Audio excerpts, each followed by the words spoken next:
Hello, everyone. I guess I get to speak to a little bit of background music at this point. It is 10:37. It is December the 16th, and it is around the world. It is time to restart the space. It's the time, but more specifically, it's 5:37 p.m. and it's 4:37 in Krakow. It is 3:37 p.m. in London. 10:37 a.m. in New York, and on the west coast of the United States, it is 7:37 a.m. We are MriyaReport here 24/7 until the Russians leave or until we bury them.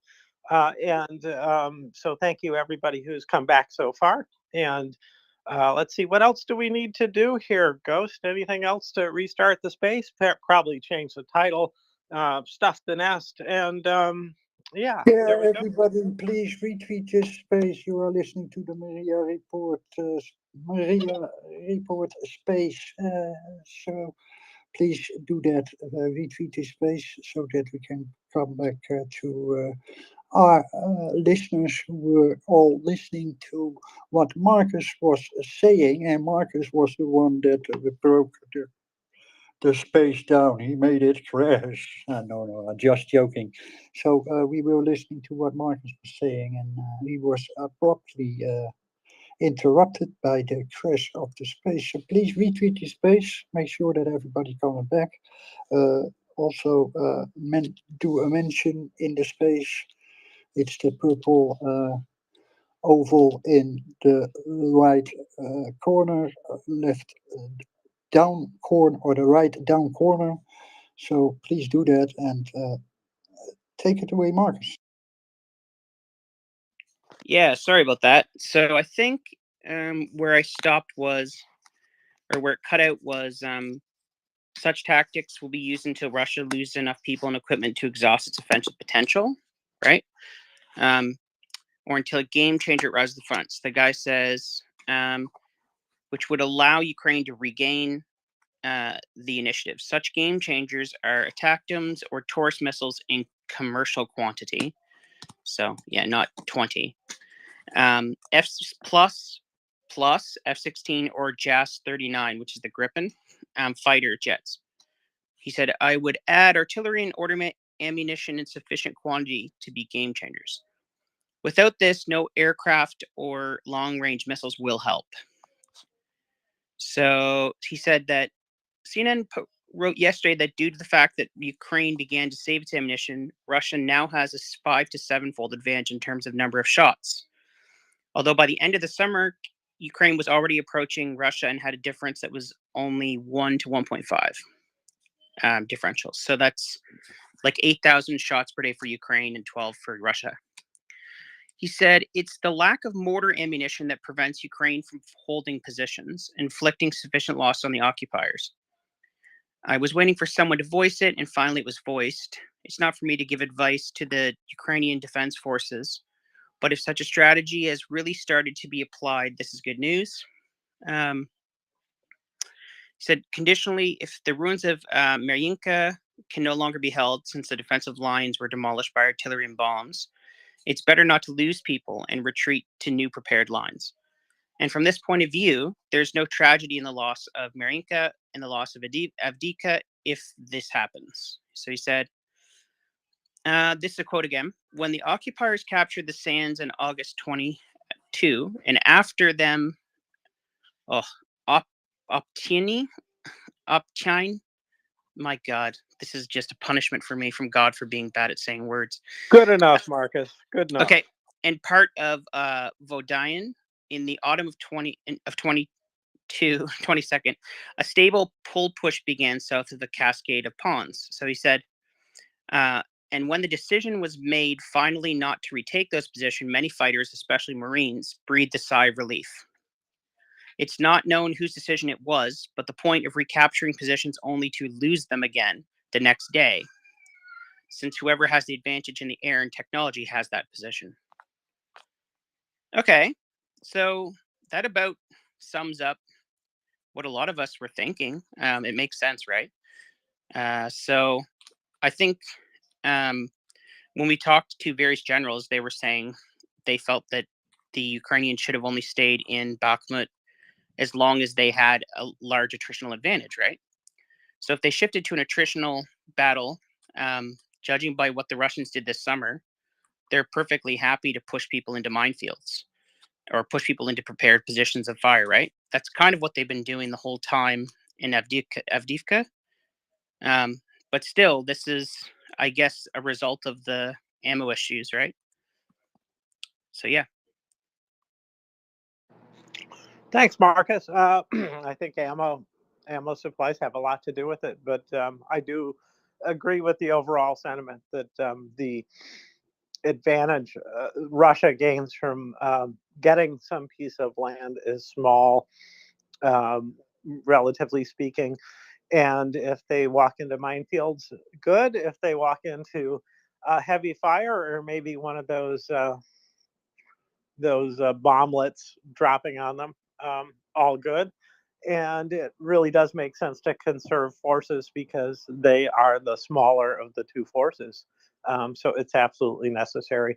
And yet, on the other hand, I believe that the Bakhmut battle ongoing demonstrates the need to stop them somewhere, because if you successively give up position after position, then that really does matter. And so Ukraine is holding some lines, but willing to give inches where it's advantageous to do so. So I appreciate that readout. Thank you. So Ghost, what do you think? Another crash? We did pretty good this time because it hasn't crashed in what, at least 12 hours, I don't think. So that's better than the last stretch we had. Yes, of course. We have been on a very long time after the last crash. But we also managed to be quick again back up and try to keep the space running like we always do. Well, thanks to the good people who take care of the host phones. And I'm not going to name names here, but they have to stand by for the calls that we make all the time. And so their role in hosting is vital. And, we've got more than one, and it's good that we do, because these things go out a lot. And it seems like the troubles get worse over time. And I've long wondered, how long can we keep doing this? And I hope we can keep doing it till the war's over. We will continue to doing this until Ukraine is totally free and is totally got rid of the Russian occupiers, and Russia is kicked back to where it belongs. And as long as it is needed, we will be here and we will be talking about it. And maybe a long time after that, we will still be here. Absolutely. And I was thinking that maybe like Meta, not our Meta, the other Meta, what we used to call Facebook, maybe they'd come up with spaces, or somebody else would, and then I'd be happy to jump.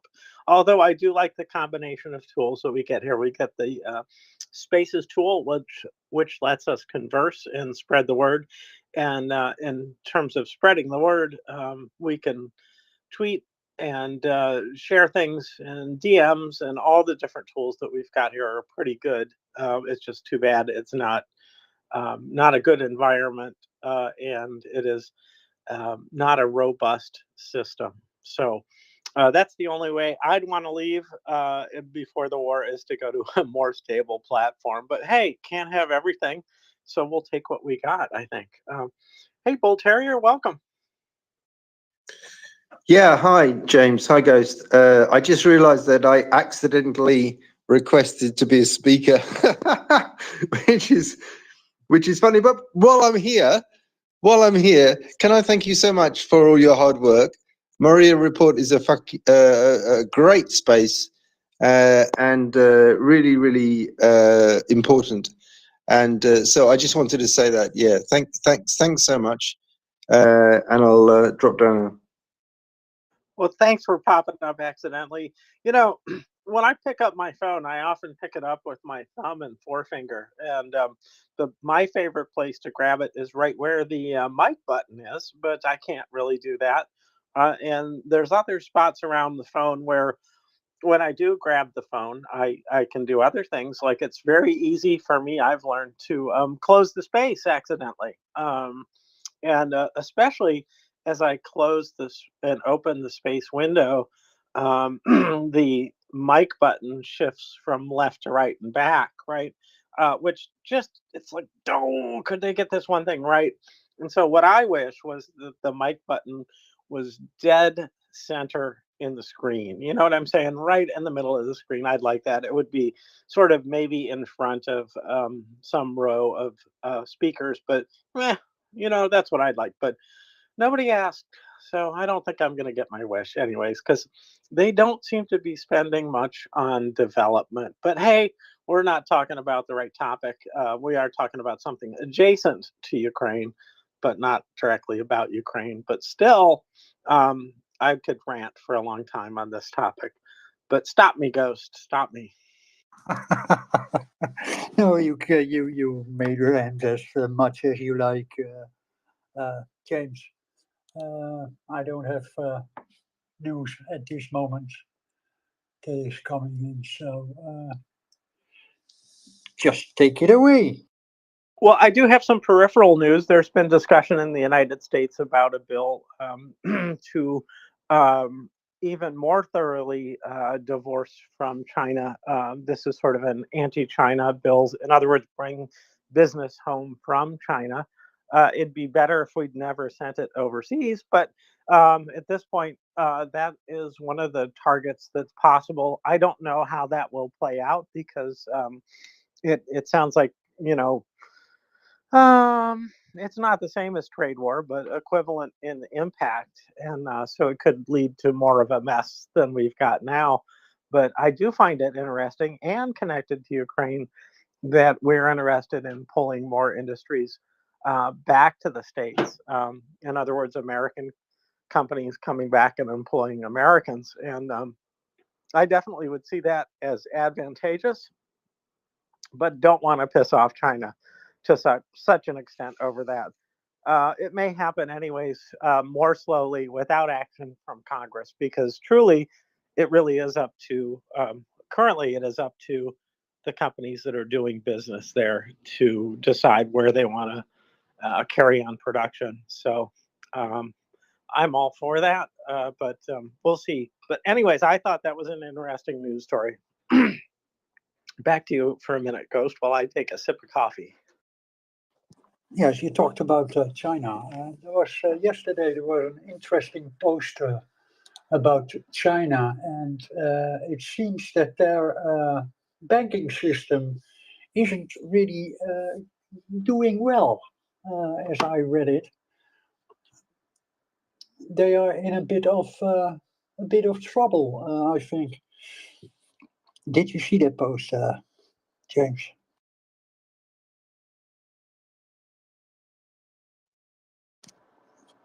Oh, James is still seeking for something to drink. Oh God, I lost James. Well, then you are stuck with me.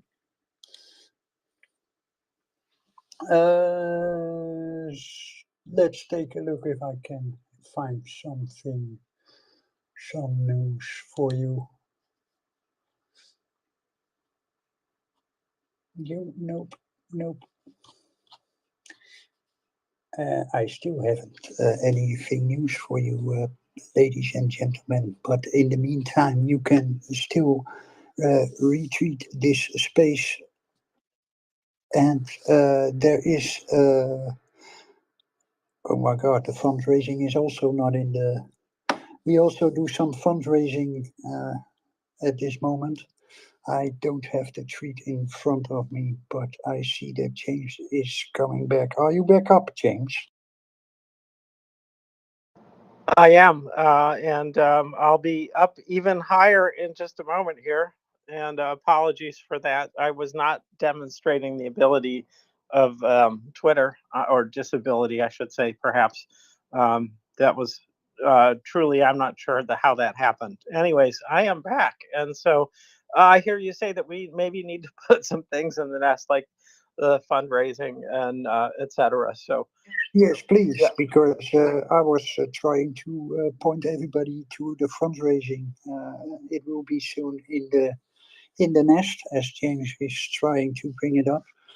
Please take a look at this fundraising. It's very important, and please consider a donation if you have some spare money. I don't mean your household money or some your eating money. And if you can't donate, don't think you're not helping, listening to the space and being here as a listener and contribute as a speaker is also doing your part on spreading the news about Ukraine and the Russian aggression and the Russian disinformation. Yep. So that is now number one in the nest, the fundraising. And I put some other ones in there. I put in the 15th day of Ukrainian Advent calendar. And, it is not a cookie or a toy soldier. It is an M77 howitzer, the last of the towed infantry, perhaps, that's out there, but it has been an exceptional weapon for them. And then also in the nest is a picture of, well, more than just a picture, a little bit about the Shark drone, and it is in service with the Azov brigade. So this is more good news. And then also in the nest at this point is another batch of 6 155 millimeter self-propelled howitzer K9 ordered from South Korea, arrived in Estonia. So it is it's more good news that arms are headed that way, the right way. So it's a very good thing.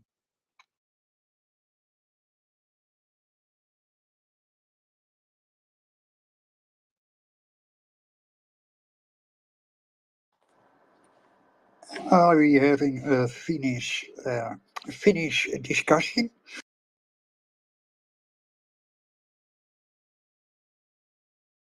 I'm sorry, I missed that, Ghost. What was that? If we are having a Finnish discussion. I see we have a hand up. Dostov. Hi, good day, James and Ghost. I had a question. I've been noticing in the last week or 10 days that the number of artillery systems that we've been taking out has dropped quite a bit. We had been taking out 30 and sometimes even 40. Now they're in the single numbers. I think yesterday was 11. But we're still taking out a fair number of tanks. I'm wondering if that's because of lack of ammo on our part. Is it have we had some anti battery radars taken out? Have we just taken out so much artillery that the Russians are running out of artillery? Does anyone have any clue about why we're seeing less numbers of artillery being taken out? I certainly think you named one of them, and that is there is less artillery to take out. Another is certainly that our effectiveness in taking it out is hampered by lack of ammunition. But I also wonder if it isn't that they are hoarding some weapons to make sure that they have capacity, pardon me, to advance later on. And so it's probably a combination of those things and perhaps other factors. But, you know, uh, I forget what we're up to with artillery, but it's in the many thousands that have been taken out. And so at some point, there is an end to them. They haven't gotten out the, what is that called? Uh, the bomba. It's that huge cannon. It takes like a round cannonball, and it stands somewhere near the Kremlin, I believe it is. They haven't gotten that back out to the field. It's a rather beautiful, actually, carved weapon. So I think it's just for display purposes, but they're not at the bottom of the barrel, I guess is what I'm saying. But yeah, absolutely. I'm sure that the slowdown and taking those out is a combination of factors, and you said some of them. So absolutely. What do you think, Ghost? Yes, I totally agree on that, James. There was one special equipment was mentioned today with the numbers, but overall, it's just like you said. Most of these equipments are already taken out, or the Russians are too scared to move them in positions because they will be taken out very shortly. And yeah, there are some factors are affecting that we see lower numbers.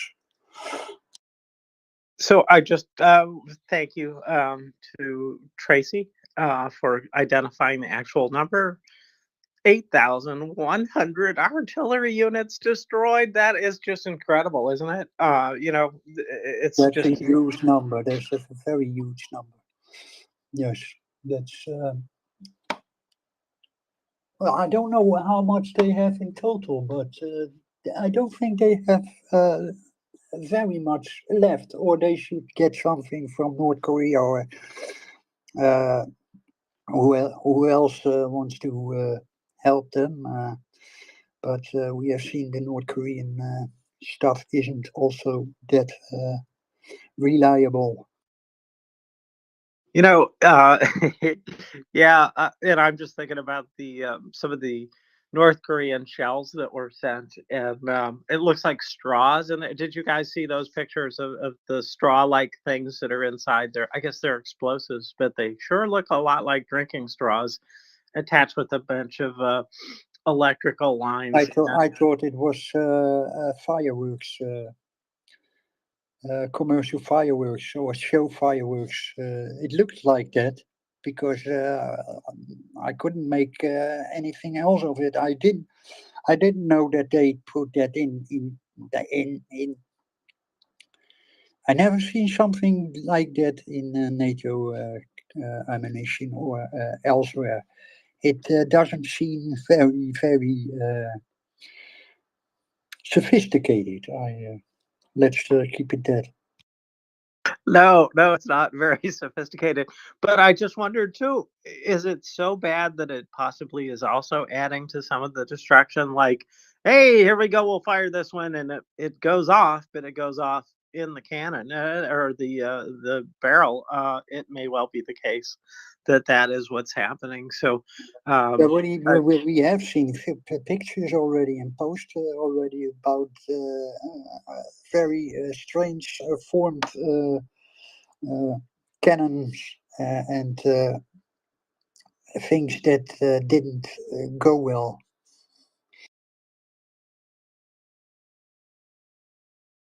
well, dust off. I hope that does it for you.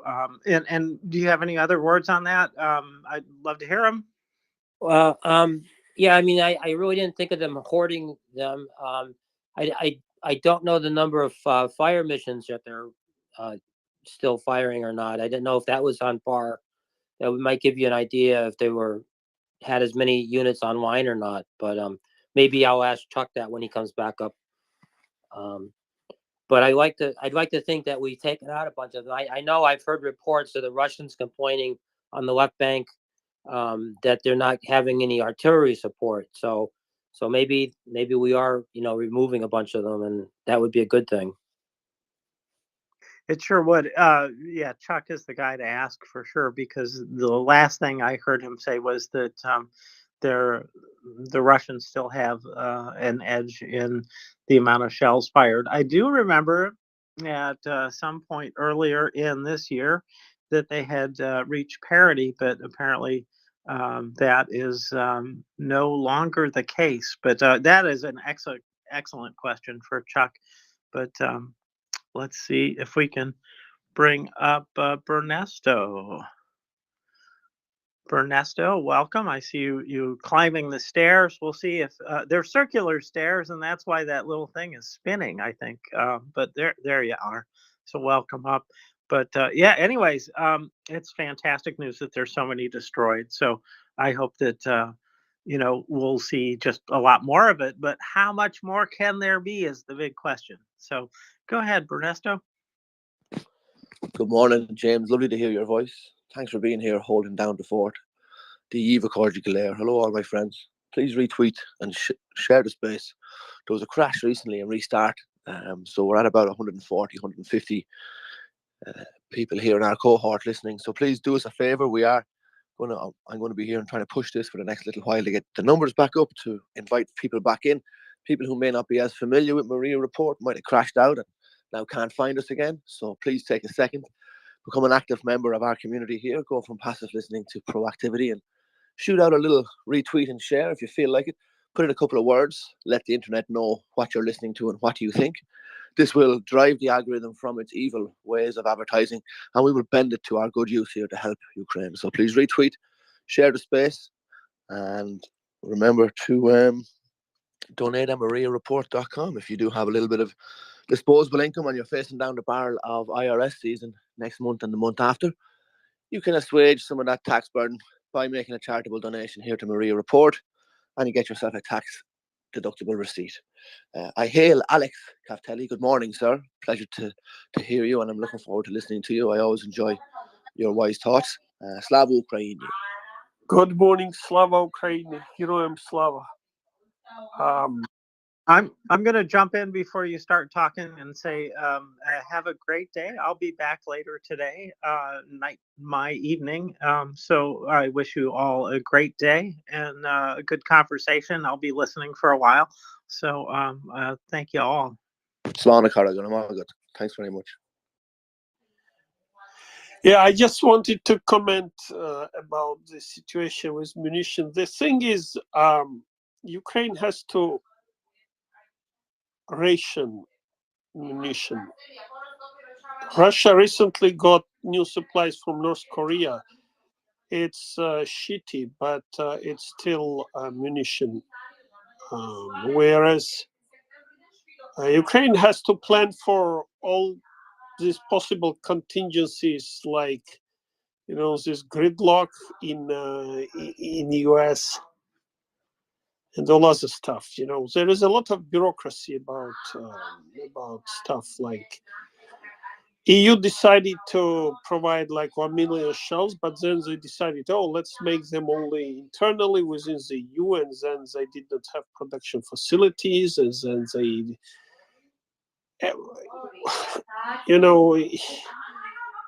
when you are in the war, you need shells now, not 3 years from now. It will be too late.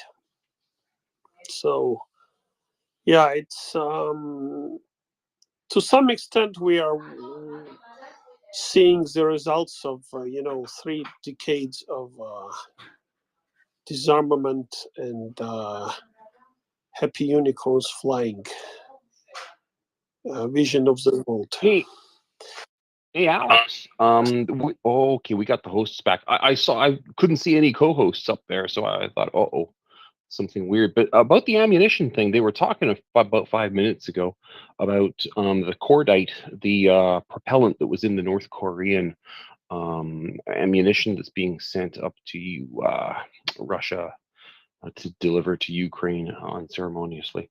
And people were saying, laughing at the quality of the cordite, but I don't remember. You seem to have followed this. Was there any substance to the criticism? Because honestly, cordite looking like drinking straws is perfectly acceptable method of forming cordite into propellant.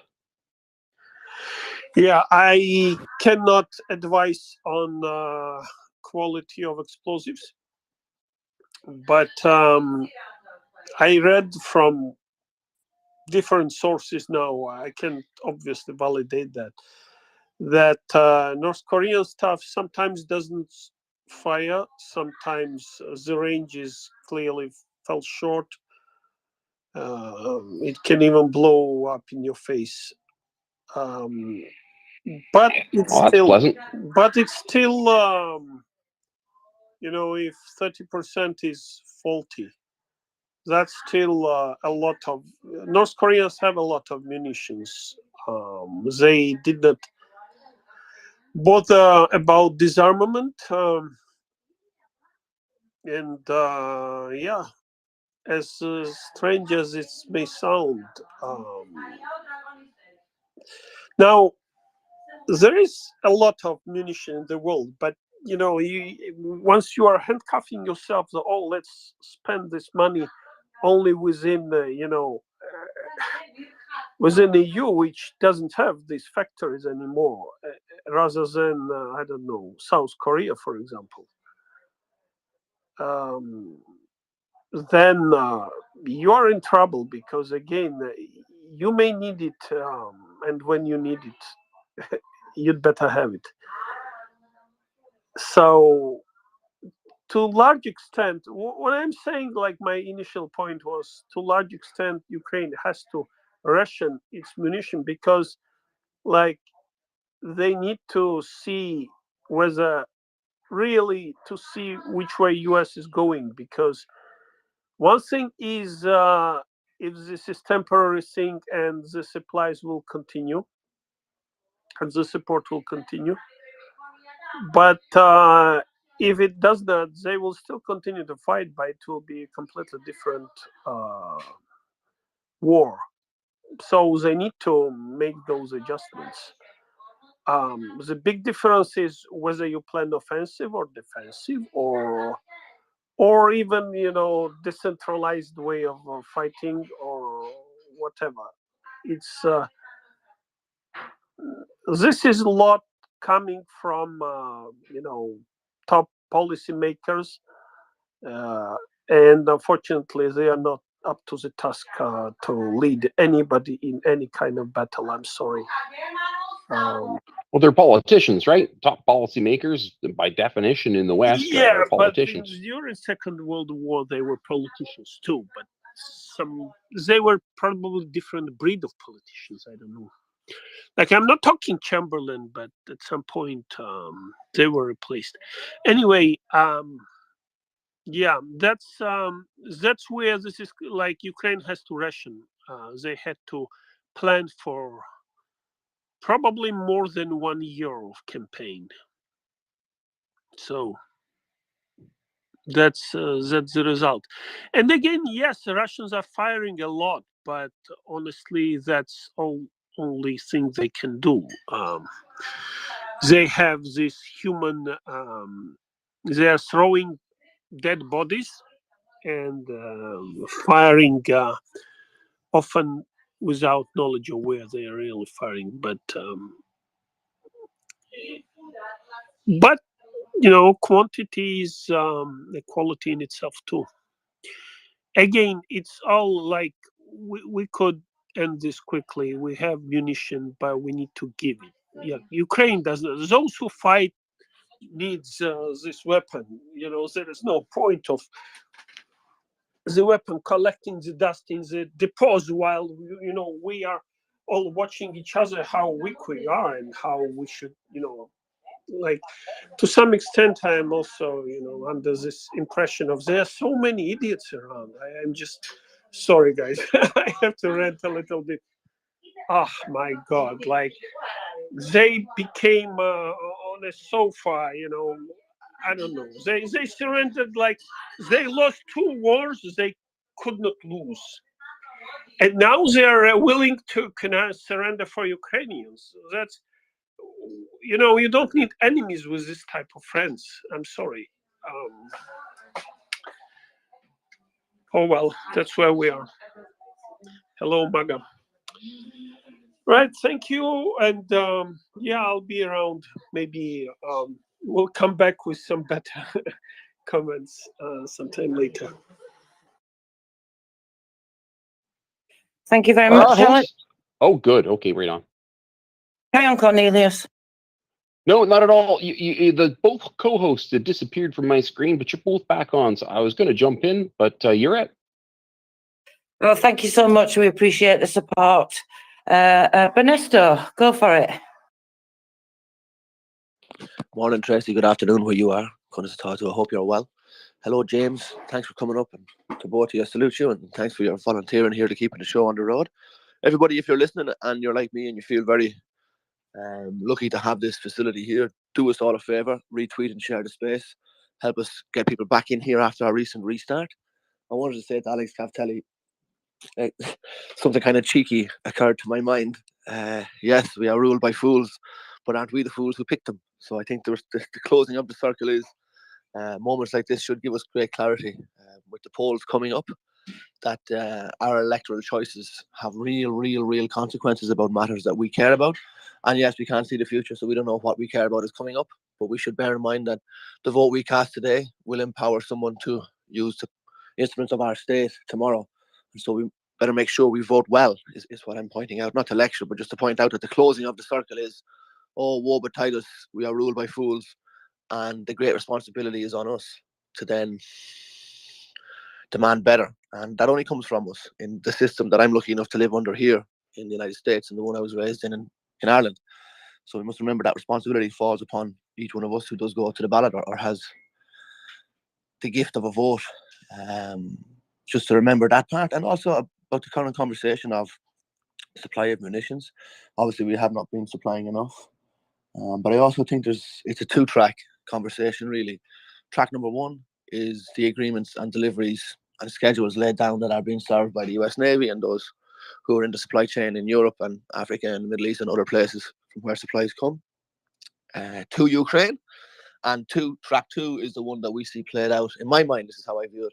So that's work that's happening already in the supply chain continuously, with plans for weeks, months, etc., scheduled deliveries being managed.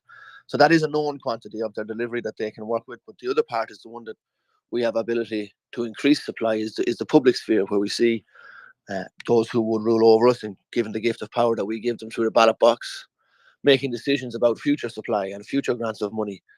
And that is the same responsibility that we have, as I was mentioning, about using your vote well. It's incumbent upon us to make sure that they spend the assets of our nations, which we fund, well in the way that we want. And so these public discussions of future money and negotiations and grants and deals for the future supply of munitions, they're all the more critical, because we know that the supply chain that we have already rolling, that train, isn't bringing enough and isn't supplying our allies well enough. So this week and into the new year, when we get a lot of politicians back in their home districts, glad handing around the churches and going to people's funerals and pretending that they are men and women of the community, we need to press them on their votes and how they cast their votes in our national parliaments or Congress here in America. Use that opportunity when you see it in the next couple of weeks. So that's all I'd say. Retweet, share the space. We're trying to get the place refilled again after a crash. Slava Ukraine. Heroin Slava, and thank you very much. Thank you very much, Ernesto. Very well said indeed. Go ahead, James. Yeah, thank you. I just wanted to also say that Bernesto was my recruiter. Now I'm in the Langley-verse with him, and we both enjoy kibble. No, I'm volunteering for Maria Aid, not associated with any governmental agency, except through its 501(c) status, and that means that it's a nonprofit, and we're registered with the federal government as such. And it means that any donations that you make may be tax deductible for you. And so do think about that, but also consider whether or not you would like to join us. And if you do decide to volunteer, it is a great place to work. And I'm going to call it work, because it is. It is sort of a job, and we get to set our own schedule, but there's quite a bit of demand placed on us to fill the calendar. And so the leadership, which is not a singular person, right? It is not run by a CEO or anything. It's a volunteer organization, top to bottom.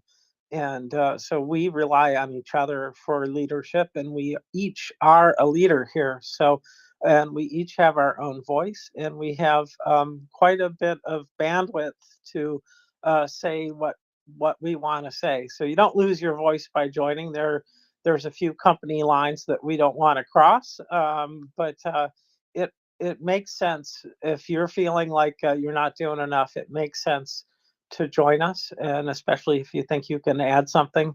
I'm going to say this: it takes some perspective on the world and some knowledge of what's going on, but I know that many of our listeners have that, a good perspective on the world, experience in life, and a desire to change the world for the better.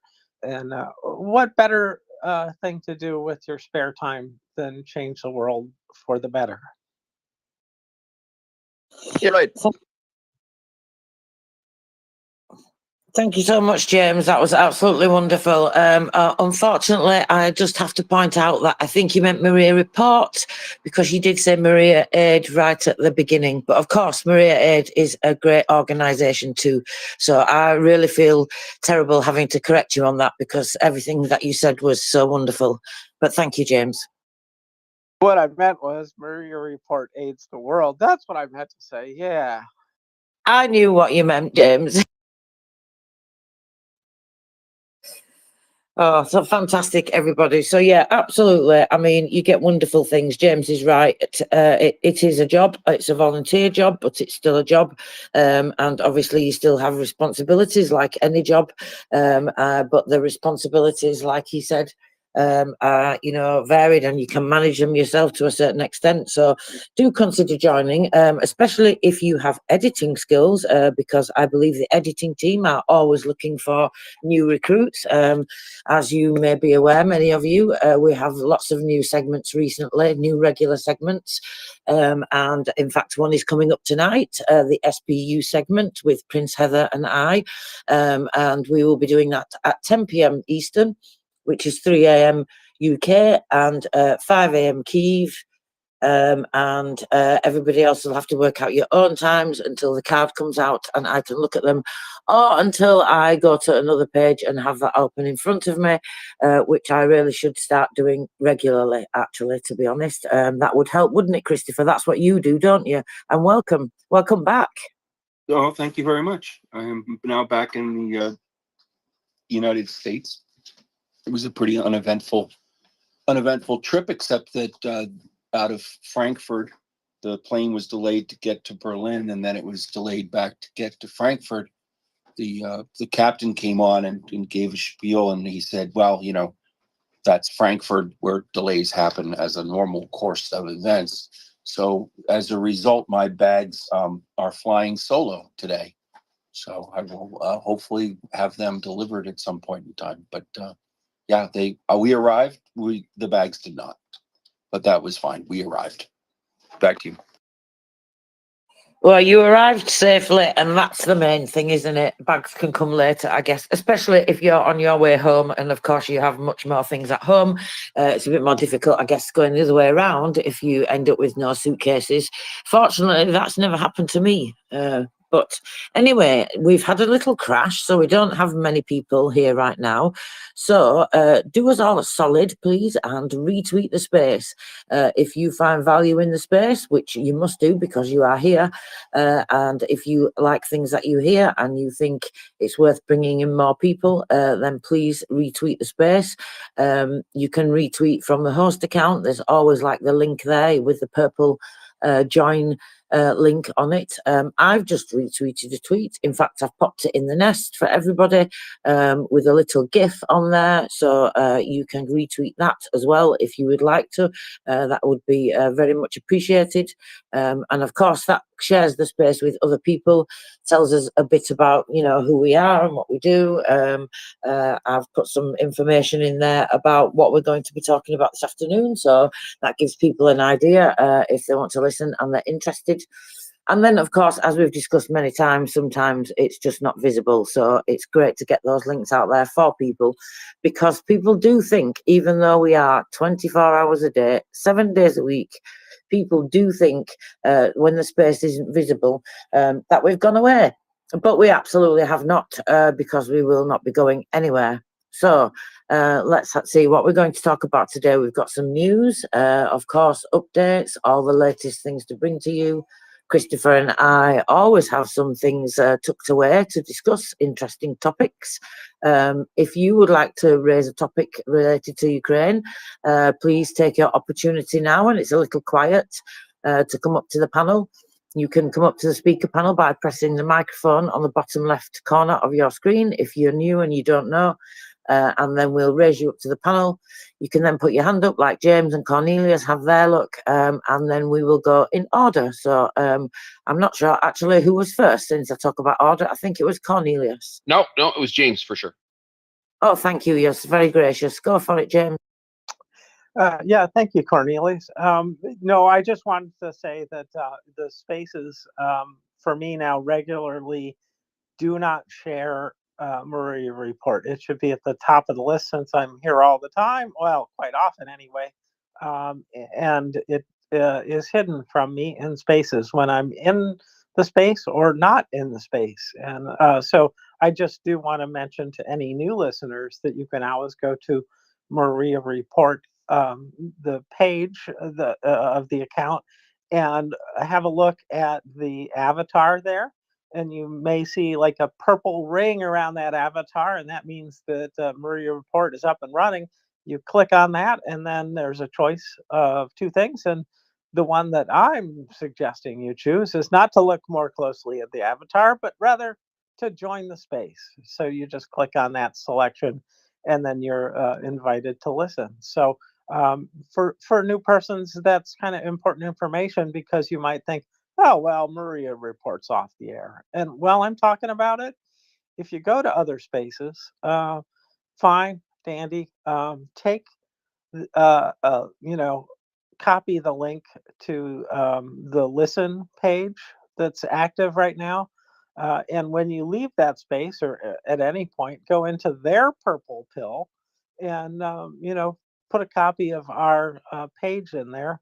And maybe we'll attract some more listeners, such as maybe a message like, hey, when you're done here, MriyaReport will be up and running. Join us for a conversation, about whatever. Anyway, so that was my suggestion for the day.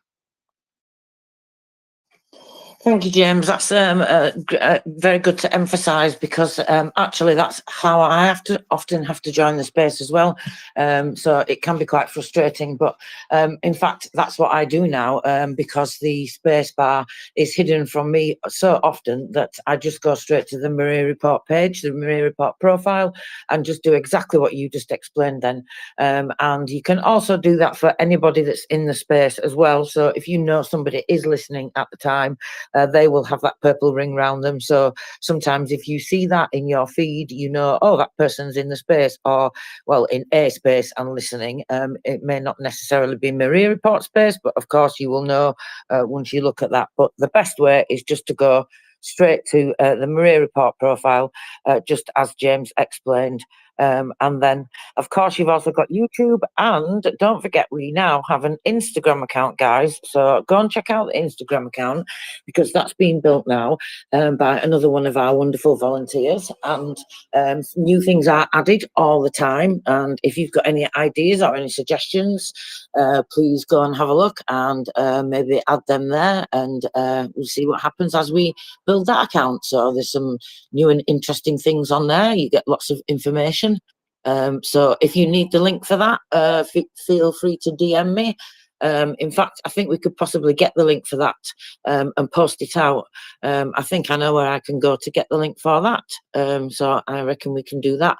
And now go ahead, Cornelius.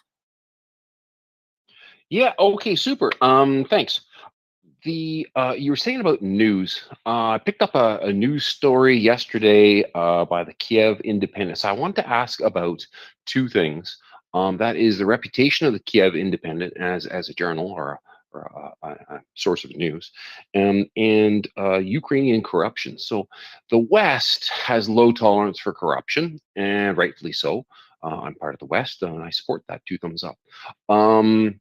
Ukraine is consistently targeted for accusations about being too corrupt, and it's semi-believable sometimes because of their origins, and at the same time, we're all focused on making sure Ukraine wins and is successful.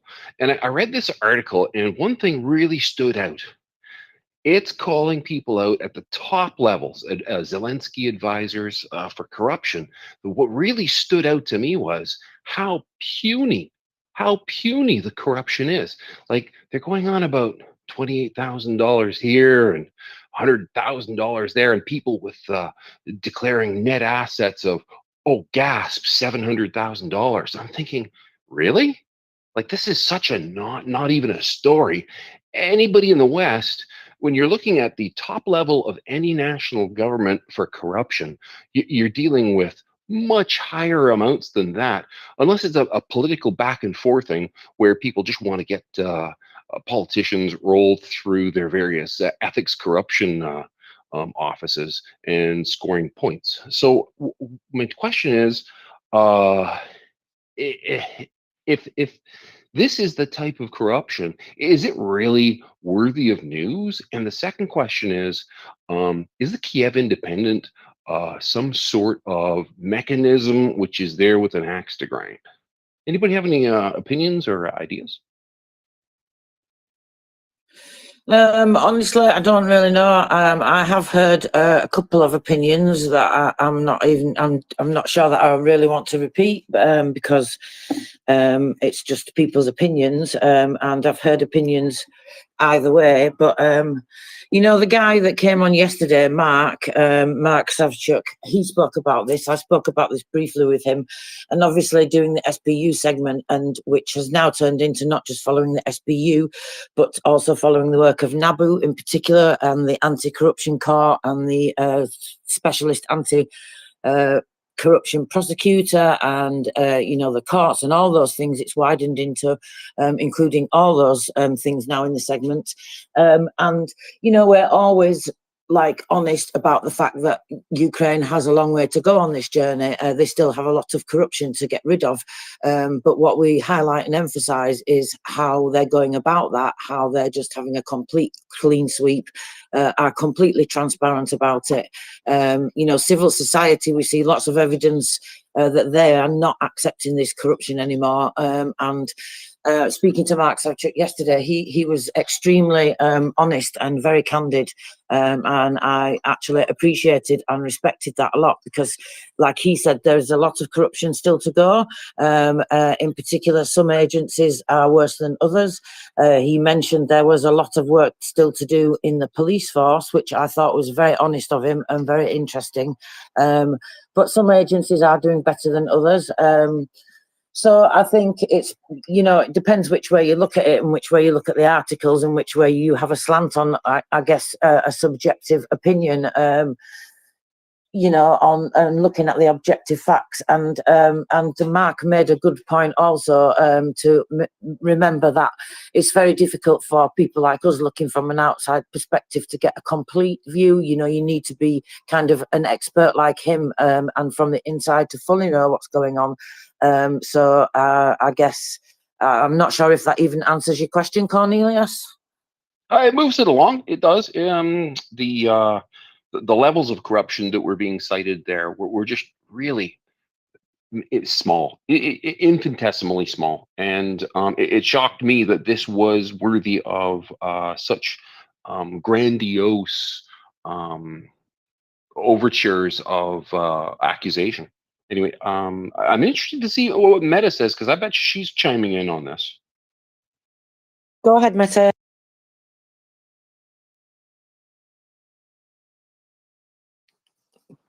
And I bet you. Go ahead.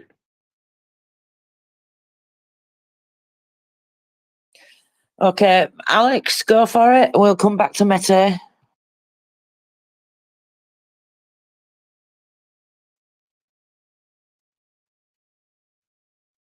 See Alex speaking, but I don't hear anything.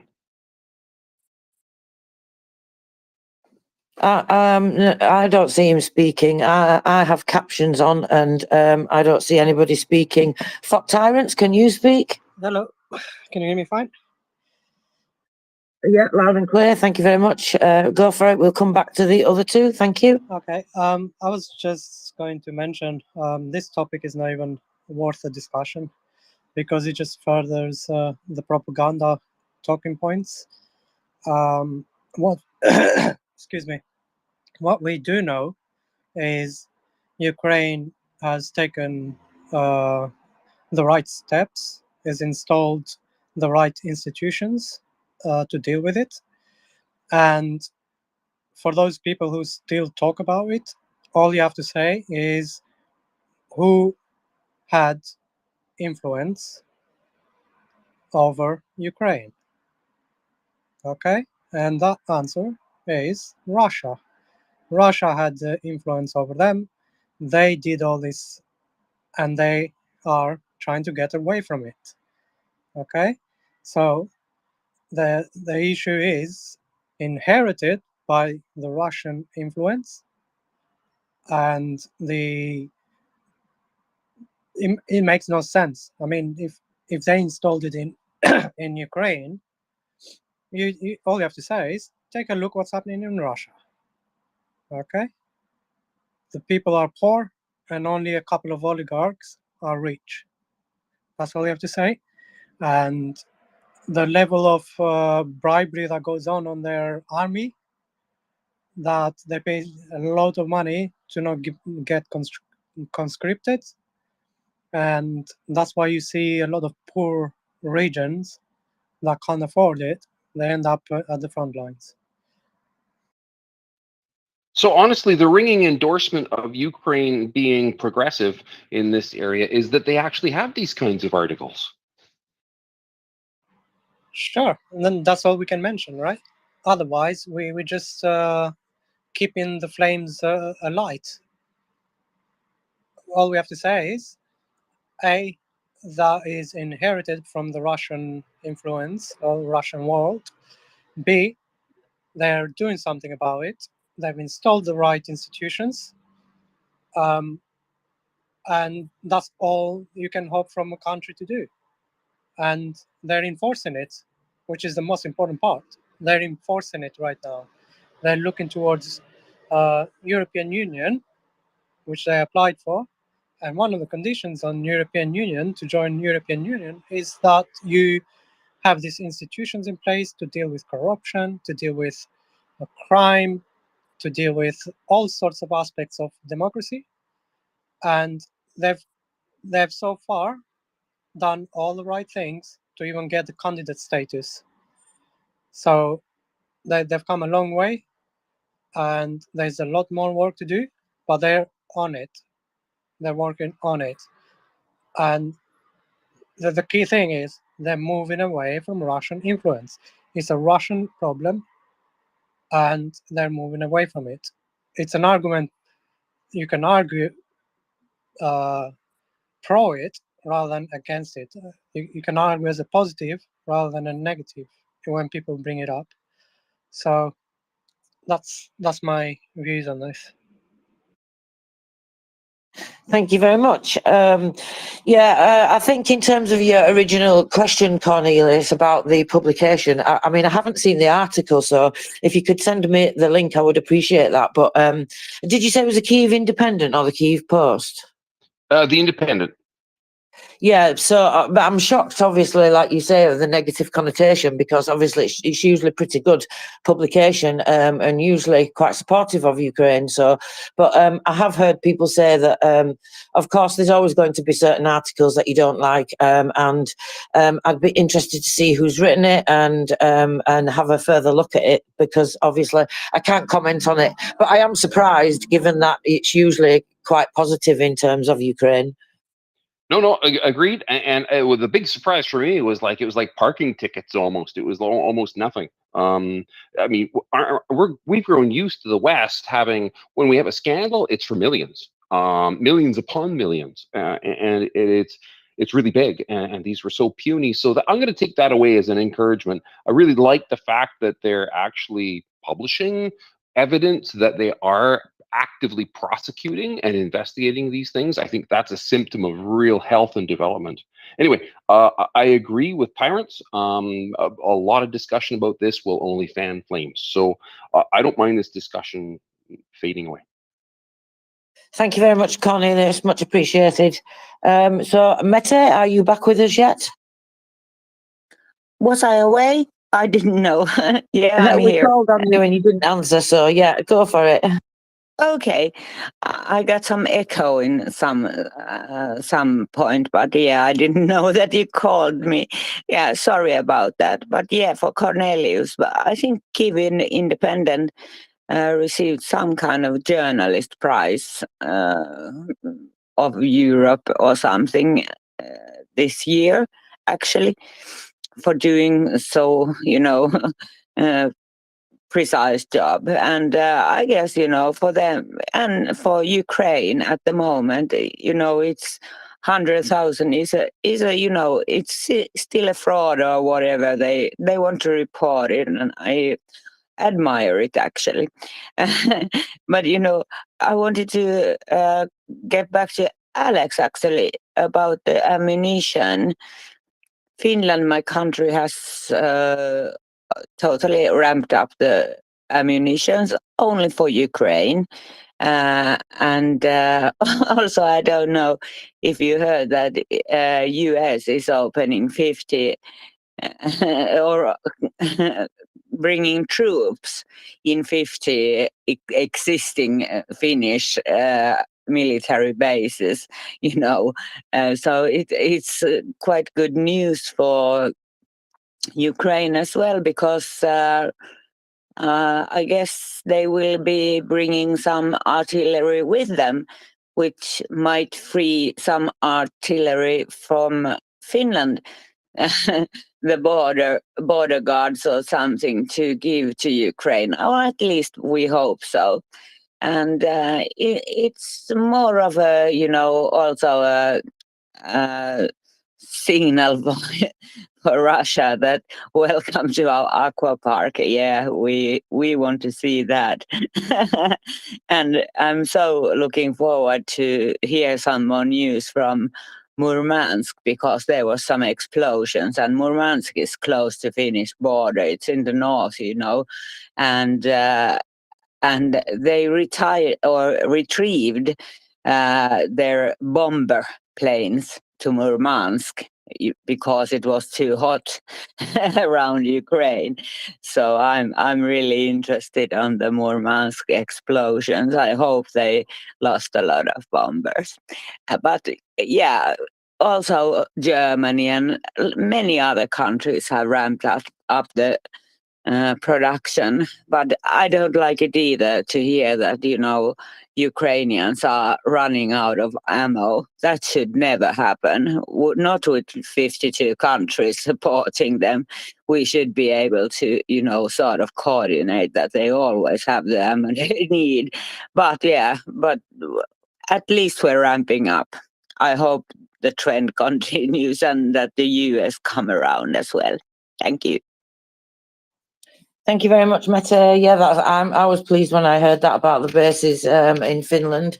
And of course, that will greatly annoy Putin. I mean, it means that in his eyes, not that this would ever happen, but in his eyes, it means that US troops are within striking distance of St. Petersburg. And that's just going to wind him up so much, which I think is something really, it's a great thought to have. Of course, we know that the US forces would never do that, but, it's good to know that he will be wound up by that. And yeah, Ukraine's doing fantastically. I mean, all the reforms that they've made in so quick time, all the reforms to get into the EU for the EU accession, and as well as rooting out corruption. And not just that, they're changing many other systems within civil society too. I see lots of changes within the Ministry of Defence, just in terms of procurement, how they manage things, how they're storing things. I even saw a report today about the things. So there must have been a problem with medical things, with what's happening is with old medical kits, and then they're struggling to order new medical kits because of this bureaucracy in the system that says that these old medical kits are still available. So it says that they've got plenty available, but obviously they're very old and they want the newest and latest. So it was confusing things. So they've changed that around. There's lots of other things that I see that they're changing, the way that they do the hospital systems, all sorts of things within civil society.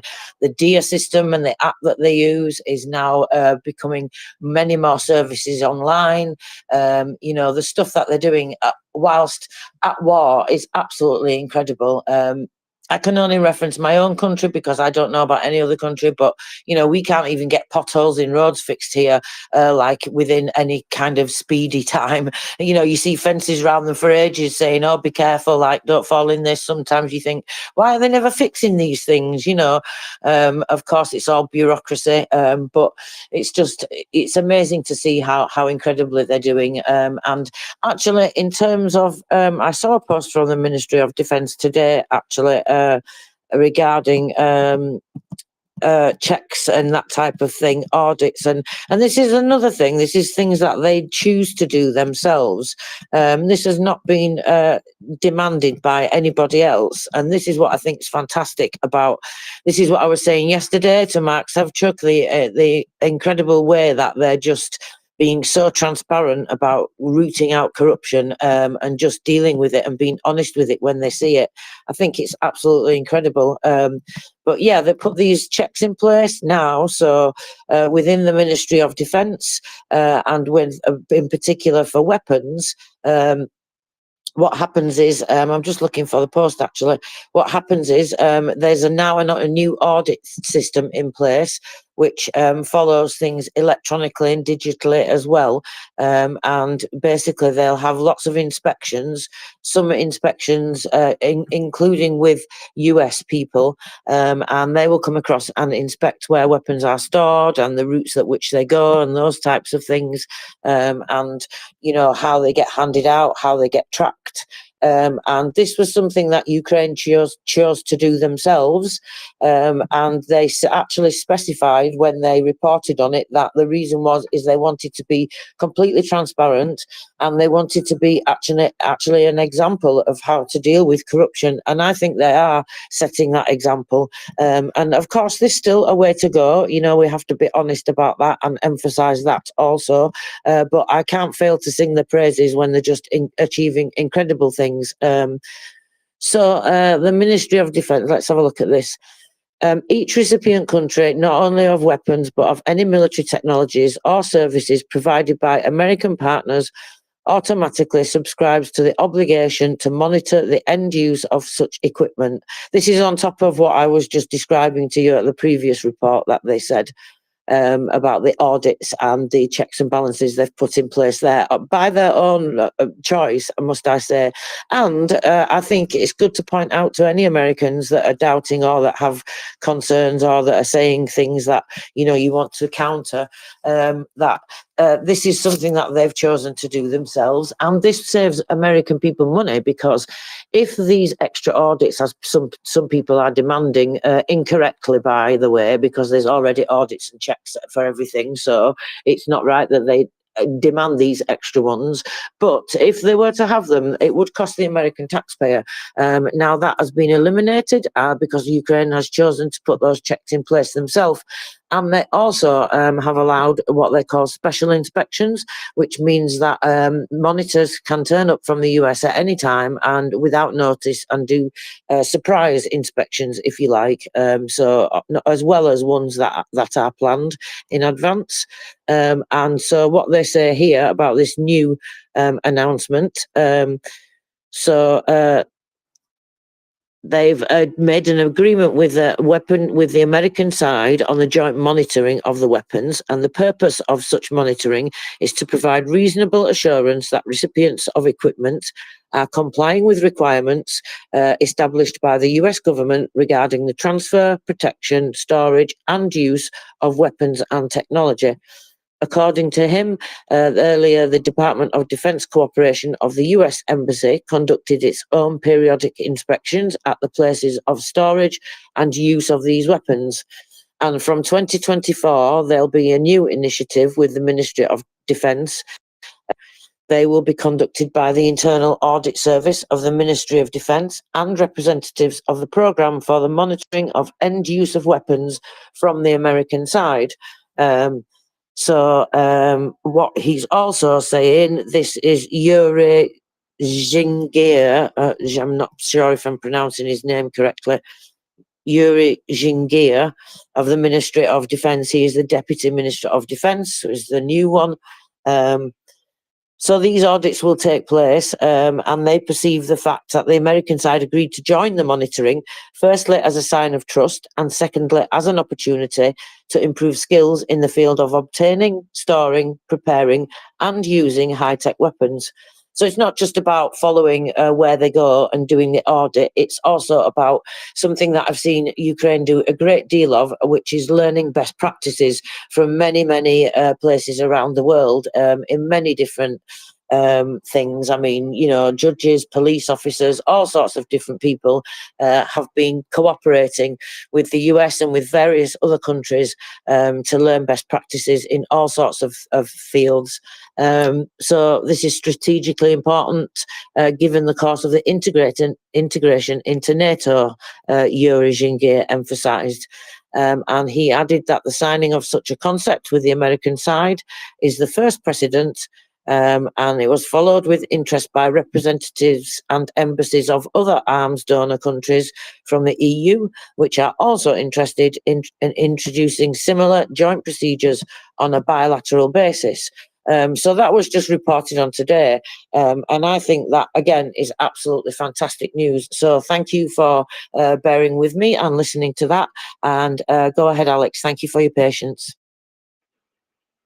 No, thank you. Yeah, I was just going to add some more maybe context to the whole corruption question. I know we don't want to sort of dive in too deep. As you say, there's some propaganda angles to all of that. But I think I mentioned earlier on the call. I live in Ukraine. I'm a Canadian citizen, but I have a family here. I've been here for 4 years. So it's interesting when you're sort of embedded yourself into the society and this whole question of corruption. I myself have not experienced any corruption while living here. I touch many different aspects of society here. I'm a business person. I also well, prior to the war, traveled a fair bit within the country. But, you know, I have heard from folks that have been born here and that live here that, yes, things are getting quite a bit better. You know, the police force comes up from time to time. And again, nothing is perfect, but these are all relative sort of discussion points as of, you know, 10 years ago, what it was like as it compares to today. And then, as you were saying, there's constant checks and balances. You know, yes, I've heard stories that there has been corruption, you know, at the front. Interesting, sort of. I won't get into details, but the key is that the corruption is discovered quickly. And people are sort of, you know, kind of scrutinized, and things change as rapidly as they possibly can to weed out that corruption, which is really nice to see. From a Ukrainian's standpoint, I'm not even going to say my standpoint. The area of corruption that I guess generally a Ukrainian feels needs to be focused on a little more is the Ukrainian court system. That has come up time and time again, that there are still judges in Ukraine's legal system that have been here since still the Yanukovych era. And from time to time, there's certain things that come out that you see, yeah, that, you know, changes need to be brought about. So, you know, if you're to sort of take a poll today inside of Ukraine, I'm sure that would sort of bubble up to the top as in an area that needs to be focused on that much more to weed out more of that corruption. That's kind of what I wanted to kind of add to the discussion. Thank you very much. I'm sorry, I missed some of what you were saying there because I had technical issues. So I caught the last bit that you were mentioning something about judges. I don't know if you're talking about recently where the appeals judges, the Kiev appeals judges, 4 of them. Is that what you're talking about, that particular case, or did you just mean judges in general?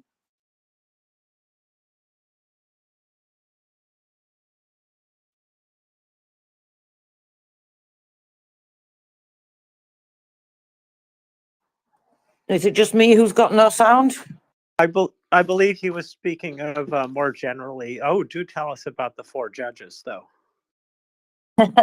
Thank you, James. Yes, well, actually, this is a case that we've covered in the SBU segment already, because it happened, what was it, last week or the week before now? It's an ongoing case, and there were some more updates regarding that this week. So this is a case by NABU and the anti-corruption there. So let me see now, I can just probably find that. I will just go exactly to where I know to find these things. So the best place to find these things, if you're wanting to know, guys, is the NABU website or the SBU website. Everything's on there. It's all publicly available information.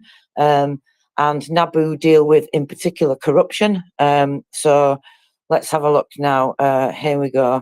So this is regarding, that's the head of, so there's the head of the state property. Let me go back to the one with the judges. Here we go. So this is the latest update now.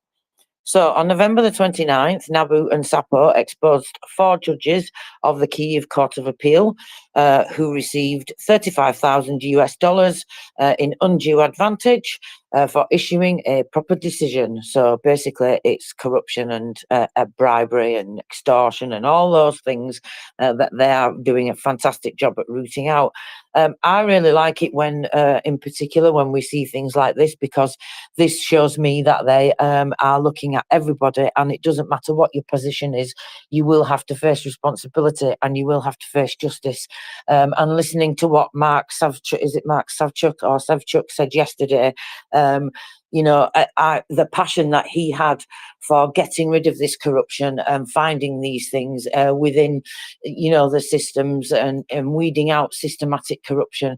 It was just so wonderful to hear his passion, because obviously it's hard for us to look from an outside perspective. We can only get, you know, a certain perspective, and it's always fantastic to hear from Ukrainians themselves.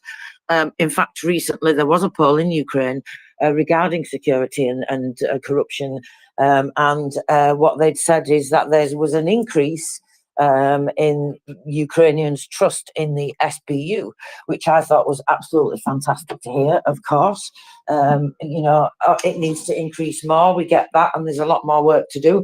But when we see things like this, we know that they're doing that. So coming back to the case. So, as established, a judge of the Kyiv Court of Appeal proposed to one of the parties to uphold an appeal for lifting of property seizure, which had been imposed on a private company. In exchange, the company's representative had to obviously pay the judges. The money was handed over on November the 28th, and the intermediary judge retained $10,000 for himself. And this is what Mark was speaking about yesterday. And so I was so happy when he spoke about this, because Prince Heather and I have covered it. And these cases really excite me. It sounds funny to say that I get excited about them. But again, because I said, it shows that they're really doing the work, and they're being completely transparent about it. And I think one of the wonderful things, again, which he spoke of, and I completely agree with him, is it's a deterrent to everybody else to say, look, you know, we're not having this anymore.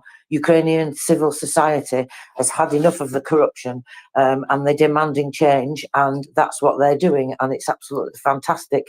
And this guy was caught red-handed handing over the money. So of course that's the absolute best evidence that you can get, because that's something that there's nothing, you cannot wriggle out of something like that.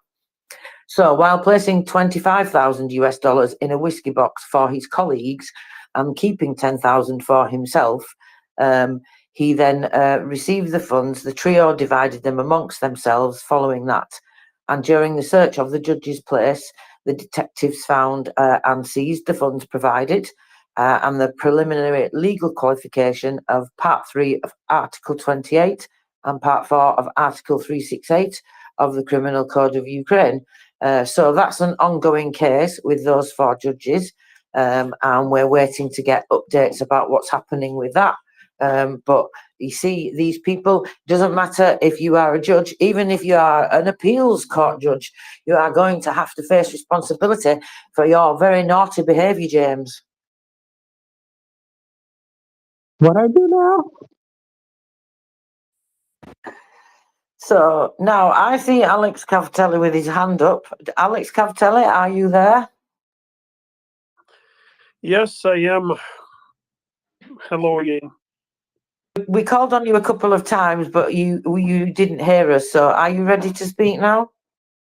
Yes, yes, provided I still remember what. Yeah, quick comment about corruption. I know we want to move on. It's always try to listen who is speaking.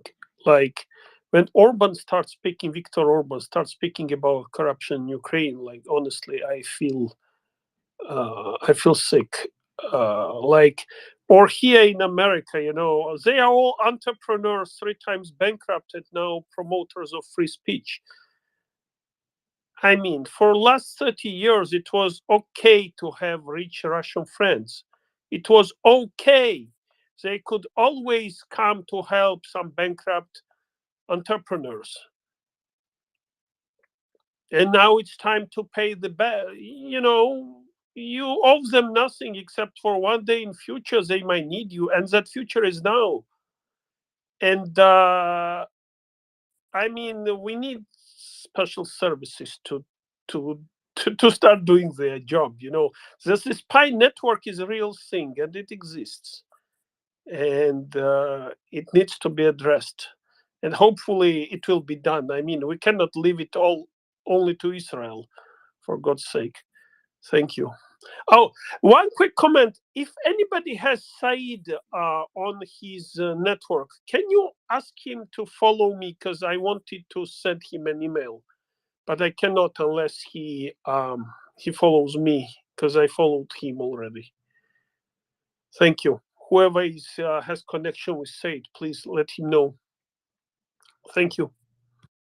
Thank you very much, Alex. Yes, you're right. That spy network around the world definitely needs tackling.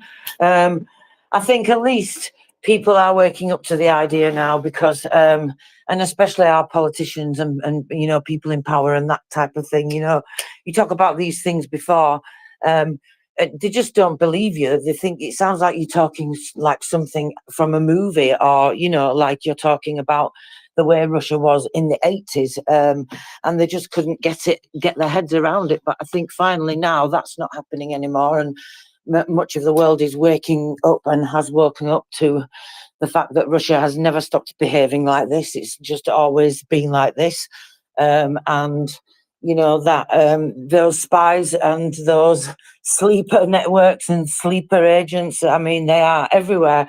We've actually even seen cases of the SBU reporting that, and you know, many spies trying to infiltrate in Ukraine, and not just in Ukraine, in other EU countries. Of course, we've seen some of them arrested in the US and Germany, I think other places as well. But we definitely need to see more of that going on. I think there's a lot more to discover yet. And I think we're only just starting to discover the level of spies and that type of thing that's out there. Marcus, welcome. What do you think about that?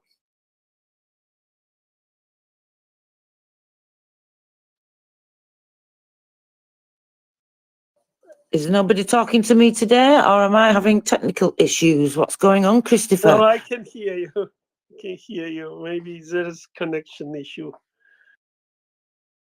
I think everybody's fallen out with me today. No, I'm only joking. Can you hear me, Marcus? Marcus, hello? Maybe he's just away from the phone for a moment. Sometimes I waffle on a bit too long, don't I? And then I think people get distracted. Sorry about that, guys. Go ahead, James.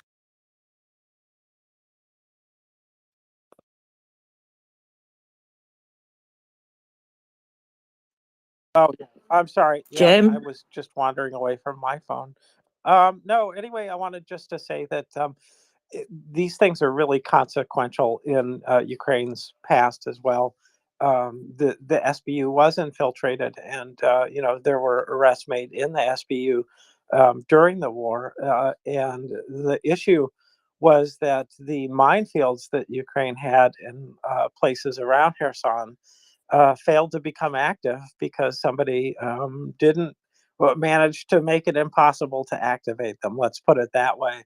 And so these players are put in long before they're called up for use, and they can do a tremendous amount of information feeding, and then take active measures to sabotage or otherwise defeat, assassinate, whatever it is, because Russia has no limits. They think anything is theirs to do on Earth, for Mother Russia. That's the great sacrifice you make for Russia, and it's abominable, but it is so important to root out. And every country has this. We had our Jonathan Pollard, Ames, so many people over the years that have spied for Russia, and done it for what I think of as not that much money, given what you're doing. That costs so many billions of dollars. Sometimes the damage that's done, it can rack up really quickly. So this is one of the fronts in warfare that never goes away. Thank you very much, James. And yes, you're right. The SBU was in fact infiltrated at one point, and they had quite a lot of reforms in 2019. That's actually one of the first things when I started just started following news stories that were coming out, reports from the SBU, and then I went to the SBU website, and of course one of the first things I did was try to learn more about them. So if you look on there, there is a section that tells you about the reforms that they've had, and it gives you quite a lot of detailed history. There's a very long history of Vasyl Maliuk, the head of the SBU, and yeah, the previous head of the SBU has actually faced charges. I'd have to check up. I can't remember off the top of my head whether he was sentenced yet or not. I would have to check, but I think he was sentenced. But absolutely, yeah, it's important to highlight because all these continuing reforms are absolutely amazing, and they've achieved great things. And like I point out to people during wartime as well, and that's absolutely staggering. Tyrants, what's your full name now? Tyrants must go. Go ahead, please. Thank you. I remember a couple of stories about those Russian spies. I don't think they're as sophisticated as they think they are. I remember one particular story was when they were traveling to a certain country at a military base, and they were taking photos and videos, and they were captured. And when they questioned them, they said, what are you doing here? And they claimed they were like bloggers.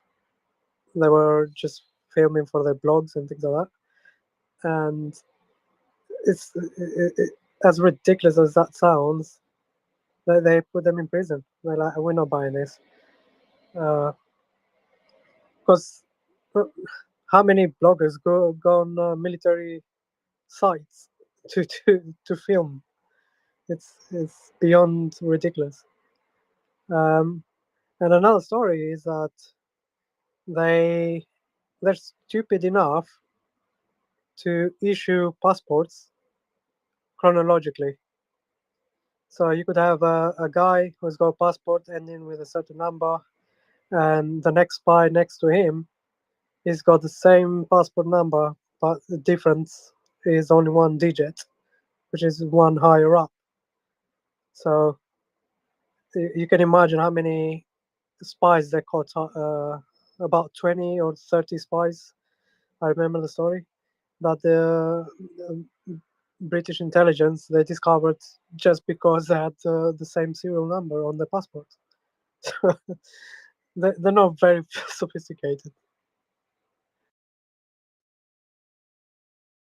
Thank you very much. Well, yes, there's many cases of that, but I think also there are some that are quite sneaky and manipulative. One case in particular springs to mind that we covered in the SBU, where there were all sorts of tentacles going everywhere, and it was very complicated. But of course, yeah, there's a lot of people that really are just quite daft, it seems like, or have absolutely no common sense. And of course, we should always highlight those and laugh at them, because Russians just absolutely hate it when you laugh at them. James, go ahead. Yes, thank you. And I just wanted to say that stupid is a great cover. You know what I'm saying?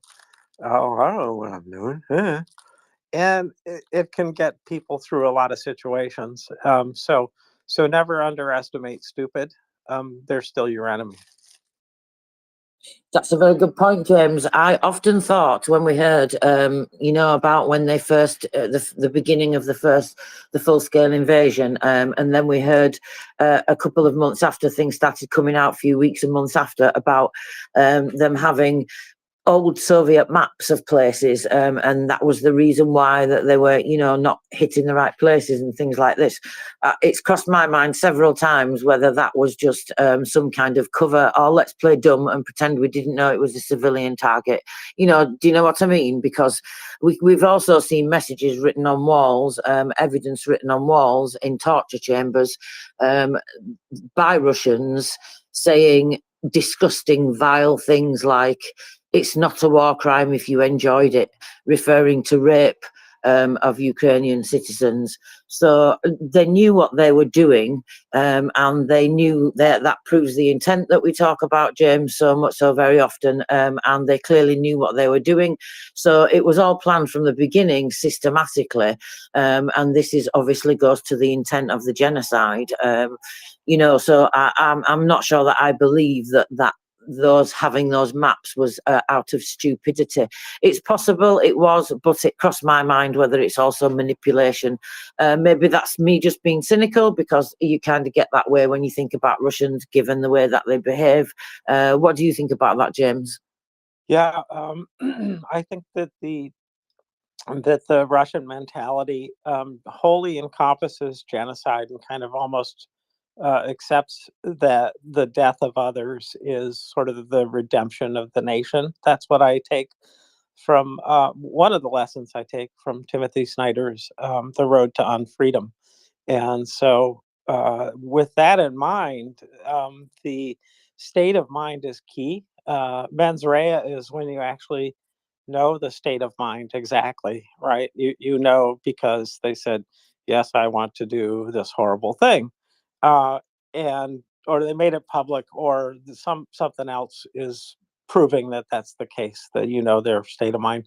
The other one is the knowledge-based argument, and that is that if you hit a particular target and you know you're going to hit the particular target because it's so large, because you launch 6 missiles at it, for example, um, and one of them's going to hit for sure, even though it's Russian rockets. And you did it, and you looked at the target, and you know what it was because you're in charge of targeting. Then we know that that person knew that as a result of their actions, that the genocide was going to be continued.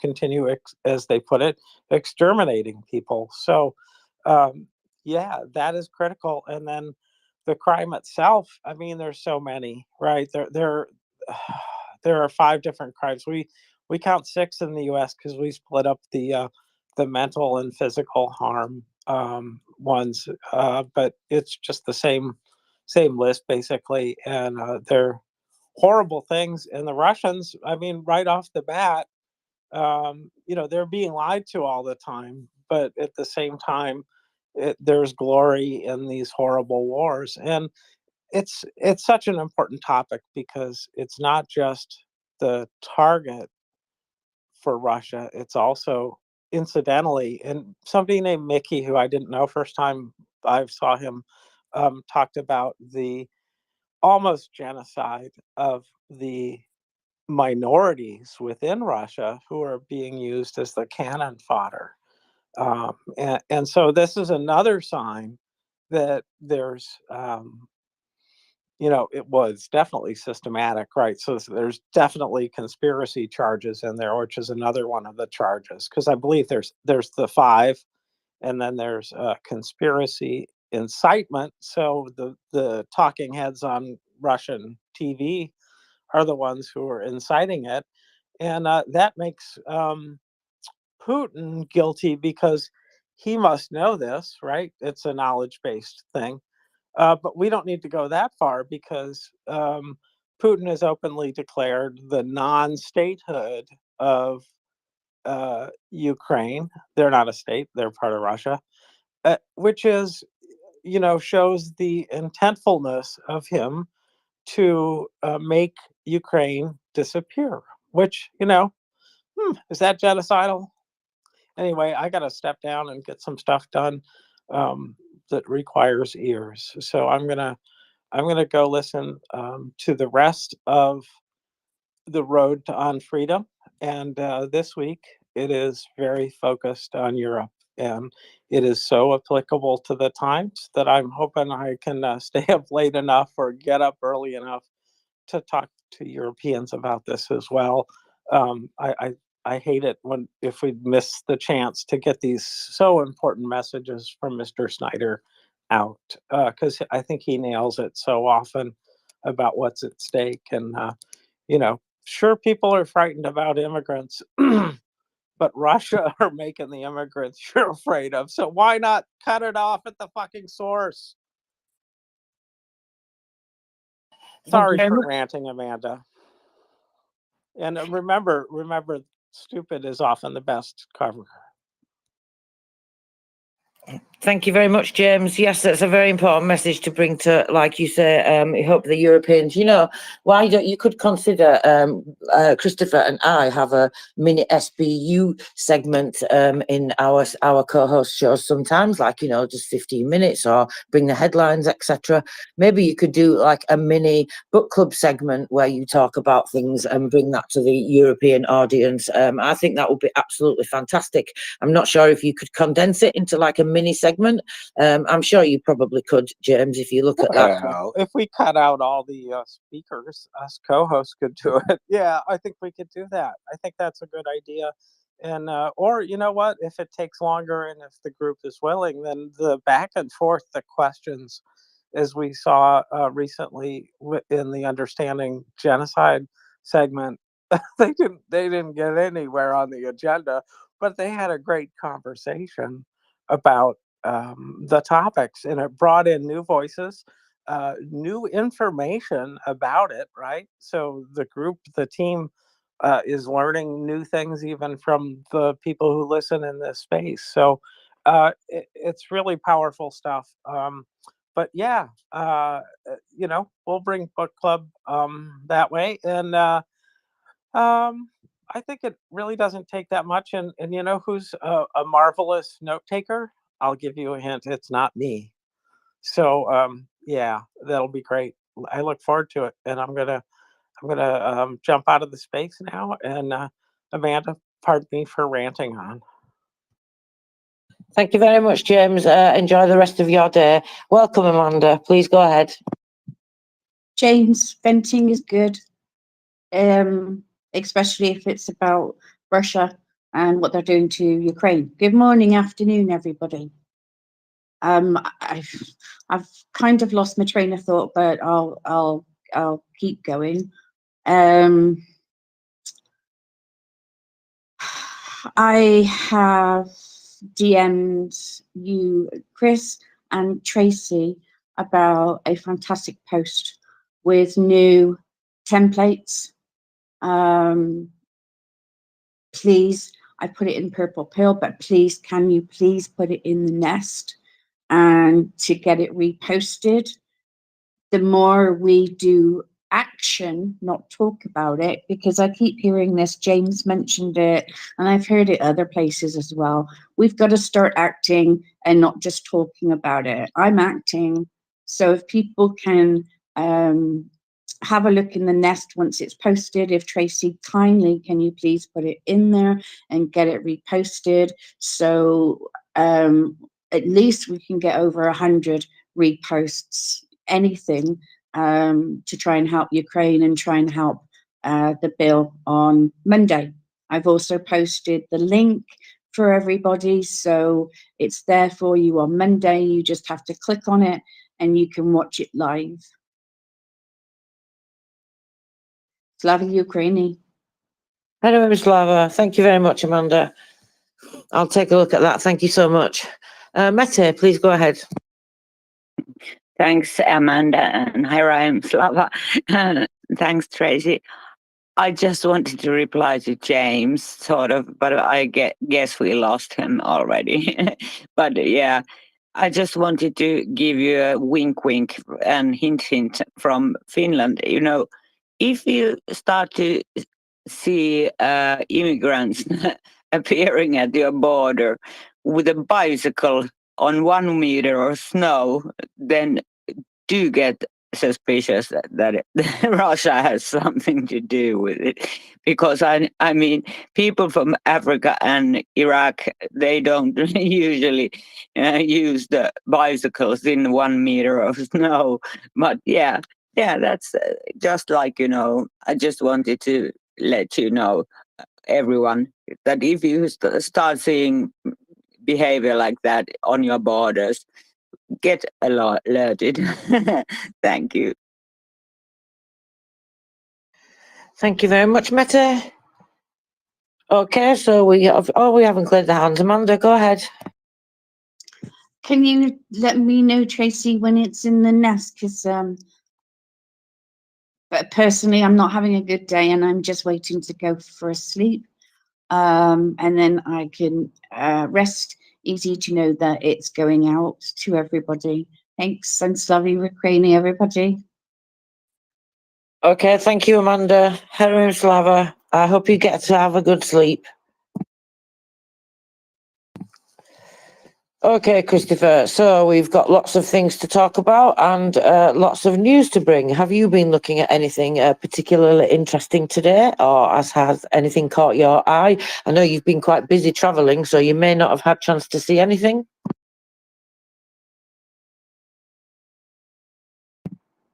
So Christopher's talking to a muted mic, or he's a bit busy at the moment. So let's have a look what we can bring to you today. So President Zelensky has held another meeting of the Stavka. This is where he meets with the military and various aspects of defence are considered. Military issues, questions of veterans, the issues of bridges. That's interesting that he says that, because we just saw that in one of the donations from, I forget off the top of my head which country it was now, possibly Netherlands. I would have to double check that though. But yes, some bridging equipment was sent. That notification came yesterday. So that's very interesting. And they are working separately to implement agreements with partners regarding new weapons production and joint production and a joint repair base. So that's good news. I saw something recently from about one of the repair bases, and they were showing some equipment that they'd repaired and some Leopard tanks that were ready to go back out into the field. So that was absolutely fantastic news. I thought, yeah. Now, I don't know if people heard yesterday about this deputy who detonated a grenade in a village council meeting in Transcarpathia. He died and many people were injured. According to the updated data, 23 people, including the suspect, were injured by the detonation of the grenade, and they were resuscitating him last I saw yesterday. So the latest update, the deputy of the village council was informed of suspicion of having committed a terrorist act, which led to serious consequences. So he's been charged with Part 2 of Article 258 of the Criminal Code. that I'm not familiar to what that 258. I've not looked at that one before. Obviously, this is not a usual incident that we see. It's quite unusual. There's some quite disturbing videos out there, so if you come across them, just be careful to watch them if people have not censored them, because there are videos out there of him walking into the meeting and just throwing the grenades. So just some warnings there, just to be careful. You know, some people don't like to censor these things, and that's not very good. So let's have a look at some more interesting news. The Ukrainian drone AQ400 Scythe has been put into serial production in Ukraine. This drone features a cruising speed of 144 kilometers an hour, a range of up to 750 kilometers. Wow, that's fantastic. A UAV wingspan of 2.3 meters. I mean, you know, you see these things, they're starting to look more like planes than they are drones. But obviously, you know, that's what they're modelled on. But it's just, I'm staggered by the size of them sometimes. Just somebody who's naive like me and hasn't been involved with drones before, you just don't expect them to be so big sometimes. But of course, to go that distance, the UAV takeoff weight is 100 kilograms and the weight of the combat unit 32 kilograms. Due to the reduction of the range, it can be expanded up to 70 kilograms. The manufacturing company stated it has already produced 100 units per month and plans to increase production up to 500 units per month. Oh my goodness, that's absolutely fantastic. So I've posted some pictures of this if people would like to see. There's some interesting looking pictures. So I would suggest that you go and have a look at those. And then you can see in more detail. It's a very strange looking drone. So go and have a look at that. And I don't see many reposts on my my link. Oh, 11 reposts. It's the second one in the nest, guys. There's like 122 people here right now. Obviously, 11 of you have already reposted that. Let's have a little competition and see how many we can get on there. Of course, I'm just saying that so you repost it, but why not? We need to get the word out there, and we need to share this bubble of information and bring more people in so we can inform more people. You know, and we can also bring people in that can help to inform us. As James was saying yesterday, just now, not yesterday, last week, in the Understanding Genocide segment that is on Friday night, 10 p.m. Eastern, 3 a.m. UK, 5 a.m. Kyiv, and that's with Prince Heather, Nancy Hem, and Gina Christian. And it's an absolutely fantastic segment. They really bring some great information, go into detailing all the reports that are being compiled for the United Nations and by other independent agencies. So it's really, really informative. And as James was explaining, because the contributions from speakers were so wonderful on that episode, they didn't get to go through the report as much as they planned to, which is absolutely fine, of course, because that is the whole point, is that we discuss these things and share that information. And when we're learning from you as well as you learning from us, then that's absolutely even better, because we all need to be open to learning new information as well. It can only help us. It can never be a problem if you learn accurate information. And of course, it gives us more tools then to be able to counter these things when we hear them, or just more tools in what to say when we're contacting our representatives and what to ask for. All those types of things really, really help. I would recommend going to listen to the podcast of that, which has now been released. That's last week's episode. And you can listen to the podcasts in double speed if you like, if you're able to deal with that function. And then that means it will just be an hour and a half of your day instead of 3 hours. But of course, if you have the time, I would recommend using the 3 hours or the hour and a half, whichever, but definitely go and give it a listen. And then last night's episode will be out on podcast very shortly, I'm sure, because the edit team are doing a wonderful job. So Now then, I know we had a crash, but there's not many people here. I see you wonderful people retweeting. You know, this community is what it is because of all of you two. So never forget that. Even the people that don't come up and speak, you know, you're just listening in the background. We know that you're there. We know you're retweeting. You're probably donating too if you're able to. If not, you're retweeting our donation fundraiser posts and that type of thing. So every single one of you is what makes this community work. So never forget that. Just because you don't come up and speak doesn't mean that we don't see the value in every single one of you. So thank you for being here. And thank you for all your hard work. And on that note, let's go and have a quick talk about our fundraiser that we're having for Scruff. If you've not heard Scruff, you need to try and catch him because he's absolutely incredible. He's just typical, like from what I've seen in the few Ukrainians that I've spoken to and heard from. They're so direct, and I absolutely love that. It's so funny. This is one thing where I'm from in West Yorkshire, which is very high up in the north of England. We're very abrupt and very direct, and we often get accused of being quite aggressive in our conversation when we're not really. We have an expression, we just call it like we see it, or we tell it like it is. Sometimes you will often hear them say. So I actually really appreciate when people are very blunt and direct. You know, it's not for everybody. I understand that. Some people like a milder conversation, and of course you have to consider those people also, which is why when I speak to all you lovely people in this space, I do not speak in my typical Yorkshire way, because one, you would not understand me, and two, it's extremely fast. If anybody, any of you have heard finance, who used to speak in the space very often, finance analysis, that how fast he speaks. If you think he speaks fast, well, I speak much faster than that. But I speak to you all in what we call our telephone voice. So, telephone voice away, let's talk about Scruff and his air reconnaissance unit. So his handle is in the tweet. It's the first one in the nest. So if you would kindly repost that or consider reposting that, we would be very grateful as always. And I'm sure Scruff's unit would too. So we're collecting he needs drones, drone equipment, FPV drones, thermal drones, all sorts of different things.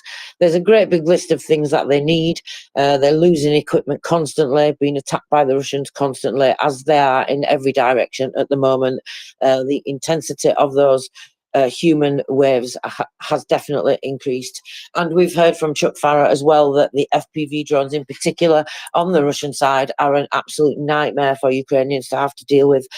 So they definitely need thermal drones, signal boosters, night vision goggles, ear protection and FPV drone parts. And that's just a few of the things that they need because, as always, they are very gracious and just asking for the things that they're most desperate for and not giving us a great big massive list of things that we know they definitely need. So there's no limit on this. We are collecting as much as we possibly can in the 3-week period, which is coming to an end quite shortly, I think. Maybe about another week. I would have to double check that for you. But I know it was for a 3-week period. And so we're trying to raise as much as we can. And just give them every advantage, really, especially, you know, when we hear all these things like they're having to conserve ammunition and that type of thing. You know, it's absolutely dreadful. And of course, we can't fill that gap completely or replace that or provide anything lethal or ammunition. But what we can do is provide them lots of advantages to be able to make them get out of situations or see situations before they get themselves into them, or, you know, just generally have more protection and more awareness. You know, like night vision goggles, for example. Obviously, that gives them, you know, it's obvious that one, it gives them the sight in the night time, and that's incredibly important. So if you can afford to donate, please do consider donating to this fundraising campaign that we are having for Scruff and his drone reconnaissance unit.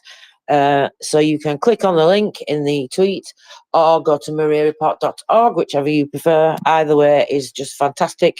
And also, if you can do, please consider setting up a monthly donation. You can choose which amount you would like to pay. You know, no amount is too small. Every single penny, dollar, euro is vastly needed and greatly appreciated. And if you do the regular donation, the donations that come in between particular campaigns that we have, then go to fund other things in emergencies.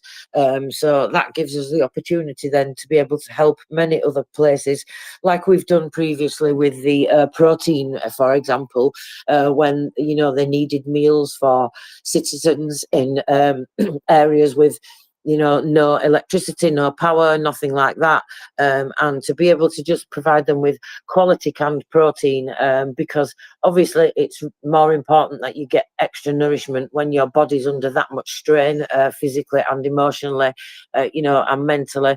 So, you know, anybody that knows that when you're nervous or stressed out all the time, that can cause you to lose weight very quickly. We have a saying in the UK, living on your nerves. And so obviously it's more important for them to have quality protein to go with their aid and their humanitarian aid. So that was one thing we were able to do for that. So that's obviously something fantastic. And just to finish off with that, that's my favourite thing about MriyaReport, is that we do get to be able to give to a variety of different needs, local needs on the ground in Ukraine. As for, like, for example, with this unit and other military units we've helped, civilian units, units of the state emergency service, humanitarian needs, generators for children's hospitals, all sorts of things. So rather than just one particular charity that deals with one type of thing, we do have that variety with the links that we have on the ground. And I just really love seeing that. You know, every time there's a new fundraiser, I'm always really excited to see what it is that we're collecting for next. And you know that then you're sharing out that need, you're sharing out that aid to various different places, you know, just spreading it as far as we possibly can, I think. So we've got no hands up, Christopher. I don't know. I'm not surprised people are not sick of hearing me and want to speak themselves.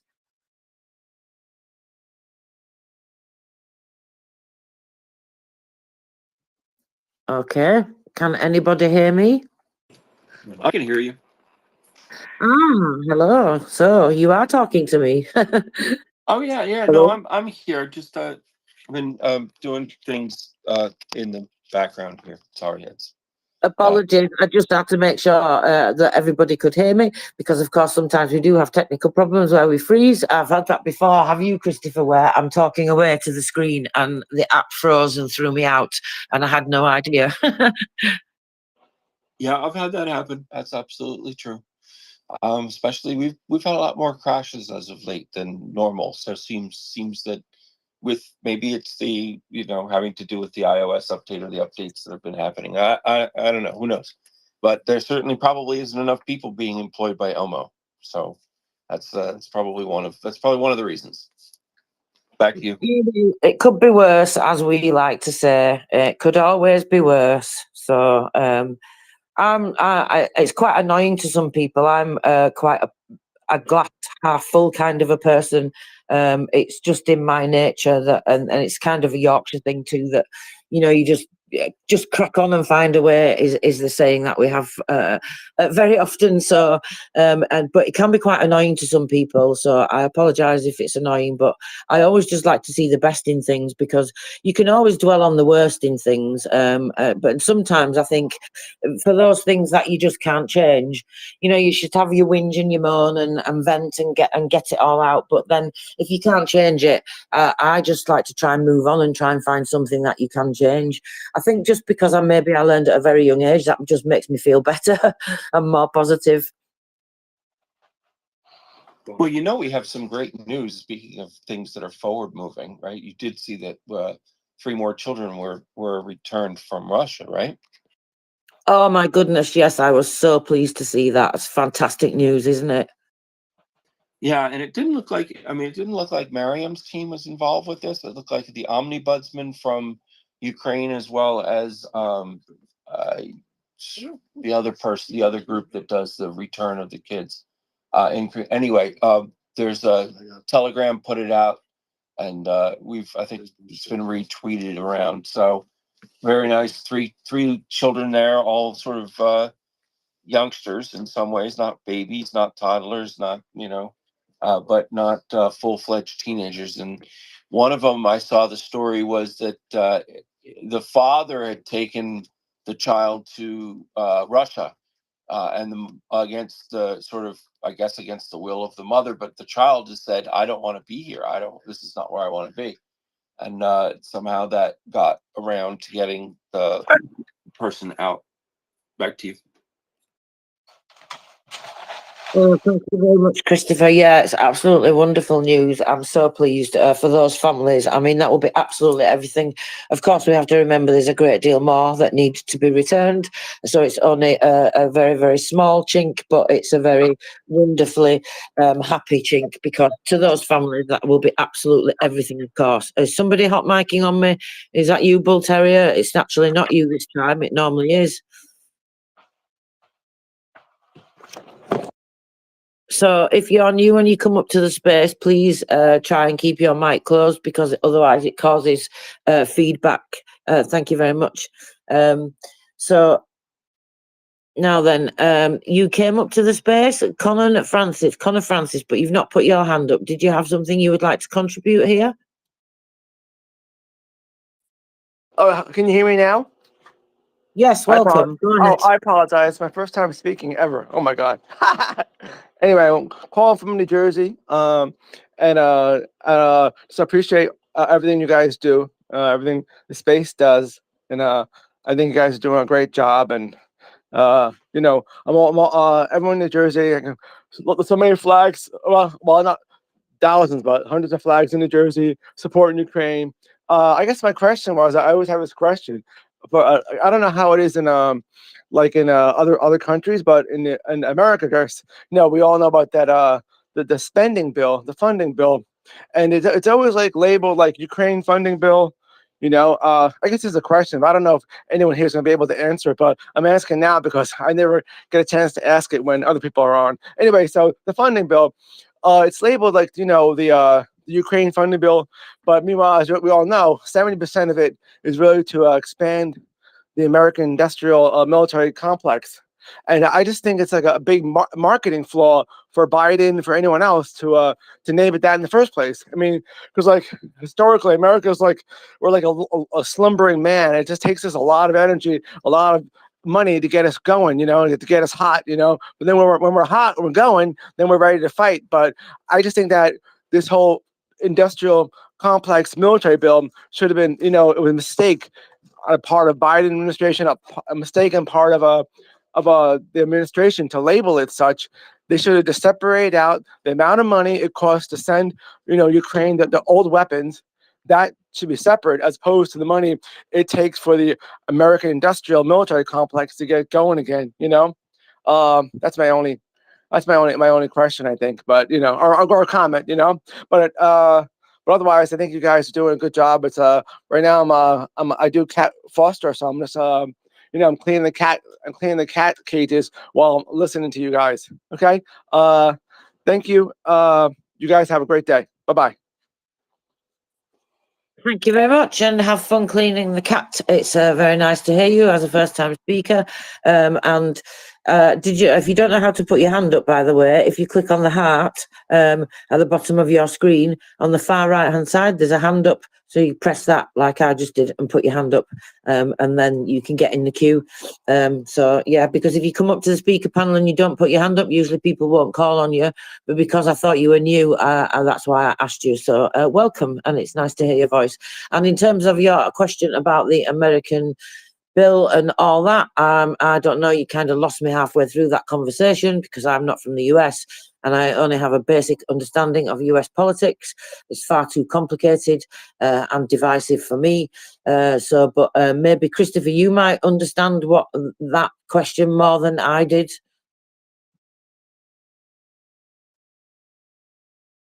Christopher's from the US, so if anybody can understand it, he will. Maybe the best time to ask that maybe is when we have more people on the panel or when the co-hosts from the US are on, because I don't know how it works out, how it's all separated and all that. Do you, Christopher? Well, I'm not really sure what the question was. I mean, it sounded more like a comment, but one of the things is this military-industrial complex is kind of a misnomer in some respects, because it suggests that we are. There are so many different components and pieces that go into making up supplies for Yeah, so our troops. So I think, yeah, because the US and everybody has actually called it a defense, not military industrial. So I think you're right to point that out, Christopher. Well, it just doesn't. It seems a bit of a misnomer. I mean, it has some. It's been used in the past. A lot of times it's used as a pejorative, so it has negative connotations to it. But I think really, realistically, there's an accounting process that goes on in the federal government that needs to be followed because of consistency, right? So you want to have accountability. People are screaming for accountability. One of those ways is to follow a consistent accounting process, and that has been established before this war. It's mandated by law. It's mandated by Congress about how things are accounted for, and so those are the ways that it needs to be done, and that's that's that on that. Yeah, I don't like the term military-industrial complex. I think it's Russian propaganda, so I don't like that term for sure. And, they've been I think it's very important that this defense conference that they've been having with the US and many other countries in Ukraine, and which started in Ukraine, didn't it? And then now there was just the most recent version in the US in the last couple of weeks. And it's defense, it's not military-industrial I was complex. using that term just as a fun way to explain it. I mean, as a fast way. I mean, and I guess to be more precise, like in the budget, it says that we're going to give Ukraine older weapons. I just would like, if that was like the amount of money, the value of those older weapons that we were giving Ukraine, that should be separated out, and we should call that bill the amount of money that's given Ukraine, as opposed to for the whole budget, we're including the amount of money it costs to make us new weapons, and the amount of money it's costing us to design new weapons, and the amount of money it's costing us to expand the factories to make those new weapons. We're actually including into that whole bill, which is in reality is kind of a misnomer, because we should only be including for Ukraine's bill the amount of money it costs to send Ukraine those older weapons. I mean, I just don't know how it's done in other countries. If it's done in other countries the same way as opposed to the US, I just think it's causing some problems. I don't know how it's done in the UK or it's done in Australia, but it's done kind of wacky here. Connor, I'm not sure I understand what you mean, because all those things that you mention have to be included in the calculation and the equation, because if they're not included, then you don't get an accurate picture of exactly how much is being spent and how much is being cost. But I think what you're saying is that you would like to know personally how much the cost of the old weapons are. Well, I think that information is available to be found. I'm just not the person to be able to tell you where to go, but to find it. But maybe for every child is. For every child, do you know where to go to find that separate information? Because I do believe that it is available out there. I don't know where to go to get that information, but this is a question that a civilian asked, I think. Sir, do you have any military experience? Oh no, I have zero military experience. I just think it's a false argument to say that it all has to be accounted. I just think that I'm a lawyer, but I just think that basically that if we're going to give Ukraine old weapons, and that's all we're going to give them, and we should just, for that bill, we should just account how much money it costs to send Ukraine the old weapons, and then we should give that bill to Congress. So in reality, it probably costs like maybe $10 billion. Connor. Yes. Connor, did you hear what I said when I answered you? Yeah. No, I heard. I said that there's an accounting process. Yeah. The accounting process is mandated by law, and in order for transparency and in order for consistency of accounting across the board, this is how they account for it. Okay.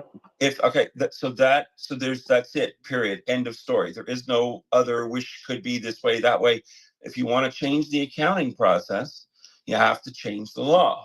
So it's the way it's done. I understand that people will make one way or another about it, but you know what? You're informed. And as an informed individual, you know the differences and you can explain it to others who are potentially having problems. But it is what it is, and it's going to remain that way. A lot of these weapons wouldn't be used for If the you're a US lawyer, wouldn't be they should using them use anyway, understanding. right? So Oh because no. of their age. Hold Yeah, on a I second. Let me understand that. finish here, buddy. Sorry, Hold sorry. on. All right, I'm just going to mute your mic there. So this is again, I understand why you'd want to make the point, but unfortunately, it's not a fallacy, but it's not exactly truth either. If you're trying to make the point that way, you need to make the point based upon the accounting system that you have. And unfortunately, that's the accounting system we've got, right? So, but it seems to work pretty well. We put a lot of money through it, a lot of jobs. We've had a lot of jobs created because of this. We've had a lot of orders created overseas because of this, right? So some stuff that had been mothball production line for things, all of a sudden has gotten a jump start because of it. If you just Google that up and find out who's buying what from overseas, placing orders for weapons that have been, designed 10, 15 years ago, yet people want them. So, somebody's doing something right. And, if there's a little bit of something that falls through the cracks, well, it's a really big country, man. It's a really big country. We got a couple of hands here. Let's go to Chris and then Forever Child, please.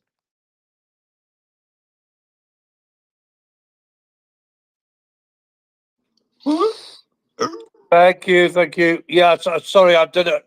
I'm hearing some voices in the background on mine here, but Connor, just to let you know, if he's still is he still there? Or has he gone now? I followed him back anyway. I don't know, but I think if he was a lawyer, like he said, then I think he would understand the system anyway and not ask such naive questions, shall I say? I'll put that as politely as I possibly can. Oh, So I don't really want to go on. I get what you mean. I get what you mean, but it's sort of interesting actually, because a couple of things there were interesting anyway, Tracy, right? And Chris, right? One was that when I was writing my recent article, I steered completely away from military-industrial complex, right? Because I wasn't sure, Chris, right? But I thought I'd read that it had very negative connotations in the US, coming from something. I was just looking at Wikipedia on it, right?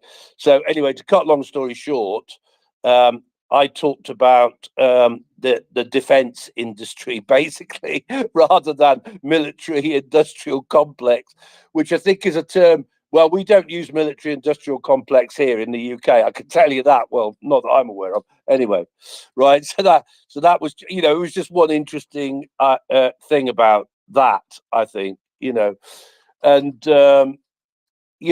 then I find it quite fascinating actually that we've now, we've sort of gone from the first argument was, well, actually, we're only spending about 0.6 or something % of the annual defense budget. Is that right, Chris? I think so, isn't it? And then it's such a small percentage. It's about 0.5% or something along those lines of the military budget, and that's not even the budget, our budget, like the budget for the United States. Exactly, right. And then obviously now what we hear commonly, and he used 70%. And to be honest with you, in my article, actually, I basically said, well, views range from like 65% to 90%. So if you want to pick something like 75%, go for it, But actually, I do note that more and more people are settling on 90% of the money provided to Ukraine aid is basically going back to the US, right? So yeah, okay. So anyway, I get what you're saying, Tracy. It was a bit all over the place, wasn't it? But if he wants to talk to me on DMs, then I followed him back now. So I always enjoy debating with lawyers, Tracy. Rather you than me, Chris. Thank you. I appreciate that. Go ahead, for every child.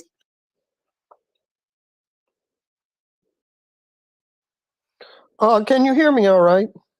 Loud and clear. I have two or three things of my own, but I want to respond to Connor one more time. What's happening with as Christopher describes as an accounting process is not a problem with any decision makers in the United States or in Ukraine. It is a problem for civilians to envision that it's a problem and begin adding to the misinformation that Russia will certainly amplify and try to capitalize on.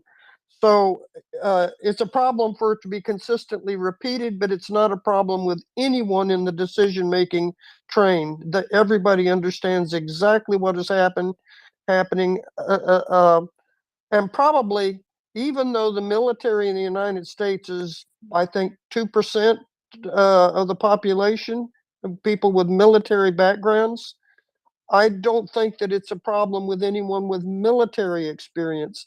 That said, I had some things of my own, if I could go on with that, Tracy. Well, to a certain extent, for every child, but I don't really want to be going on this topic for too much longer because I just think this is a different topic. That's okay, but I just don't want the him to achieve disrupting the conversation. But please go on. Thank you. No, I'm dismissing that topic, and I'm going to spend some time quietly regrouping myself afterwards. But I'm having a lot of difficulty on Twitter. 2 days ago, I was suspended for 3 days, and then they lifted it after 7 hours, and now I cannot count on anything I tweet going out. Oftentimes, it's refused. Sometimes I can get one tweet or two tweets. However, that's with retweeting, something that's important for me to boost. And so anytime somebody retweets something of mine for Ukraine, I have no problem getting it out. I just can't quote tweet. And so I can go to someone else's timeline and tweet my own tweet again if they have retweeted it, but I cannot quote tweet. So I don't know if I've made myself clear, but it's really helpful for me to amplify my own work if somebody retweets it. Then in Congress, there was a question asked of Zelensky about his plan for winning the war, and then I heard it amplified again on online. I think once on MriyaReports and just in other tweets. And my response to that is, and I have tweeted it out, and I tweeted it out to Congress and the president. Can you envision asking General Patton, General MacArthur, or General Eisenhower what his plan is for winning the war? It's absolutely mind-boggling that anyone would ask for a battle plan to be publicized in order to qualify for funding. And then let's see. Also, I have been hammering in my communications with Congress that that we have made promises to Ukraine, and that the whole world is watching. I cited that today and last night with an exact link to the Budapest Memorandum, where we assured Ukraine that we would be there and in order for them to disarm. And if people would use that Budapest memorandum link that gives the actual citation for our promise to Ukraine, that might be helpful in someone else's communication. But it's pinned to the top of my tweets. Slava Ukraine. Hello, Slava. Thank you very much, Forever Child. Yeah, there's definitely been some odd things going on with Twitter and people's accounts. And I mean, even Pekka's had some random things happening, hasn't he? So it's difficult to explain these things, isn't it? But thank you for keeping us updated. I appreciate that, Forever Child. We can all watch out for these things. So somebody's got a hot mic. I'm not sure who that is. Oh, it's you. I'm just muting your mic, Forever Child. Sorry, thank you. Just a bit of feedback. So yeah, did you want to follow up, Forever Child, before we go on to Douglas Bader fella? No, it's just that since I have so much to say and I can only retweet somebody that's retweeted me, anybody that helps me out, I would so appreciate it, because I'm not being restricted from going to someone else's timeline and retweeting my own tweet. I just cannot quote tweet and give it more boost. So I know that tweeting is not the thing for everybody with their own timeline. But even if you only have 5 followers, it doesn't matter. If I can retweet something of my own, then I'm boosting with my 6,000. And so it doesn't matter how few followers anyone has. Any help I can get, I am so grateful. I really appreciate it. Slava Ukraine. Hello, Slava. Thank you very much, Forever Child. Welcome, Douglas Bader fella. Please go ahead. Oh, good evening. I'm gonna hope everyone's fine. I'm still bit full of virus myself, but I'm gonna try and use an illustration, a little story, to get to a point about propaganda techniques. Let's say that we're in a house, a ground floor house. The window's open. We're minding our own business. We might have some friends here. We got the window open. Suddenly, a guy appears at the window, speaking very, very quickly, and tells us, "I've got a grenade, I've got a grenade, I've got a grenade, please help me, I've got a grenade." And then he throws a grenade into our house. And we're left with a situation to deal with. We've now got this grenade ticking away. There's a few of us in the house, and we've got to figure out what to do with it. This happens with narratives on Twitter and on other social media platforms. It's a common technique. Someone comes along and they'll start talking very, very quickly. They've got something to do and they've got to get away. And we'll introduce a key phrase. That's a phrase that's used to start a narrative. And once we start discussing that narrative, we started discussing the narrative. We give it airspace. So it's a bit like me going into a Russian space and saying, I'm in a rush, I'm in a rush, I'm in a rush, but I'm going to talk about the children, the children, the children. Kidnapped children. You don't. Or something similar to that. And I think we just have to be wary of that. And when I'm retweeting things, for example, or I will look at things to retweet, I sometimes think this is clearly a propagandistic tweet that's meant to provoke a response, and I could write a response to it, or I could retweet it to say what a dreadful thing this is that someone's written. Do you think it's dreadful as well? I often just leave them. I just leave them to just sit there because I know exactly what they're there for. I don't know if I've sort of explained my point clearly enough, but it was just to illustrate a kind of a technique that's used a lot on Twitter. All right, thanks very much. Out. Thank you very much. That's a very good way to put it, and I absolutely agree with you. So on that note, I think as it's the top of the hour, we should have a roundup of today's headlines and then catch up today with what's going on with news from Ukraine. What do you think about that, Christopher? 100%, please. So let's start with the Air Force, because they've been doing incredible work, the Air Defence Forces. Of course, they don't exactly have a proper Air Force as we think of it, but they certainly do a fantastic job with what they've got. But we're talking about the Air Defence Forces here when we say how many drones have been taken down.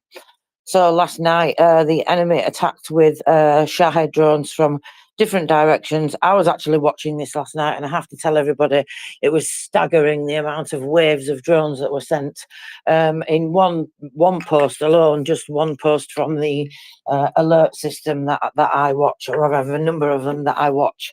But in one, it was like 6 groups, 7 groups, 8 groups, 11 groups. It was just ridiculous, the amounts of waves that they send.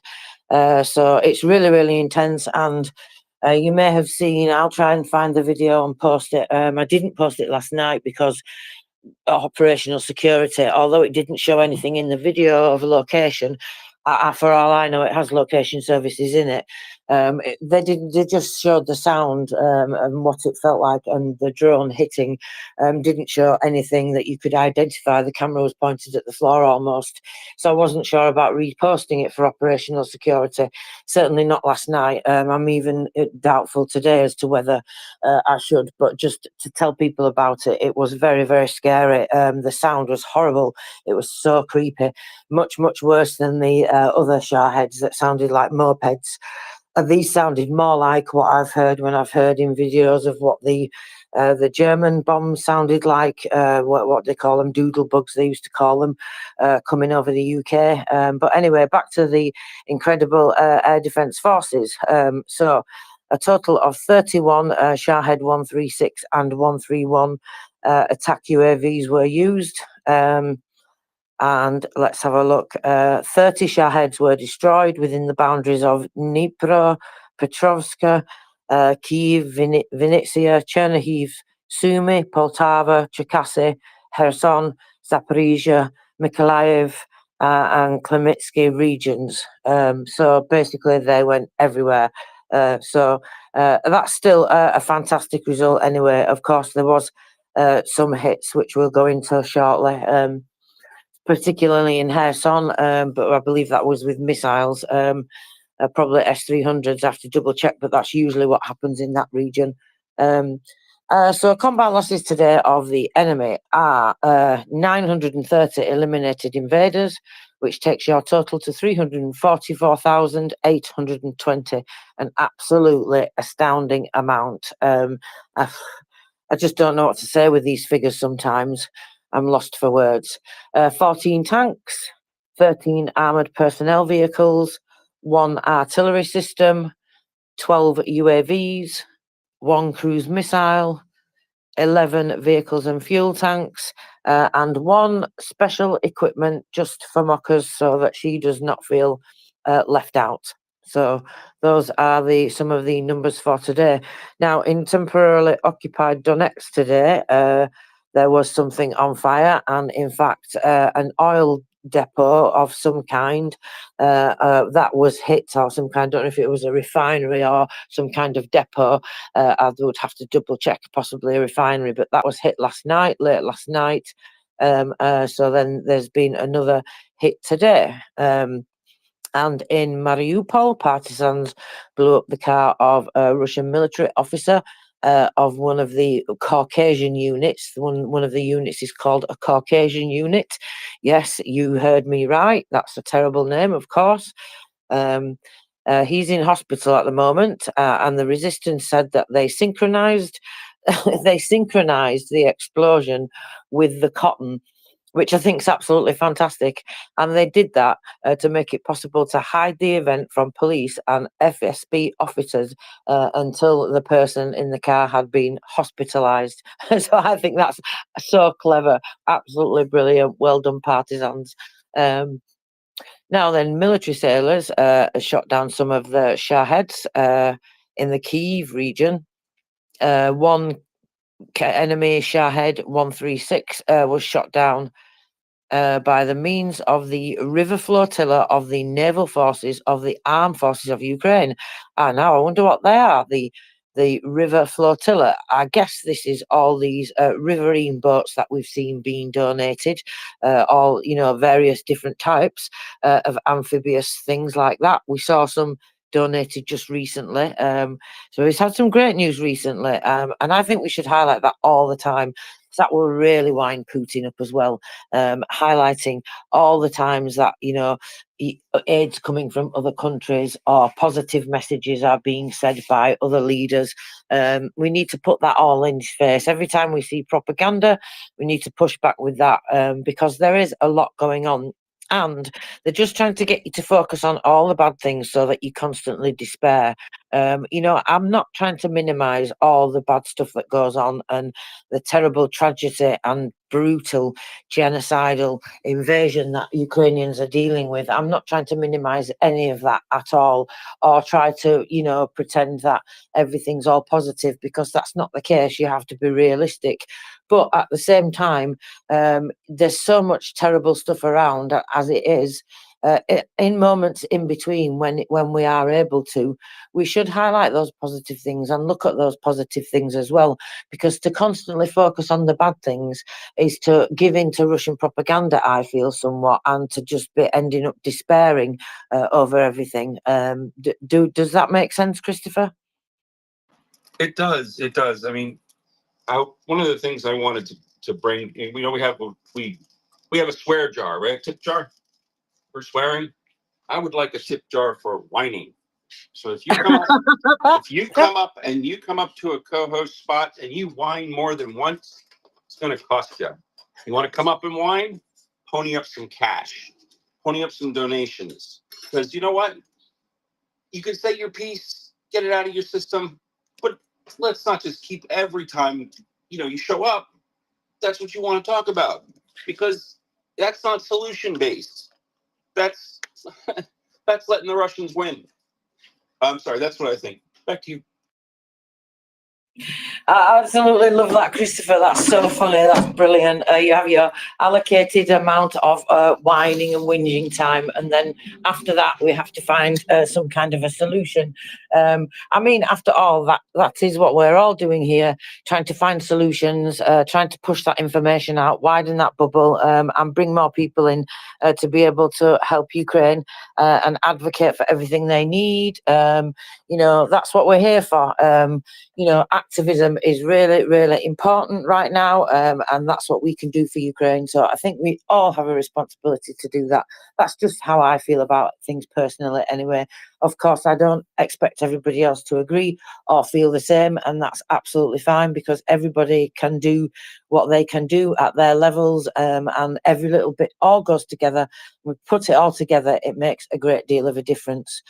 So Furious George, welcome. Please go ahead. No, it's me. It's me, Tony. I've got to Oh, change it's you, Tony. What have you done to confuse me? Oh, no, I was on with yesterday while George was host, and I said I think I might change my name to Furious Tony, and Will should change his name to Furious Will because of what's frustration here with Australian leaders. So, and I've changed it. And then yesterday he was co-hosting him. Oh, he said, "Oh, George is here," and I was looking for George on the thing. I thought, "Oh shit, he's talking to me." So I need to change it back. It's not. Maybe I should just put Tony the Furious. Anyway, just with the whinge bar, whinge jar for whinging. I think we'll end up sending Will broke because he'll have to pay so much into the whinging jar. So then we'll have to run a GoFundMe for him because he won't have any money left because he has a good old whinge, our Will. But anyway, Christopher, just what was said, there was a reporter from Ukraine yesterday talking about the CNC machines. Just wondering whether you can pass on that fella's name so I can promote the the CNC machinery thing that we need to promote, that Russia doesn't replenish its machinery. Do you recall that one? Or Chris Windley? Yeah, absolutely. That was Mark. I'm not sure if it's Sevchuk or Savchuk. I have to look. So I apologise if I'm getting the name wrong. Here we go, Mark Savchuk. Yes. So I can DM you his details, and then there's also the presentation that he did yesterday. There's the link to that. I've just reposted that actually, so you'll be able to see that at the top of my profile now. Thank you. Yes, I've Just- reposted that, and that's from his personal account as well, so you'll be able to follow him from that too.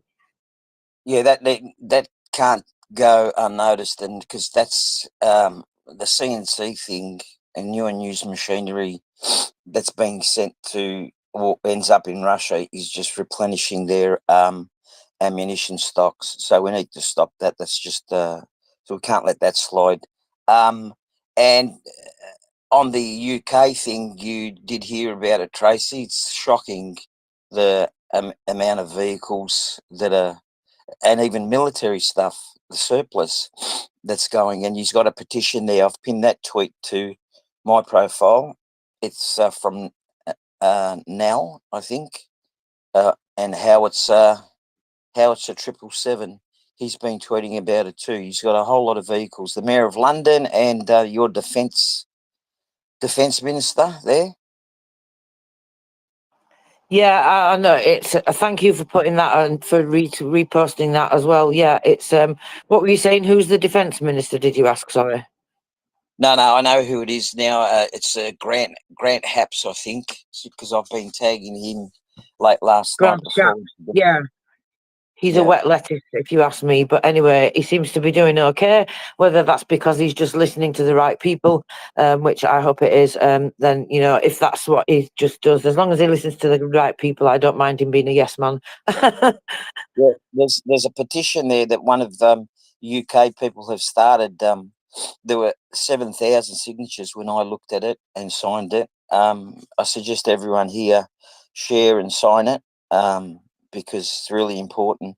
Because you're so close, you're in Europe, and it's a no-brainer that the vehicles can get transported over there easy. Whereas here, any vehicles, and I spoke to AUSUKS, the Australian Federation of Ukrainian organisations, and he said to me that they've sent containers worth of stuff and a lot of stuff on the airlines that have given them belly space in the cargo hold.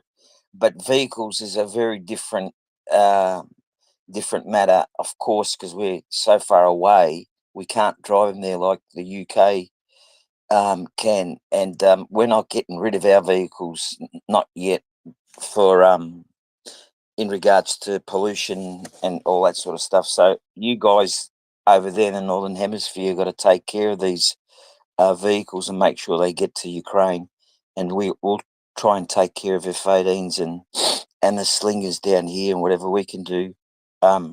Most important, we all chip in. Russia's its back's been broken by Ukrainians. We just need to finish them off.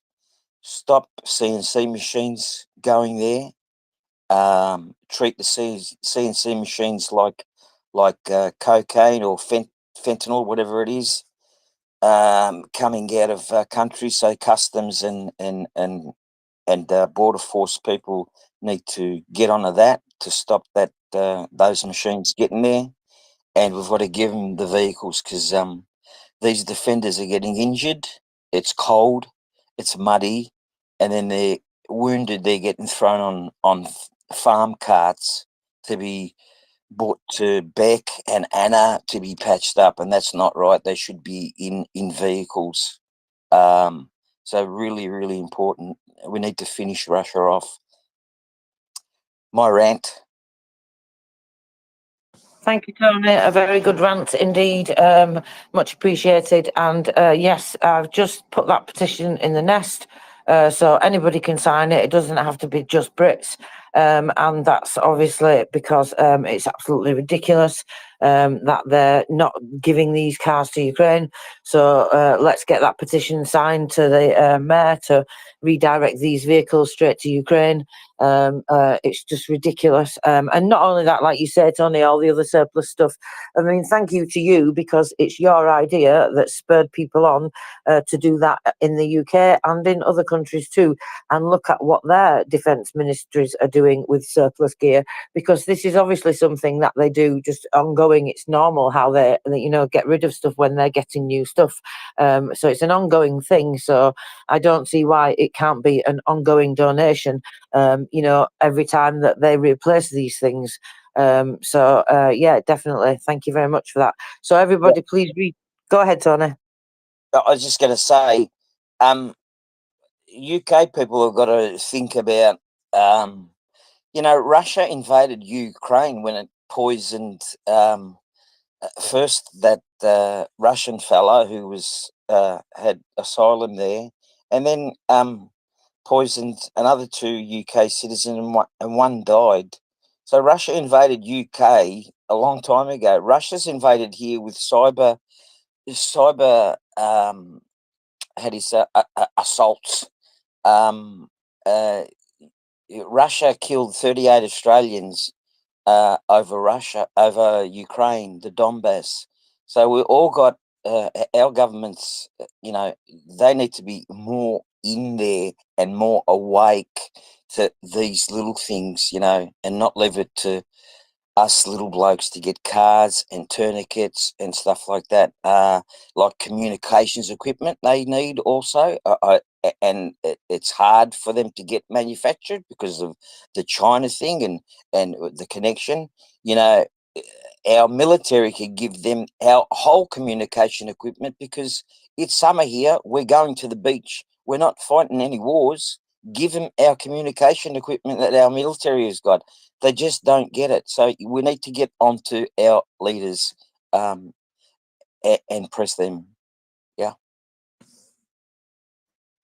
Absolutely. Thank you very much, Tony. Go ahead, Forever Child. Yes, I don't know if this is Furious or Tony or Tiny, but I would like to offer some life experiences that might help with transporting vehicles. My dad was security officer at Plattsburgh Air Force Base, which, while he was in the service, was one of the most secure Air Force bases in the States, and was under constant red alerts, according to other pilots that I learned from.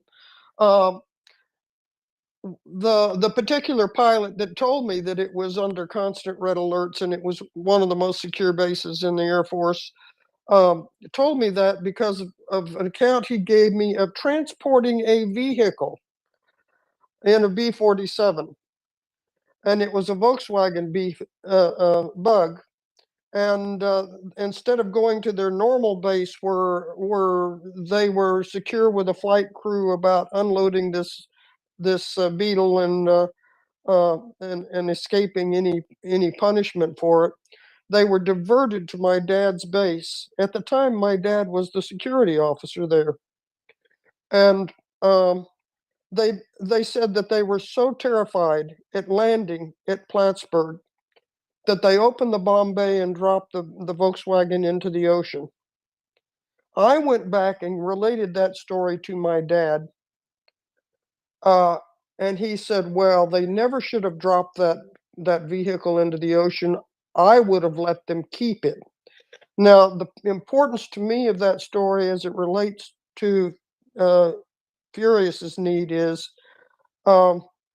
yes, we need to go to the polls and we need to elect people that support Ukraine. But there's also some really grassroots things that can happen at bars. I don't drink, but virtually everyone in the military does drink. And,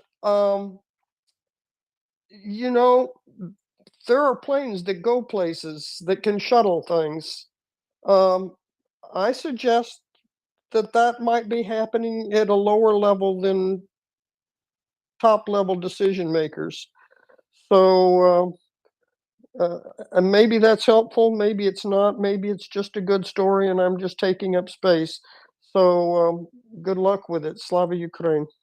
Can I just answer you for every child? Tracy, sorry. Go ahead, Tony. Yeah, I understand what you're saying. It can be done. We've got 8 C-17s here in Australia, and sure, we can get those vehicles as we do with the Bushmasters. I think they can fit 2 or 3 in a C-17. So if it came to 4-wheel drives, and the like, even ambulances, because we turn over our vehicles here, and I think ambulance is a really important thing. If our state governments gave those ambulances, yes, of course, because our military needs flight time under their belt, the pilots, and those 8 C-17s, if they done all 8 of them done one trip in a week, that you probably fit about 5 or 6 or 7 4-wheel drives in one of those things. And UK's, our partner or whatever, they can go actually just directly to RIS now.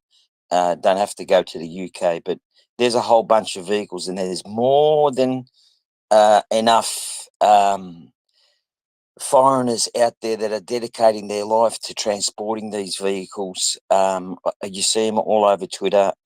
Andrew Mercado, I think, is one of them. Delivered 40 there, and another guy has delivered ambulances. So, yeah, our governments could do more with what they've got, and not sell these vehicles with 3,000 Ks or 4,000 Ks, and the planes are just sitting there. They need flight hours. The pilots need flight hours, and they're no good sitting on a tarmac. You should get them moving. There's a war on. There's a war on. Thank you, Tony. Marcus, welcome. What's up, party people? I've been gone for a little while. So, have we heard anything more about negotiations or aid packages? Any good news? So, what's the latest? Is that what you want to know, Yes, Marcus? ma'am. Yes, ma'am. So, I've not heard anything recently, other than what's come out over the last few days. Have you heard of any aid packages coming out today? I think there might have been something this morning, Christopher. Did you hear that? Lithuania, I think, is that what we're speaking about? I'm not 100% on that, but because I don't have my page up that I bookmarked, but I'll get to it. So back to you. The goal from the British chap, the general that gave that talk in Europe, he said 100 billion euros is the target. So I'm wondering, who needs to be pressured next? Have you guys seen anything from France, Greece, or Spain? Like in terms of big economies, and Italy? I mean, Italy's been giving some of the anti-aircraft stuff, but France, Greece, and Spain, well, I guess Greece isn't a big economy anymore, but you know what I mean.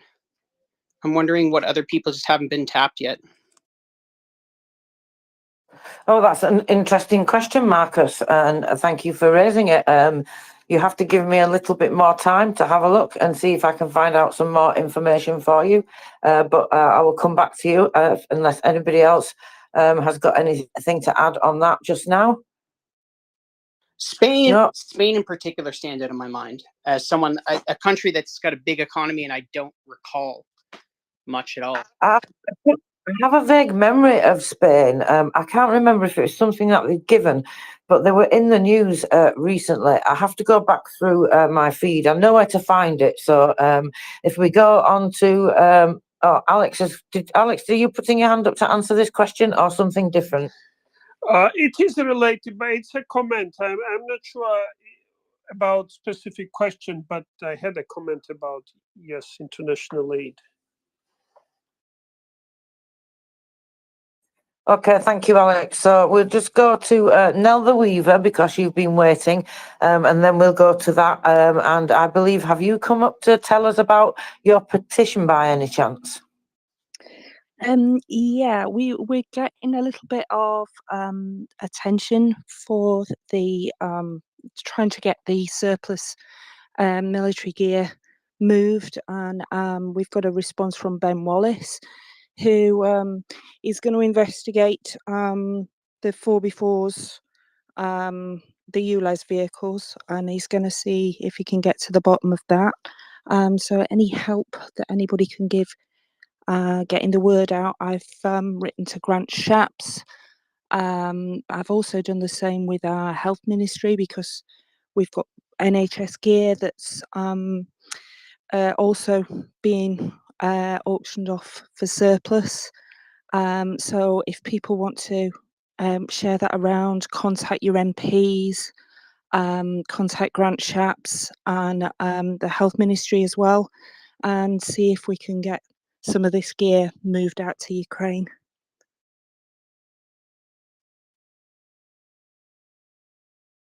Wow, thank you. I was speaking to muted mic then, sorry guys. That's absolutely fantastic news. I'm so pleased to hear that, and thank you so much for coming up and telling us. So yeah, if everybody can retweet that, that will be even fantastic. Get lots more attention on it. I'm so pleased Ben Wallace has given some attention to it, because I think with him on the case, something will definitely happen now. So yeah, incredibly well done, Nell. Fantastic news. Thank you so much. Alec, sorry, go on. Is it all right if I speak? Sorry. Go ahead. Yeah, sorry. Mockers sent me Nell's. Hi, Nell. Great work what you have done. Now, don't forget, we're here in Australia. We don't see the news, so you need to be posting those updates. That's good to hear. That I've heard of, what's his name, Ben Wallace. He was in Braveheart. No, just a joke. But let us know. Let us know what's how it's going. And by the way, the petition that I've posted on pinned on my profile, that was done by Richard Lofthouse. He's on Twitter, is he? I don't know who you mean. Yeah, I'm just asking Nell. I'm not petition. sure. I'm not sure who did it originally, because there's two. There's a change.org one that I know anybody can sign, and then there's a new one that someone started, which is a UK government one where you have to be a UK citizen to sign. That's being considered at the moment. I'll see if I can dig both of them out, and I'll share them around, and hopefully everybody will get to see those. Yeah, I've got the one that I've got pinned to my profile is send ULEZ scrappage vehicles to Ukraine. That's the petition. It's got 7,200 signatures on it. That's for the 4x4s. I don't know about the other petition for the Is it for government surplus? Is it? I think that's a duplicate petition for the 4x4s. I think, just off the top of my head, I've done so much tweeting today. I'm going a bit dizzy. But the change one with the 7,000, that's definitely the ULEZ vehicles. Yeah. All right. Can you tag me on that other petition just so I know which ones to tweet? Cheers. Yeah, sure. I'll do that. Thank you very much, guys. So, Alex, thank you for your patience. Please go ahead. Yeah, with regards to the aid, and you probably discussed it already, but I found an interesting thing. Estonia committed, I believe, 0.25% of its GDP to Ukraine. I mean, in dollar amount, Estonia is probably one of the smallest countries. But if every country contributes this fraction of its GDP, like 0.25% a year, I think, it will be like hundreds of billions. This wall will be over well in advance. So a good initiative. And because I heard about different countries, yes, initially it was, it was easier to find stuff because honestly, there is always some junk around. So why not give it? But now that, now it's getting harder to continue this. But in the end, this is required for European own security.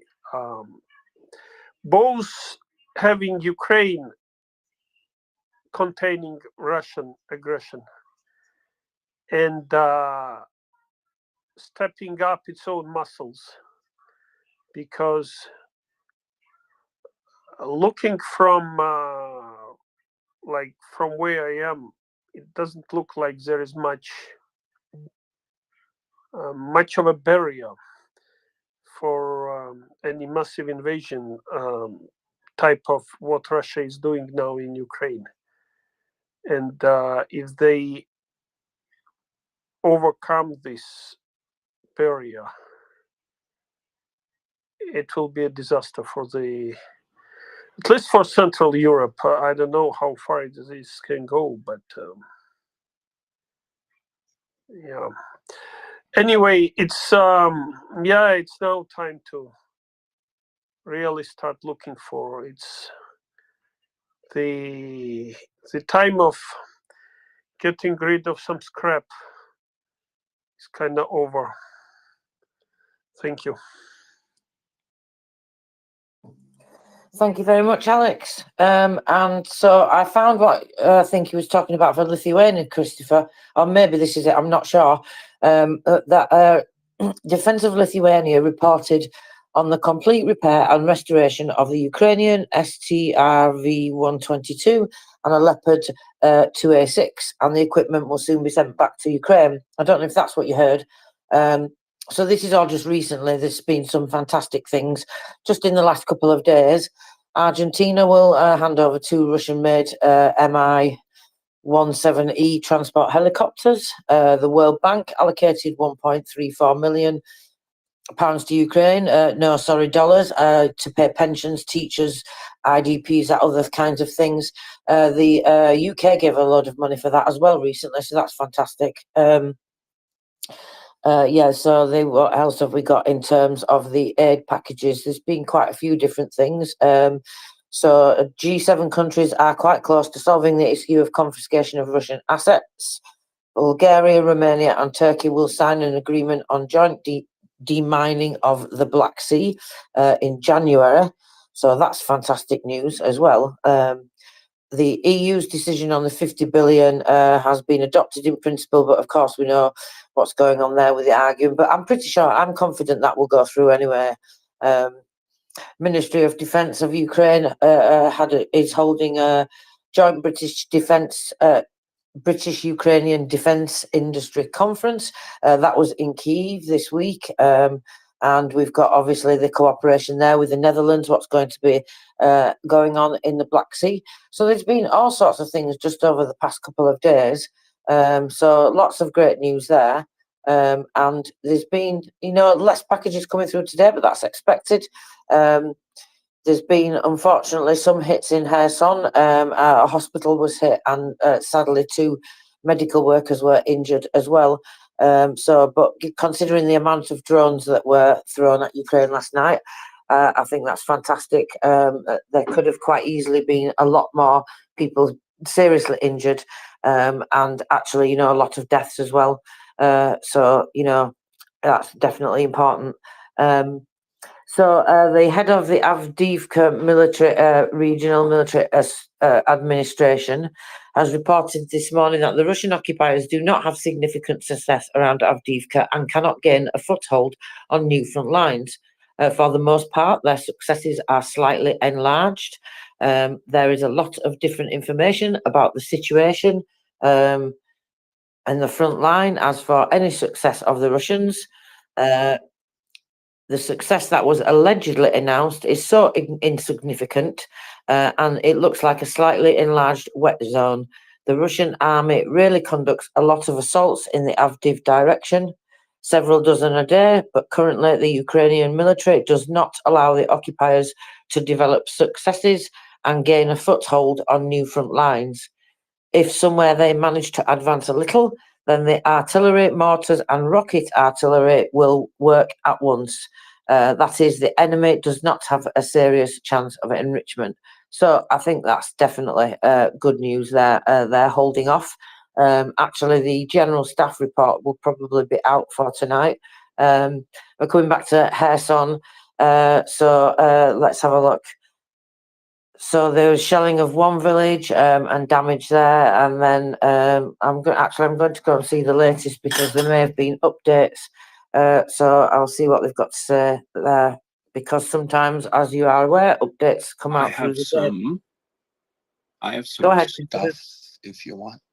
So you may have seen, did you see, that the Moldova and Ukraine have cooperated to arrest a Moldovan man for basically being a coyote, bringing Ukrainians out of Ukraine and into Moldova.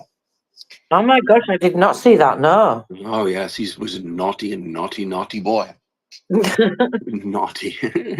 So the two law enforcement agencies working together the operation unfolded on the night of December 14th, as Moldovan police, in tandem with other enforcement bodies, acted on actionable intelligence.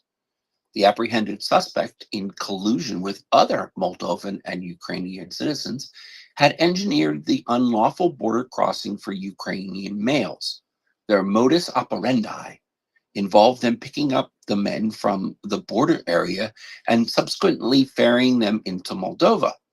The cost, which is actually I was expecting it to be more, but the cost per person for this illicit migration was pegged at $500, and I think that's US dollars. The suspect was nabbed in the act at the entrance of the city of Idnet. Following the arrest, the law enforcement agencies exercised a house arrest, and the vehicle used for the illegal operation was seized. And it probably should have a stamp on it that says "Return to the Ukrainian front." So there is also another development in Moldova, which is kind of cool. The president of Moldova, Maia Sandu, has extended an invitation to the citizens to partake in this is a quote here, celebrating European Moldova. And this is an event scheduled for Sunday the 17th, with the festivities kicking off at 2 p.m., I guess that's local time, in the square of the presidency. The event, it says, is open for public participation and press coverage, and will feature a host of creative activities and photo sessions, marking the commencement of negotiations with the European Union. Aw, that's really nice. It will also showcase an artistic program, including performances by, and I can't say that, basically it's a band from the police force and local artists. The highlights of the event will be, of course, a message from President Maia Sandu, and I'm sorry if I'm mispronouncing that, but it's slated for 4 p.m. Moldovan time. It'll be broadcast live, so I would guess it'll be broadcast in Moldovan, or in that language. But yeah, so there we go, Tracy. Couple of good little things from Moldova, a little tiny country over there that's been stepped on and oppressed for a long time, but it seems to be breaking out of its shell, which is a very good thing, don't you think? Yeah, that's absolutely great to see. Like poor Moldova, that they've really struggled, haven't they? And they've really had to deal with quite a lot. So it's fantastic to finally see them be able to now get their chance as well. And I'm really, really pleased to see that the EU included them as well. I think that's definitely a big sign to Russia to So yeah, that's great news, fantastic news. That we've got some hands up though, Christopher. I think we should see what our listeners and speakers have to say. Marcus, go ahead. So I was also thinking about that the donations. Well, Alex got me thinking about it. It's time to.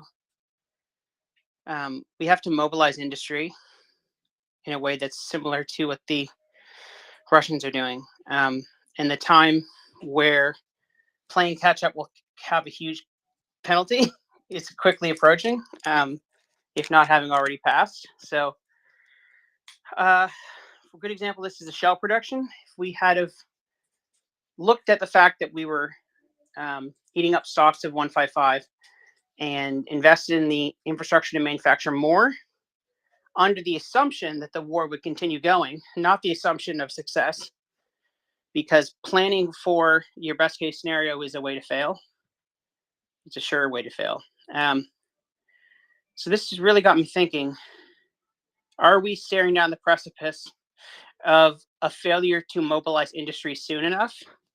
Because the Russians are mobilizing their industry for whatever it's worth.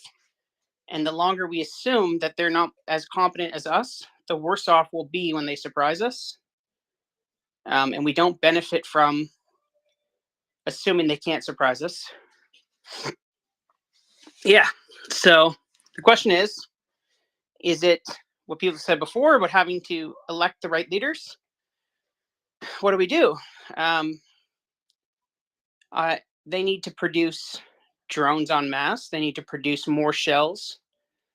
And they need to produce them in quantities that require a meaningful investment. And throwing aid money at them that is tied to infrastructure or whatever will not change anything, because you will continue to have all of this stuff ruined. And it's just going to be a wealth black hole, right? Instead of a solution to the problem. And more important than the wealth will be the lives. But once everyone's invested a certain amount of capital, they're going to be uninterested in helping to save the lives past a certain point, because that's the nature of people and countries. So we should spend it well now. So with that in mind, everybody in Europe needs to have their economies molded slightly, or one or two countries have to go all out. But it seems more likely that you'd want to push this at a large continental level. I mean, I think the Americans will need to as well, but we have to be mindful of the fact that the America of World War II was an industrial giant. And today, America's industrial capacity is intimately connected to China. I can say that confidently as an engineer. Most things aren't made from nose to tail in one country anymore. And part of that isn't by choice. Part of it is because you can't do it economically. But another part of it is because expertise has kind of coagulated around the areas where it's being used the most.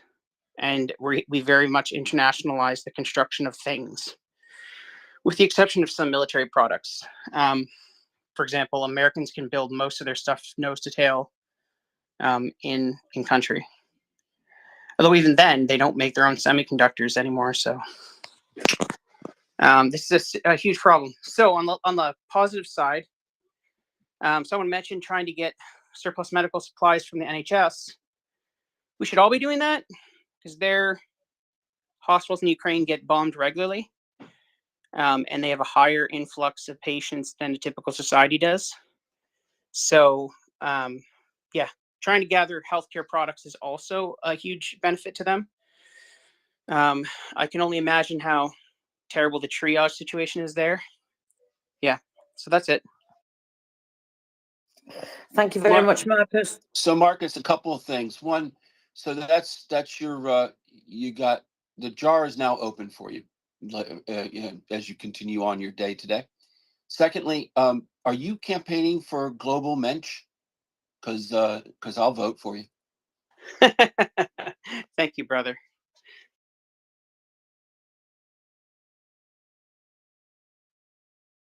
I didn't see the hands, Miss Tracy. So I don't know. I think it was Mate next. Thanks, Tracy. Yeah, to Marcus about the recent aid packages. There hasn't been huge ones because, I think the EU 50 billion is the biggest, potato in Europe at the moment. But it looks like, even Scholz told Viktor Orban to sustain from voting. So he's sort of taking out of his vote now. So I think that won't be a problem. I know when Zelensky met with all the Nordic leaders, there's a lot of support from Nordics.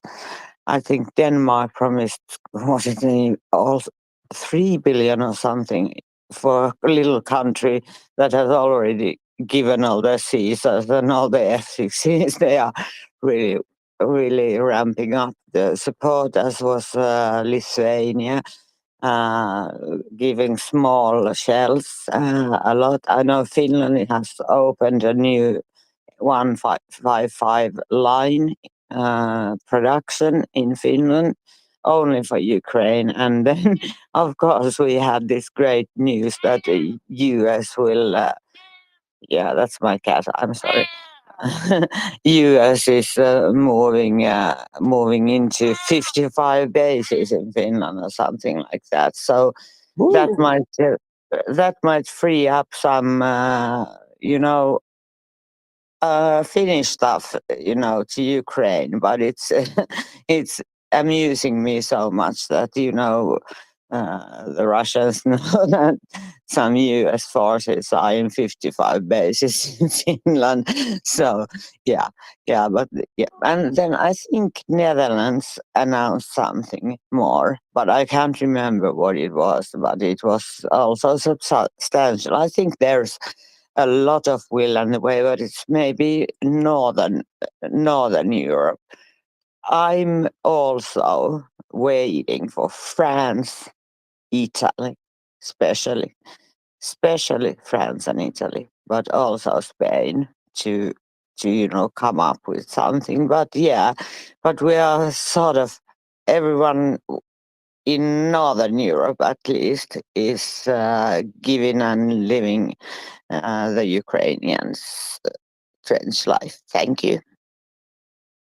So thank you, man. I found I found where I had bookmarked my thing on Lithuania. So they're recently announcing that they're delivering several batches of assistance, right? Which include millions of cartridges. I'm assuming that those are small arms rounds, several thousand projectiles of short-range portable anti-tank grenade launchers, and let's see, some other interesting. They're giving them folding beds. About 1,000 folding beds were included. It's really kind of support medical treatment and rehabilitation. Lithuania provides that for Ukrainian soldiers, which is vital for recovery outside of, especially for those who are gravely injured. They do some training and expert consultations, both of the soldiers and of the, in training and in for consult, as well as some financial contributions by Lithuania giving money to international funds in aggregate for Ukraine. So I thought Lithuania, tiny little country, also doing its part. Others that have done their parts, of course, Finland has, Estonia, Germany, Bulgaria, Austria, Belgium. And that's just sort of like in the last 90 days, according to my little quick search here in the background.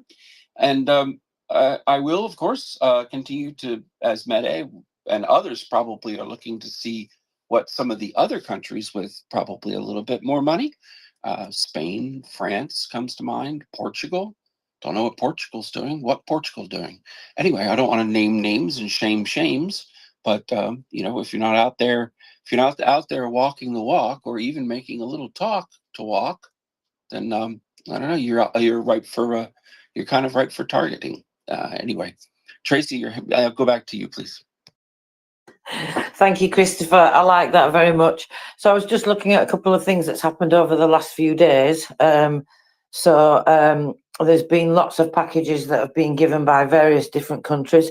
The UK announced that creation of the Coalition of the Maritime Capabilities. Finland will produce more ammunition. I think that was 155s they were talking about, and we're investing 120 million. Norway was going to transfer. I don't know if that's actually been completed, but they said they will transfer on the date that was announced. That was a few days ago, 2 or 3 days ago, additional NASAMS. And they allocated $273 million in humanitarian support as well. Germany gave a big aid package with lots of things in it. I'm just trying to find that at the moment because that had quite a good list of things in. Lots of winter gear was being given by some of the packages that I noticed. Germany also said that they had handed over a second Patriot system. So I think that we see that in, Kinzhal was taken down recently, so I think that I would guess that might be that. Obviously, I can't say for sure, but I don't think I would be far away with that guess. If not that one of the others anyway. Estonia provided a new package of military assistance to the tune of 80 million euros. Japan and Ukraine are holding a special conference on the purpose, which will be the creation of joint defence enterprise. That's pretty big, to be honest, because Japan, they've not gone this far for a very, very long time. They've stayed completely out of things like this and would only consider giving humanitarian aid and nothing to do with anything else. So that's a very big step. And then, of course, we cannot forget to laugh at the fact that Orban left the hall during the EU decision on Ukraine because he didn't like it, which I think is absolutely fantastic news.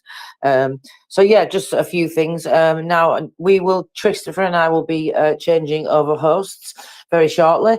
So I'm going to ask you all to please retweet the space if you haven't. I'm looking at my post, which is in the nest, and there's 21 reposts now. So what's that? Another 10 or 11 since I said to people. So thank you to those 10 or 11. But does that mean everybody else is asleep, Christopher? And we only have 10 or 11 people awake? I hope not.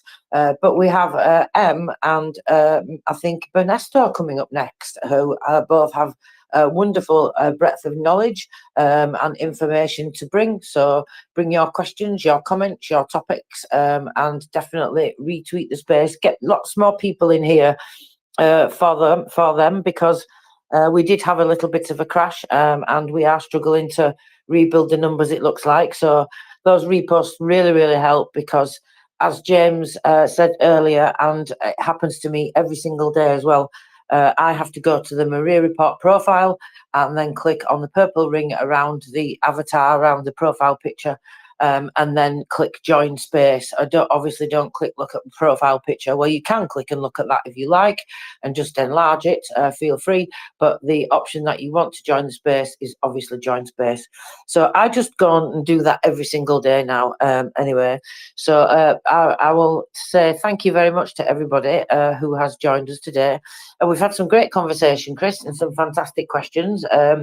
And I see we have Bernesto with us. Welcome, Bernesto. Hello, Tracy. Thank you. Good afternoon, and thanks for volunteering. I want to echo what you said. And thanks to Chris, too. Please, everyone listening, retweet and share the space. You listen to MriyaReport.org. Visit MriyaReport.org and make your charitable contribution. Thank you. Slava Ukraine. Hello, Slava. Thank you very much. And whilst we wait for everybody else to get situated and do a little swap, so we go back to the hands. I think, was it Chris next, Christopher? I think for every child was first, and then we'll go to Chris and Marcus. Okay, I'll try to remember I was raised in New York and talk fast. I loved what you said, Tracy, about finding the space again. It has been so very hard for me. And if all of us tweet out to X support and ask them to add another link there that says tweet space, that would be even more of a cherry on top. I wanted to speak briefly about Marcus talking about gearing up for the worst case scenario instead of best case scenario with manufacturing. And I would like to bring that back to Ukraine and the experience in Texas with manufacturing. There's a new generation here that doesn't remember much about the Vietnam War, or those who do, their memories may be short about what happened with manufacturing when the war ended. And I would like to share a family account with Texas Instruments. Either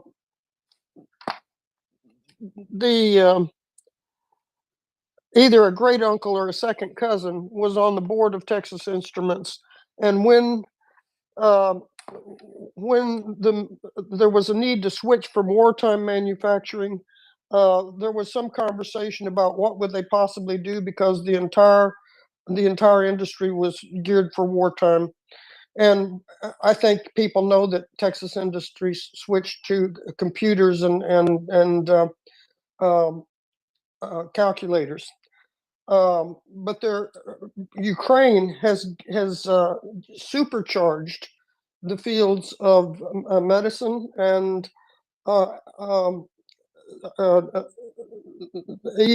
agriculture because of the need to cope with mines.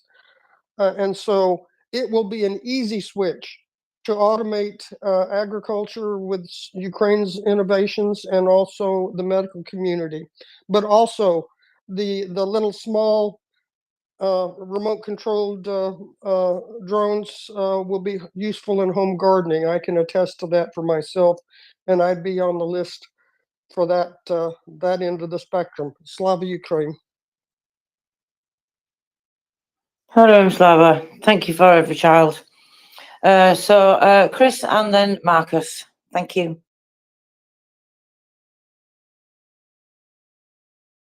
Yeah, thanks, Tracy. I'm not exactly, just a while ago this now, and I'm not sure who brought this up. I think it might have been Marcus, though. Marcus, were you talking something about 100 billion a year that somebody said?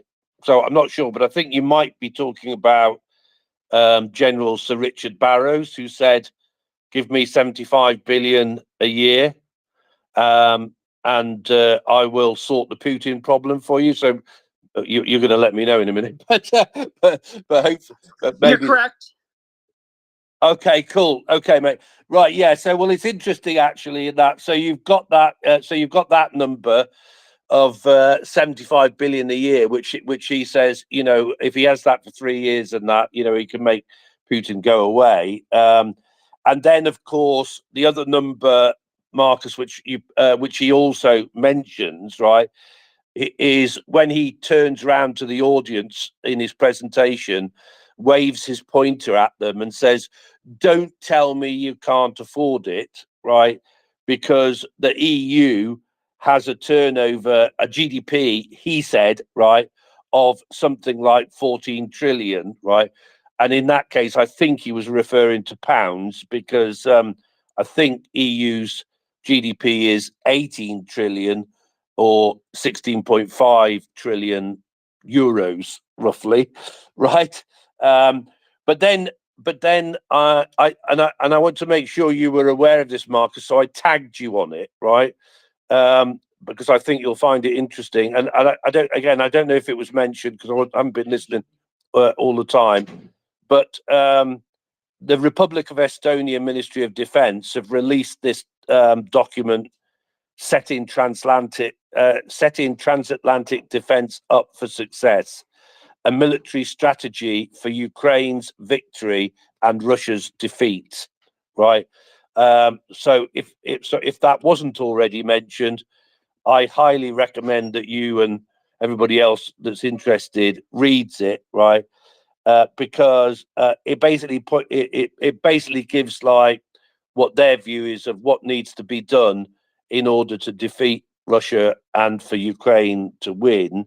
And it does actually point out that the combined GDP of the Ramstein group is 47 trillion euros.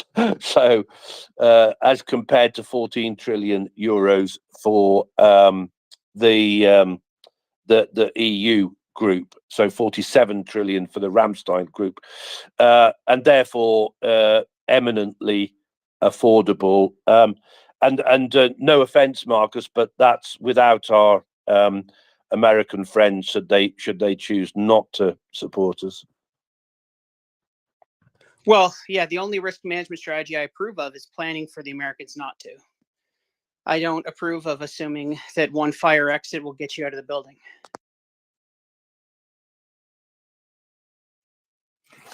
Well, I think you're right, Marcus, and hopefully I think that's what we see the start of now.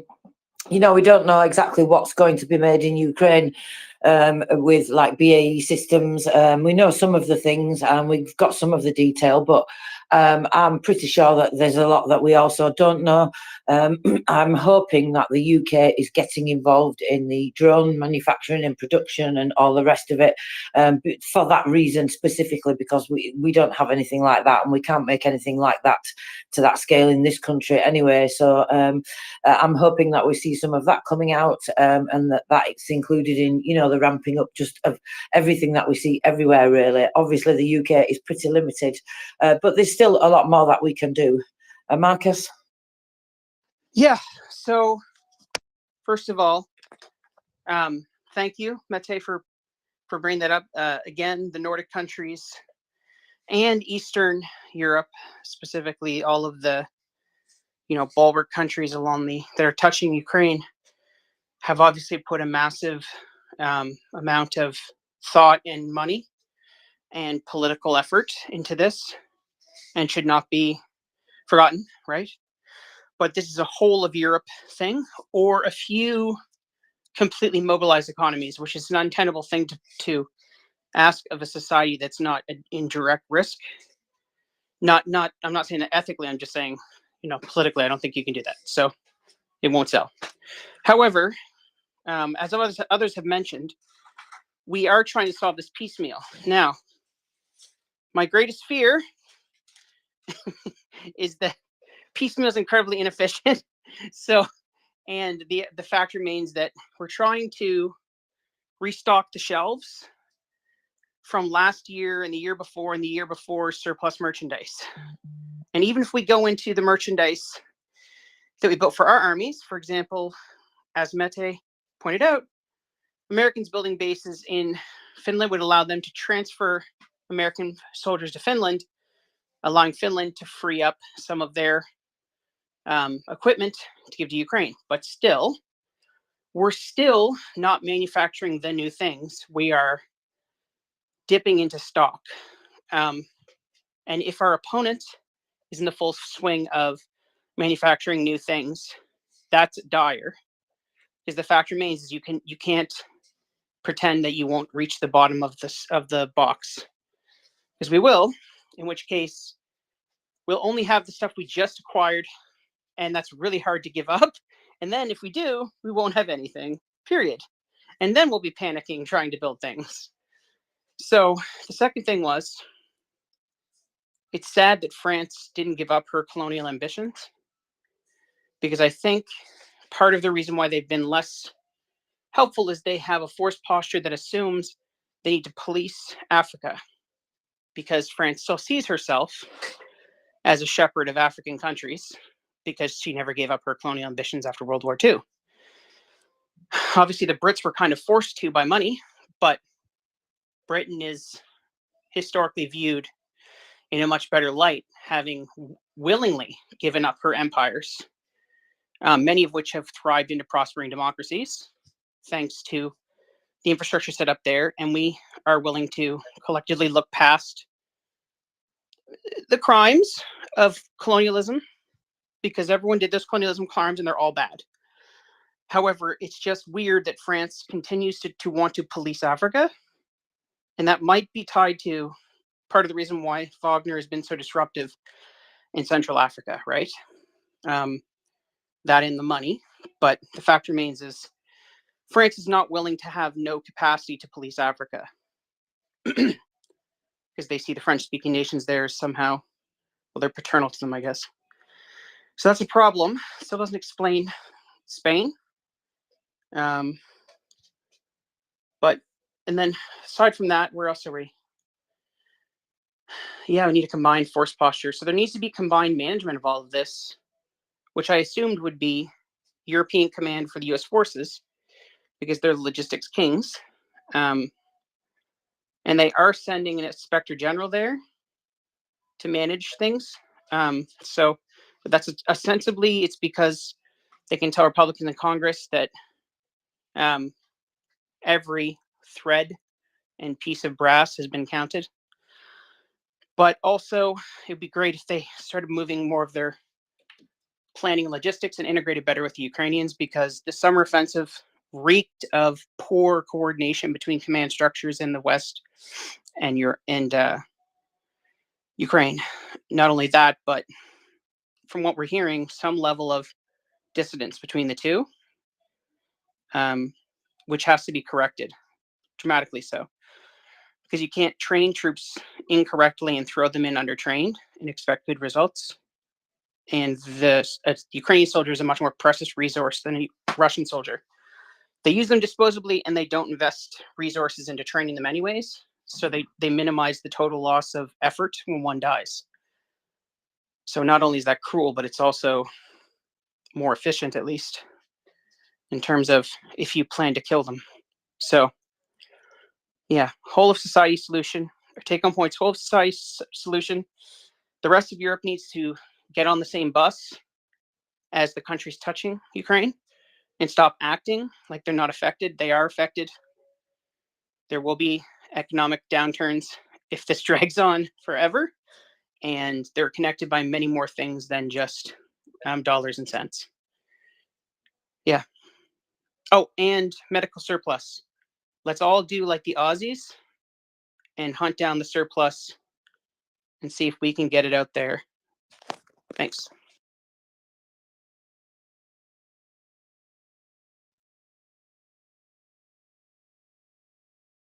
That was brilliant, Marcus. Thank you very much. And thank you for listening, everybody.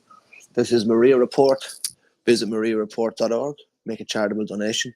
If you're listening, retweet and share the space. You're very welcome. We are glad to have you and to welcome you here. I'm just being joined here by the inimitable Mr. M. Thank you for your volunteering. I see my friend Table Fox is on the way up. Good afternoon, good evening, good night, everybody. DEC Cordial Air. Please retweet and share the space. Mr. M. Hello, sir. I salute you.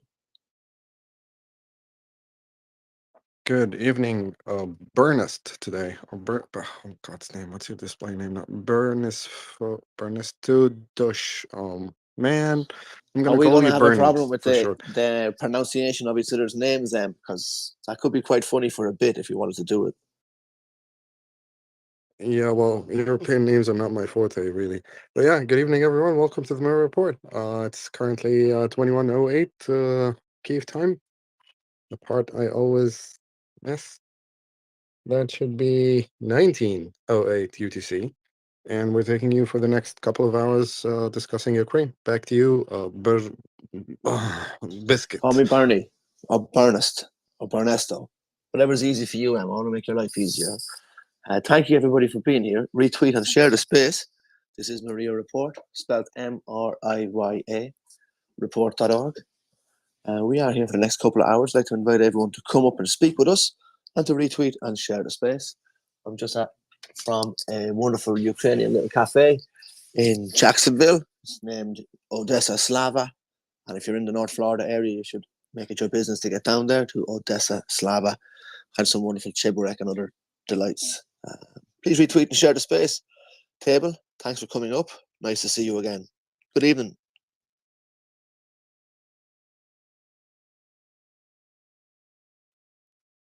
Mr. Fox. Hey, sorry, Mr. Shackleton, and good evening, Em. Yeah, I just popped up. I haven't talked to you guys in ages. I know Em's been busy with I was listening to the Israeli spaces, which of course that's a different topic. Yeah, it's good to see you guys, and it's a scary period now for Ukraine. Of course, I think the Europeans are figuring out a way of dealing with Orban. They gave him 10.2 billion, and hopefully they they manage to pull it through, because if they don't, it'll look really bad for von der Leyen, because she'll have a lot of egg in her face, because it's not just the ascension of Ukraine to the EU, while fantastic, it's the money, it's the funding that's the most important thing. That's crucial right now. And I still think the GOP will pull through. Yeah, they're making a political, they want to push Biden down a bit, but I do truly believe that they will pull through with the funding as well. Which was lovely to see you guys. And I'm much just the same here, Table. It's always a pleasure to see and hear from you. Thank you for the circumspect view. I don't know if you've been of this parish, or I know you're of the parish, but I don't know if you've been attending Mass here recently, but they've had quite a good section to be, doff my cap here to Mr. M and to the house at MriyaReport and Yehuda, who does whole court here. You've done very well, guys and girls, I would say, at MriyaReport and M specifically, in not only challenging the insidious anti-Semitism and propaganda promulgated from the Kremlin and then espoused by those in the Middle East, but also having space here, not just only in other spaces, but space here at MriyaReport to have that discussion and to stand firmly on the ground, not to allow sensitive issues or issues of topical concern and genocide to be dominated by bullshit spreaders and those who would just use some serious issues to score their political points. So I don't know if you've been here at Table Fox, but they've had a fair, good round of conversations on the current conflict in Gaza. Mr. M, if you want to say something about it, I'd like to hear it. About the situation in Gaza? No, the What's the situation we've question? had here. Well, yes, if you'd like, but not really. I meant how it has been here. The forum and MriyaReport has been used. Yourself and Yehuda have had spaces here daily in the my time afternoons, usually from 4 p.m. on the East Coast, to have the forum and discussion and make it more obvious for people who may not see it that this is the same fight on a different front as Ukraine's. Yeah, well, since the beginning of the crisis in the Middle East, we've seen the conversions of disinformation accounts on Twitter and other social platforms. We can see definitely that it's the same modus operandi, it's the same manner, same tactics, same strategies. It comes from the same source. If Russia was invested in the attack brought on during the last stages or the late stages of preparation and execution, or if they just happen to try to exploit the attack to their maximum benefit, we can totally see that disinformation has one source. Disinformation might propagate in different languages or during different crises, but it has the same themes, sometimes a little bit tweaked to target a specific demographic or target a specific population or target a specific region. But more or less, it's the same. And it started in Russia. It will end in Russia. And for it to end in Russia, it has to end in Ukraine. That's why we are supporting the Ukrainian armed forces and making sure that international support for Ukraine is not eroded. After triggering another crisis in another theater and trying to stretch the resources of the collective West or liberal democracies across the world. It's one fight, different theater, and it just bears the same hallmarks of Russian disinformation. What we have been trying to do here is just to shine a spotlight on the history of the connections between Russian security services and the region, Russian security services and certain groups and certain players, and the current geopolitical situation where they try to exploit certain vulnerabilities and certain weaknesses to stage a comeback for their so-called multipolar world order, a vision in which they bring nothing but killing and threats to other. Basically, Putin has sensationalized the model of being an international gangster. Nothing more, nothing less.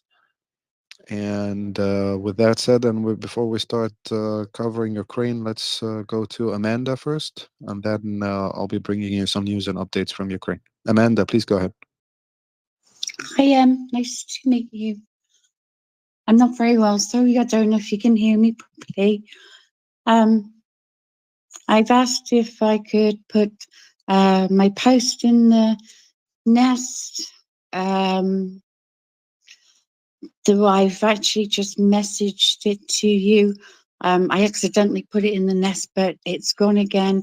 It is very important if you can put it in the nest again for me, please, and everybody can repost it, because the more reposts it gets, the more hopefully the Senate guys will read it and look at it. It's just to make more awareness of Ukraine. I did actually accidentally put it in the nest. I do apologize. I pressed the wrong button, and I'm asking you guys to do it because I have asked an hour ago. It's just to help Ukraine. I'm not here for me or for anything. I'm just honest and 100% behind Ukraine. If you can put it in the nest so people can see it and repost it, I would be so grateful. Let's keep fighting, and Slava Ukraini. Haram Slava. Sure, Amanda, add it to the nest, please, and also add it to the comments section. So everyone, please check the nest when Amanda adds her post. Check it out, and also leave it in the comment section as well, Amanda. So go ahead and add it to the nest and add it to the comment section, please. I did. I'll have to figure out how I added it to the nest because I didn't know how I did it, but I'll work on it. Thank you, and Slava Ukraini. Haram Slava. Thank you so much, Amanda, for your dedication and your hard work. All right, ladies and gentlemen, let's go. Let's get this party started. As always, I'd like to start with the Institute for the Study of War updates. And let me pull out today's update. So,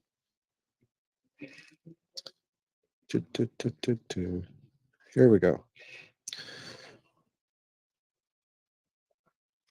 Now, where is it? Yep, here we go. Right, so this is the update that was released earlier today, local time. The key takeaways from the December 15th Russian offensive campaign assessment. Right, so as we all understand, I believe since October 10th, the Russians started an offensive in the Avdiivka direction, in which they lost thousands of soldiers and hundreds of pieces of equipment. Our speaker, Chuck Fair, has been covering this extensively, and he's been releasing very valuable maps showing actions in that direction and how that campaign or that specific attack has been developing over the last 2 months or so. The update states the Russian Foreign Minister Sergei Lavrov threateningly urged Ukraine to negotiate with Russia sooner rather than later, in framing consistent with the ISW assessment that Russia intends to achieve its maximalist objectives in Ukraine through military means. As we all know, it seems that the objective hasn't changed that much since the first adjustment. So after the collapse of the Northern Front, Russian troops pivoted to focus on the Donbass, and it was my assessment back then, and it still remains, so that the Russians really want to secure the administrative borders of the oblasts, Donetsk and Luhansk, and they also want to secure an international recognition of their annexation of Crimea. And in the process, they have no problem trying to also capture parts of Kherson Oblast and Zaporizhia Oblast and annex those as Russian territories, leaving Mykolaiv and Odessa for Ukraine. That whole plan is just delaying what they want to achieve, which is to decapitate the government in Kiev and force a political capitulation throughout the country so that Ukraine becomes a Russian satellite once again. So even giving them a peace deal according to those conditions will just result in pushing the conflict further down the line and give Russia an opportunity to rebuild its forces and then attempt to do the same thing again. And that's why it should be stopped and it should be rejected. That whole proposition should be rejected. Ukrainian Foreign Minister Dmytro Kuleba published an op-ed entitled "There is a Path to Victory in Ukraine" on December 15th, wherein he argues that Ukrainian military objectives remain feasible despite increasingly pessimistic discussions in the West. Now, here's the deal. I believe another outlet published an opinion piece either yesterday or today saying that Russia is actually losing on the battlefield, but Putin is winning in the minds of Western politicians. Mainly because everyone's scared of the prospects of escalation and trying to avoid escalating with Russia. But then again, every single time they threatened an escalation against something happening in Ukraine, the Ukrainian armed forces went ahead and did it anyway, and the Russians didn't escalate. For instance, if we examine the battle for the Black Sea and how Ukraine deployed various asymmetrical tactics and strategies in that area to deny the Russian Navy, the Black Sea Fleet, the ability to continue to operate with impunity, threatening grain shipping and overall merchant traffic in the Black Sea, and firing against Ukrainian cities and infrastructure using their submarine fleet in there, we'd find that the Ukrainians successfully denied the Western Black Sea to the Black Sea Fleet, and also threatened its own headquarters, forcing the majority of the fleet to retreat to Novorossiysk, which means that they didn't escalate. The Russians did not escalate, even though they lost 25% of their submarine power in the Black Sea, 1 out of 4 subs. That was destroyed. They didn't do anything. Next, Russian forces conducted a series of missile and drone strikes against Ukraine on the night of December 14th, 15th. I am sure that we discussed that on this space over the last few days, so apologies if I'm repeating myself, but we saw those drone attacks and we saw how the Ukrainian air defenses managed to shoot down most of them, if not all of them. I don't have the figures in front of me right now, but to highlight something here is that Ukrainian air defense capabilities are increasing. Not only are they holding and doing quite well with relatively high, not relatively high, quite high interception rates, but also they're being supplemented by more systems arriving. If I remember correctly, a German Patriot battery arrived, and also the Norwegians are working on providing Ukraine with a comprehensive aid package, including air defense capabilities such as NASAMS launchers and control units. Those will provide Ukraine with extra capabilities to extend its air defense layered network to protect more Ukrainian territories and strategic targets against Russian aggression. So it's worth noting here that one of the things that Ukrainian armed forces assimilated quite quickly is air defense capabilities and a combination of several platforms. So they have NASAMS and IRST, Patriots. South Korea sent some of their Hawks as well, if not all of their Hawks. They are using also anti-aircraft artillery systems as well, and to a great measure of success.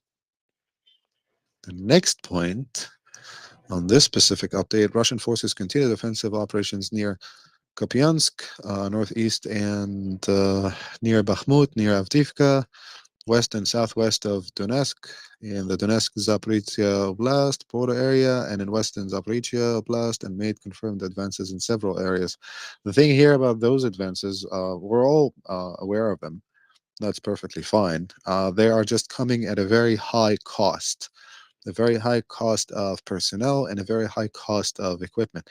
In my opinion, the current offensive that started on October 10th is most probably reaching its culmination point. Winter is setting in. Videos are emerging of Russian trenches with like dead bodies in them that had been left behind, were not cleared, and more Russian soldiers arriving to the same trenches and complaining about the lack of removal of bodies from them. Quite efficient, if I may add. Another point here is that Finland closed border checkpoints with Russia again on December 15th amid continued Russian hybrid warfare efforts to orchestrate an artificial migrant crisis. There were a couple of videos that showed attempts of trying to overwhelm the Finnish borders. I saw a couple of short ones. I don't know how that developed or transpired, what transpired of it, but I'm sure that Russia will try to cause some problems and some troubles on the borders of several countries in Europe and Finland specifically, to try to pressure their governments to stop supporting Ukraine, and it's not going to happen. I mean, they believe that they are smart, and they believe that hybrid warfare or operating in the gray zone allows them to achieve points and score against Western governments. But I believe that Western governments are seeing more and more through that threat, and hopefully organizing robust responses for most of them. So that was a very quick update, even though it was tweeted 17 hours ago, for those who missed it. And I missed it myself because I've been more focused on the Middle East recently. But back to you, Ernest, for what do you think of all that? Or if you have anything interesting to add. And of course, if you'd like to ask us a question or bring up a topic for discussion, feel free to send us a speaker request. Back to you, David. David can't make it to the phone right now, so Barnes is here, and I'm just going to give my hot take if you're ready. The kettle is boiling in the background for my tea. My hot take is, Mr. M, as ever, just one of appreciation for your ability to sum up and give us here on the weekend a great digest of what we've had the last couple of days, because it can be something that is the nature of this war and the pace it's at. People can get bamboozled, and so it's very important to be able to listen and soak up a summation such as the one you've given us. The northern collapse of what Russia had tried, and then the redistribution of those men and women who had survived to the other areas, plugging holes, is something that, yes, I remember you describing it here on this space.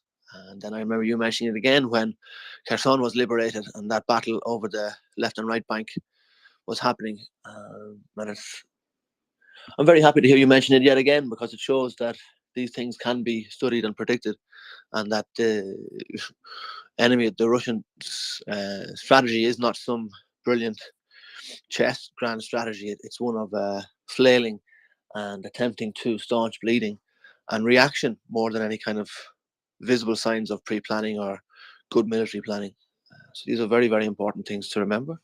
In general, for specificity, I'm not going to risk trying to remember or comment on everything you have said, but I would like to take the chance to remind people who are listening that this is a volunteer effort. It's the only live space on the platform, and it's the only live space on the platform that we run for the benefit of Ukraine.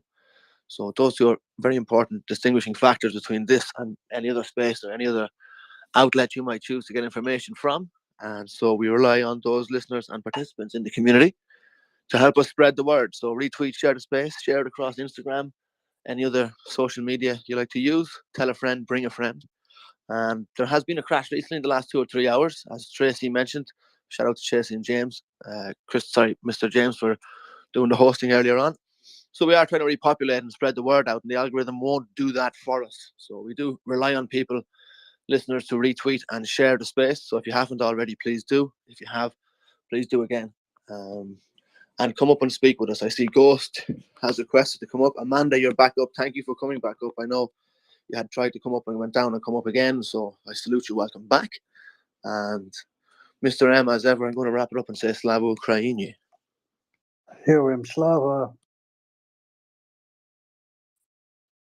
All right, let's go to the next update. So in other news today, let me pull out some stuff. So, Bernest, what's your take on what's happening? I wanted to discuss the Polish borders, and I want to discuss the whole blockage of truck driving. Do you have any information about that? Nothing specific I could care to discuss in public, but just generally speaking, mob is as mob does. Mob is as mob does. Organised crime does organised crime things. Russia's the current largest organized crime outfit masquerading as a state and using state levers to commit its terror across the world. And without being specific or making direct accusations, although I enjoy free speech, it's also important not to be too hyperbolic. It smacks to me of mob. That's all.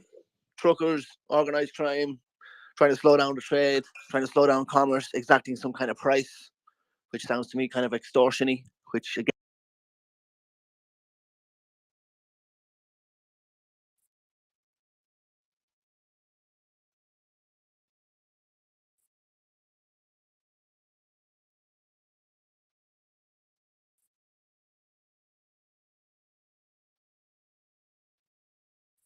Did we lose Ernst? I'm wondering, Ernest, did you receive a call?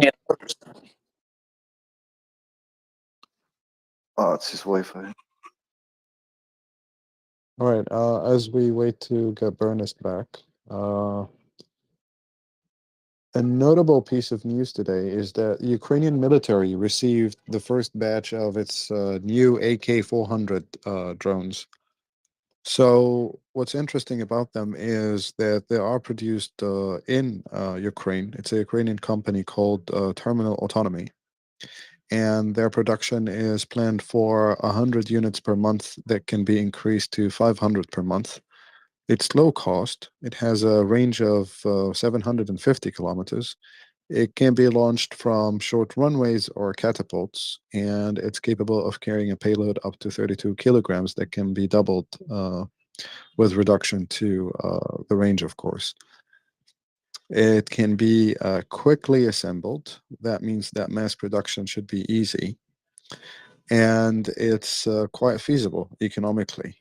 So that's a good thing to see. Those are fixed wing drones, and they are pretty. I don't know if they. I believe that they are They are one-way drones. So loitering munitions, basically, that can be launched against specific targets to take them out. Will be quite interesting to see them deployed and fielded, and to see the results of that. So we know that they received at least the first batch. 1, 2, 3, 4, 5, 6, 7, 8, 9, maybe 10 of them. So it will be very interesting to see them appear in the battlefield and see them score against Russian targets. Another piece of news is, what else? So Lithuania has also delivered new military aid to Ukraine. As far as I know, that aid included the following. Let me pull out. The aid included millions of rounds, thousands of cartridges for anti-tank grenade launchers, and 1,000 foldable stretchers. So a little bit of non-lethal aid there for the combat medics, and a lot of rounds, various calibers, and cartridges for anti-tank grenade launchers. So pretty much this aid package supports infantry combat operations.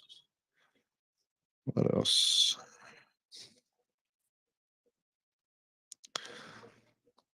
Mm.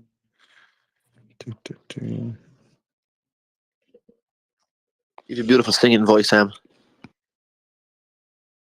I don't think so, but I'm glad to have you back. What were you saying before we lost you? Go ahead. Something deep and profound. I was As just always.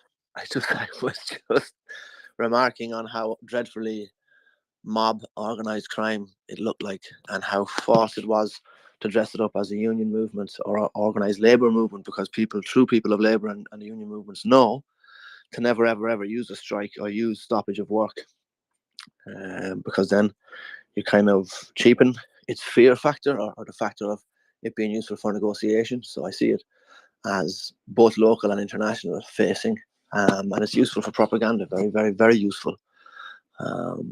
Perhaps the internal Polish side of things could be better explained by people with more knowledge, but just generally speaking, to me it does feel very much like a Russian mafia job. broad strokes. Like, so please retweet and share the space. It's very, very nice of you to be with us here. We do appreciate your attending and spreading the word. It's MriyaReport.org. I salute you, G-Man. Very welcome up. Nice to have you. Thanks for being here. Thanks, Ernest. It's nice to have you back as well after your little trip up and down from the balcony to the Jeep seats and back up to the balcony again. Yeah, I've been out doing family man stuff, but I'm back on my perch here in Mid-Ulster, in the Orchard County of Ireland. That's County Armagh, to those who don't know. Ardvaca, if you swing that one. Yeah, absolutely. Ardmaca. Anyway, so I took a break from my normal sort of summary of the Institute of the Study of War because I've been looking at really the US weapons delivery systems, the supply chain, the US weapons supply chain. There's an article which I'm using as a basis for this, which was an opinion piece in the Washington Post as of November 29th, 2023, by Mark A. Heisen. Basically, his opinion piece was Ukraine's best kept secret. Most of the money stays in the USA. It's well-written piece, well-written article. I think the piece is written in conjunction with the American Enterprise Institute, AEI. Yeah, AEI, yeah. AIE or whatever. Yeah, so and indeed, so because there's a lot of American Enterprise Institute, there's a lot of really good information and links to lots of different articles, both their own articles and in other press pieces. So practically every paragraph on this, I'm doing it as a thread, and practically every paragraph has 3 to 4 links to different articles to back up the story, and it's going through the situation in certain states and districts where there are very, very substantial enterprises building military equipment for the American military industrial system. And for example, a lot of them in districts and states where there are senators and representatives that are not supportive of Ukraine aid, even though the aid actually is benefiting their representatives, or the people they represent, should say. So, for example, we've got Senator J.D. Vance of Ohio, whose state is the tank plant that builds the Abrams main battle tanks, and the Stryker APC. That factory is in the town of Lima, a city of Lima in Ohio, and Lima is in the district of a certain representative who recently was trying to become the speaker, and his name has just left me for now. Jim Jordan, was it? Jim Jordan. Yes, Jim Jordan. That's right, him. That guy who's been in his job for quite a number of years and hasn't once sponsored a piece of legislation. That is sort of, to me, a little bit of a trades description issue. He got legislator in his title, and he isn't legislating. So I'm saying he's probably not worth being there for all the good he's doing. Anyway, that's not for me to say. Well, I can say it if I want, but it's for the people of Ohio and the people of that particular district in Ohio to make that judgment. So anyway, this piece goes through a large section of the weapons that are being supplied to Ukraine, including HIMARS, including the Switchblade drones, the ground-launched small diameter bombs, HIMARS, I think I said that, and also the Javelin missile, anti-tank missile, and right down to the common, but very, very important piece of weaponry, which is the 155mm shell, because the supply chain for those had run down as well. We weren't in America nor Britain was in a full-scale war that required anything like the sort of numbers that Ukraine is using. And so they're trying to ramp up, and they're trying to boost production up to 100,000 shells per month. And even that, which will probably not achieve until sometime next year, would still be probably insufficient. But that's the sort of thing. They're building a new factory in Mesquite, Texas, place normally known for its rodeos, I do believe. And the representative of that district, a man called Gooden, isn't very good at his job either, because he's against aid too, even though the factory is being built to employ lots of his constituents. Some of these people may well be in the FAFO, and they're probably in the first stage of that, but they'll find out later, I should think.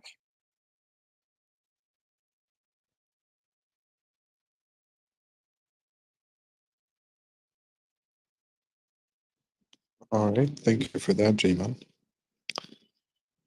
If you would like to ask us a question and or bring up a topic for discussion, feel free to send us a speaker request. Bernest first, then Table Fox.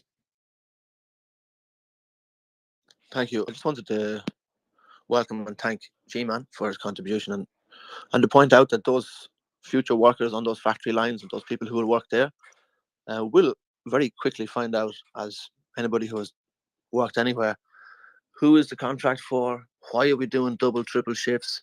Oh, because there's a great need, because there's this war that we need to have contracts to produce for. So I think you're quite right in the FAFO analysis, and that time will ultimately scotch these people, particularly those who have not only existing manufacturing or in industrial research or scientific research sites, but also ones where this work wasn't there before and it's there now, which will breathe a whole new lease of life into these rural and urban areas. And I think they'll find themselves, as you say, out of step. Thank you for that contribution. Table Fox, please go ahead. Yeah, I just wanted to ask, Gima was saying, so Armagh, I think, I'm talking from Bavaria at the moment, I live here. But I'm not a military person, and I've never served or anything like that. I was always curious, and maybe some of you guys can explain this. I know the Americans have the M26 ATACMS short-range missile. It's called Steel Rain. They developed, I think, over 500,000 of those, and they used them in Iraq. And it's got a range of 40 kilometers. And like, from my perspective, it seems that would be the best way the most effective way of stopping any assaults. And I know they have a 5% dud rate, but I don't quite understand why they haven't been shipped or why they're not used. I know maybe 100,000 were decommissioned, maybe 50,000 were used, so there's still about 350,000 presumably lying around somewhere. And I imagine they don't really have a value. But I don't know. 350,000 ATACMS? No, that's a very large number. That's not the case. No, the M26, the short range. Okay, go. The cluster munition that was banned by everyone, that has a 5% minimum dud rate, or 4.5. I think they produce 500,000 of them. So your question is about supplying Ukraine with cluster munitions, correct? Yeah, I'm wondering what is the military reason, or why aren't they supplying that particular weapon? If I recall correctly, DCPIM is being supplied to Ukraine. I don't have the exact numbers and figures, but I believe that Ukraine received cluster munitions, as far as I know. Maybe G-Man or This Burnist know more this about this. system, I know this is different from the DEC ICM, which is the artillery shell cluster munition. This one is it's a MLRS system based off the M270 multiple launch rocket systems, and used. I'm trying to see the name. Probably the speaker's probably correct with that one. Just trying to find the rocket that they used. But it was called Steel Rain. I saw that in the thing. So, what's the name of the short range missiles that the Americans have started, that the United States have started to supply? And they have been great number, and they're already pointed in a trajectory on before they're released. I'm trying to think. I think that's the ground launched small diameter bomb, which is a mismatch or a combination of a number of different weapon systems. It's the glide bomb that they use for the JDAM, but it's then with a rocket and guidance system. So I think there's Saabs involved with it and Boeing on that one, and that was ordered just about last year, and I believe deliveries are imminent, but I don't think they've been delivered yet. But yes, that system has been talked about by other people on the space, but as far as I know, it hasn't been delivered. I know Chuck Farler has mentioned this one and wondered why it wouldn't be delivered, but it hasn't been delivered up until now. Yeah, I always thought that would be the perfect solution to any incursions or any pushes. It works very well against infantry vehicles as well as artillery and obviously combat troops.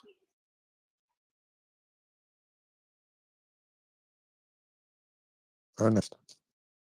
The Wikipedia entry for this, the United States considered sending the MLRS as part of military aid. I'm not sure if this piece is totally accurate, but it says concerns were raised that this system could be used to hit targets inside Russia, and so President Joe Biden initially declined to send it, but on May 31st, he announced that the M142 HIMARS would be supplied, and then later on, the British sent some systems, MLRS systems as well. Germany sent 3 of its Mars systems. So yeah, that's the rocket launchers, effectively. Doesn't really talk about the actual missiles themselves. Yeah, so the M26, sorry, I'm getting to the right point now. M26 is carrying, it carries 644 DPICM submunitions. And then there's a number of other variants that have submunitions, and some have unitary warheads.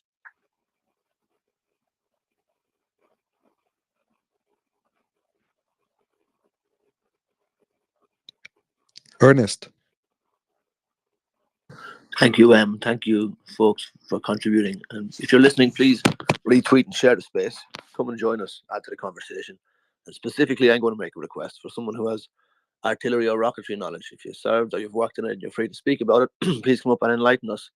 We do have an interesting back and forth going on here as we're trying to fumble our way through limited information and patch it together. For my own twopence, I would say it's probably something that is being arranged and delivered, but not politically possible for it to be mentioned in public because of the whatever constraints and negotiations go on in Washington, unfortunately. But I also am I'm also acutely aware of my own lack of knowledge here, that the need may be being met by an umbrella of other different systems, and it could be to do with not wanting to send so many capacities that are already being filled in by maybe 1 or 2 or 2.5 other systems working in conjunction. As I said, I don't have any specialist knowledge. I'm just shooting in the dark. So I hope if you're listening, take pity on us. Come and bring us into the light. Educate us if you have specialist knowledge. Please come up. And generally speaking, retweet and share the space. This is MriyaReport.org. Thank you, Mr. M. And I will ask to go back to you. So there are 2 quick updates. The first one, it seems that there is a fire in Sevastopol, opposite of San Gagarina, a place called Bavovna. The reason of the fire is currently unknown. It looks like an explosion, but I can't really tell from the photos and the video. But I guess we'll find out more news about this. Also, it seems that there was an attack in the Avdiivka direction. A column of infantry fighting vehicles carrying infantry troops that advanced. Then the troops disembarked, and the Ukrainian forces managed to repel that attack and destroy almost half of the infantry fighting vehicles that were involved. So, two quick updates, and let's go to Stasia. Can you hear me? Loud and clear, man. Yes, Stacia. I'm a journalist, not working at the moment, but I mean, I've worked for Voice of America, many different organizations. My question is, as I'm devouring news today, my understanding at 53 years of age was Ukraine, Russia, this is the most important fight to watch. But then I'm also just as much with a fellowship to cover Islam in America, looking at the other side of, you know, Israel, Hamas. Really would love to not have to use those terms. My question to you is, all of the money we're spending, all of the weapons, everything that we're doing, is something going to give? Like, is there some agency in the world that's going to say, okay, everybody sit down, stop what you're doing, and look? I'll go off mic. Sure. Just if you, as you devour the news today, I'm sure that you read that 4 different shipping companies have decided to divert their container vessel traffic away from the Red Sea. Now, what does How that can mean? that even work? I mean, doesn't that really screw with the Suez Canal and all that other stuff? It screws with a lot of things, but it works exactly like that. When insurance companies decide to either not provide underwriting for shipping companies or increase insurance premiums to a level where where shipping companies cannot operate, they will have to take the bigger cost, and they will have to navigate their ships safely. A, they need to protect their investment in the vessel itself. B, they need to uh, secure their crews. They have a duty and an obligation towards the safety of their crews. And they need to continue operating. And they need to continue operating efficiently so that they can guarantee delivery times so that they do not become subject to delay penalties and fees. So, of course, every single dollar spent on aiding Ukraine or providing aid to Israel is part of investment in peace and global stability. And with global stability comes stability of commerce. With stability of commerce comes lower costs of living, growth, and opportunities for all. So, for instance, the amount of aid that was given to Ukraine, that's mostly munitions and weapon stocks that were just sitting in warehouses. Those are not dollars being created now or dollars being spent now or pallets of cash being shipped to Ukraine. Those are dollars already spent and equipment sitting in warehouses pretty much doing nothing. When you provide aid to Ukraine, you help Ukraine win this war as quickly as possible. And if you do so, you bring back more stability to the financial systems and the global systems of commerce and trade. And that reflects on the cost of living in the United States and reflects on the overall global economy. It also stabilizes commodity markets, it stabilizes oil markets, and so on and May so I? forth. Sure, go ahead, May man. no, thank you. So Okay, the fellowship that I have covering Islam in America 2004, Social Science Research Council, New York Times, and Knight Center for Journalism in California. There were 19 of us. I do remember specifically Michael Poulsen, who had been very buried by Catholic church problems in Boston. What I'm trying to reframe now for me as I'm going back into this world is the money and the power and the land, as I've always been taught. Religion's an opiate for the masses. Terrorism is, or anybody, colonialism is money, power, land. Everybody wants more money. Everybody wants more land and more power. I've got a master's degree in feminist communication theory, and I'm stuck in Florida. I think the governor would love to boot me out of here if he knew who I was. But what I want to know Yeah, it's always Florida, man. is the whole world or just microcosms of us that are just addicted to following this information? Like, is there a message, or are we just going to keep watching this happen in both Ukraine and I don't even know, is Israel, Palestine, or did they used to be separate countries? They're not. I mean, I feel like the Russia situation seems so much more straightforward because, you know, that's what the U.S. has been going after, right? Yeah, things are a little bit more complex. So, yeah, don't know where to start. Yeah, the U.S. and Russia has always been kind of a thing, you know, the Cold War, Soviet Union, that kind of stuff. And Israel, Palestine, well, Palestine has never been a state. It's just the occupied territories or the Palestinian territories, which is the West Bank and the Gaza Strip. And they That share is land. not true. I have a really old book that belonged to my late parents, I live and here, so I know Palestine it's was true. there. No, Palestine at one point in the world literally was on a map. No, it was called the British Mandate of Palestine because before that it was called the Occupied Territories, and before that it was called Mutasarrifiyat al-Quds under the Ottoman Empire. So it was a province of the Ottoman Empire. And then when the Ottoman Empire collapsed after the end of the First World War, it became the Occupied Territories, and then it became the British Mandate of Palestine. But thank you so Excuse much, me. man, for... Yes, go ahead, Ernest. Sorry, I had my hand in the air. I was losing blood. I took the liberty of removing our friend from the space for one too many infractions. We run a very strict hand in the air policy here.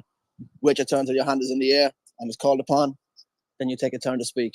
Too many infractions there for my flavour. So, as a co-host, I took a liberal use of my removing from speakers panel.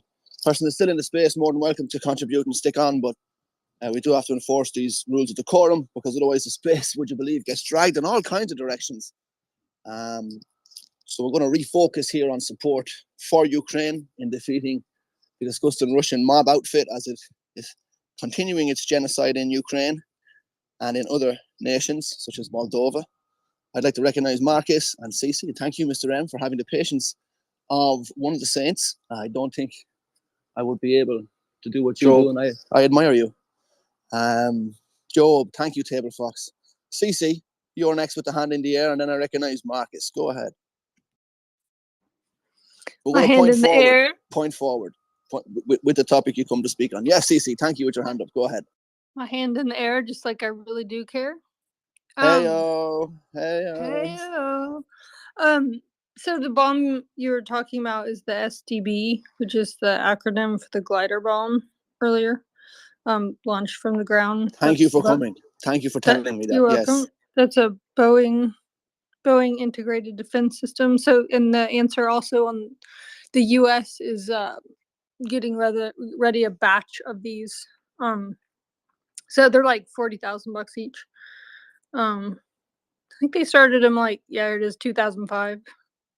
So yeah, it's like an unpowered missile, but it has guidance control equipment built into the bomb. So that's the answer to that. JDAM has like a guidance kit attached to the dumb bomb, but only costs about $20,000. If that makes sense. Makes perfect sense. And yes, Bernest, yeah, I didn't know exactly where that was going, but hey, it's always Florida, man. Marcus, go ahead. Yes, it was Florida woman. So I was just going to come up and remind everyone that it's definitely worth calling in today on the CC's numbers and leave a message. The Senate's still going to be making some important decisions, so we need to pressure those people. If you live in the district for the guy leading the House, feel free to pressure him. He's from what I read on Twitter today, it seems like the Republicans, CC, you could probably say more, in the Senate are concerned about getting an assurance from him that it won't die on the vine, because they were saying they were frustrated with that. Is that true, CC? Yeah, the reason why here, I'll sanitize my language. The reason why they are considering details. Thank you, CC. We're being strict today. Yep.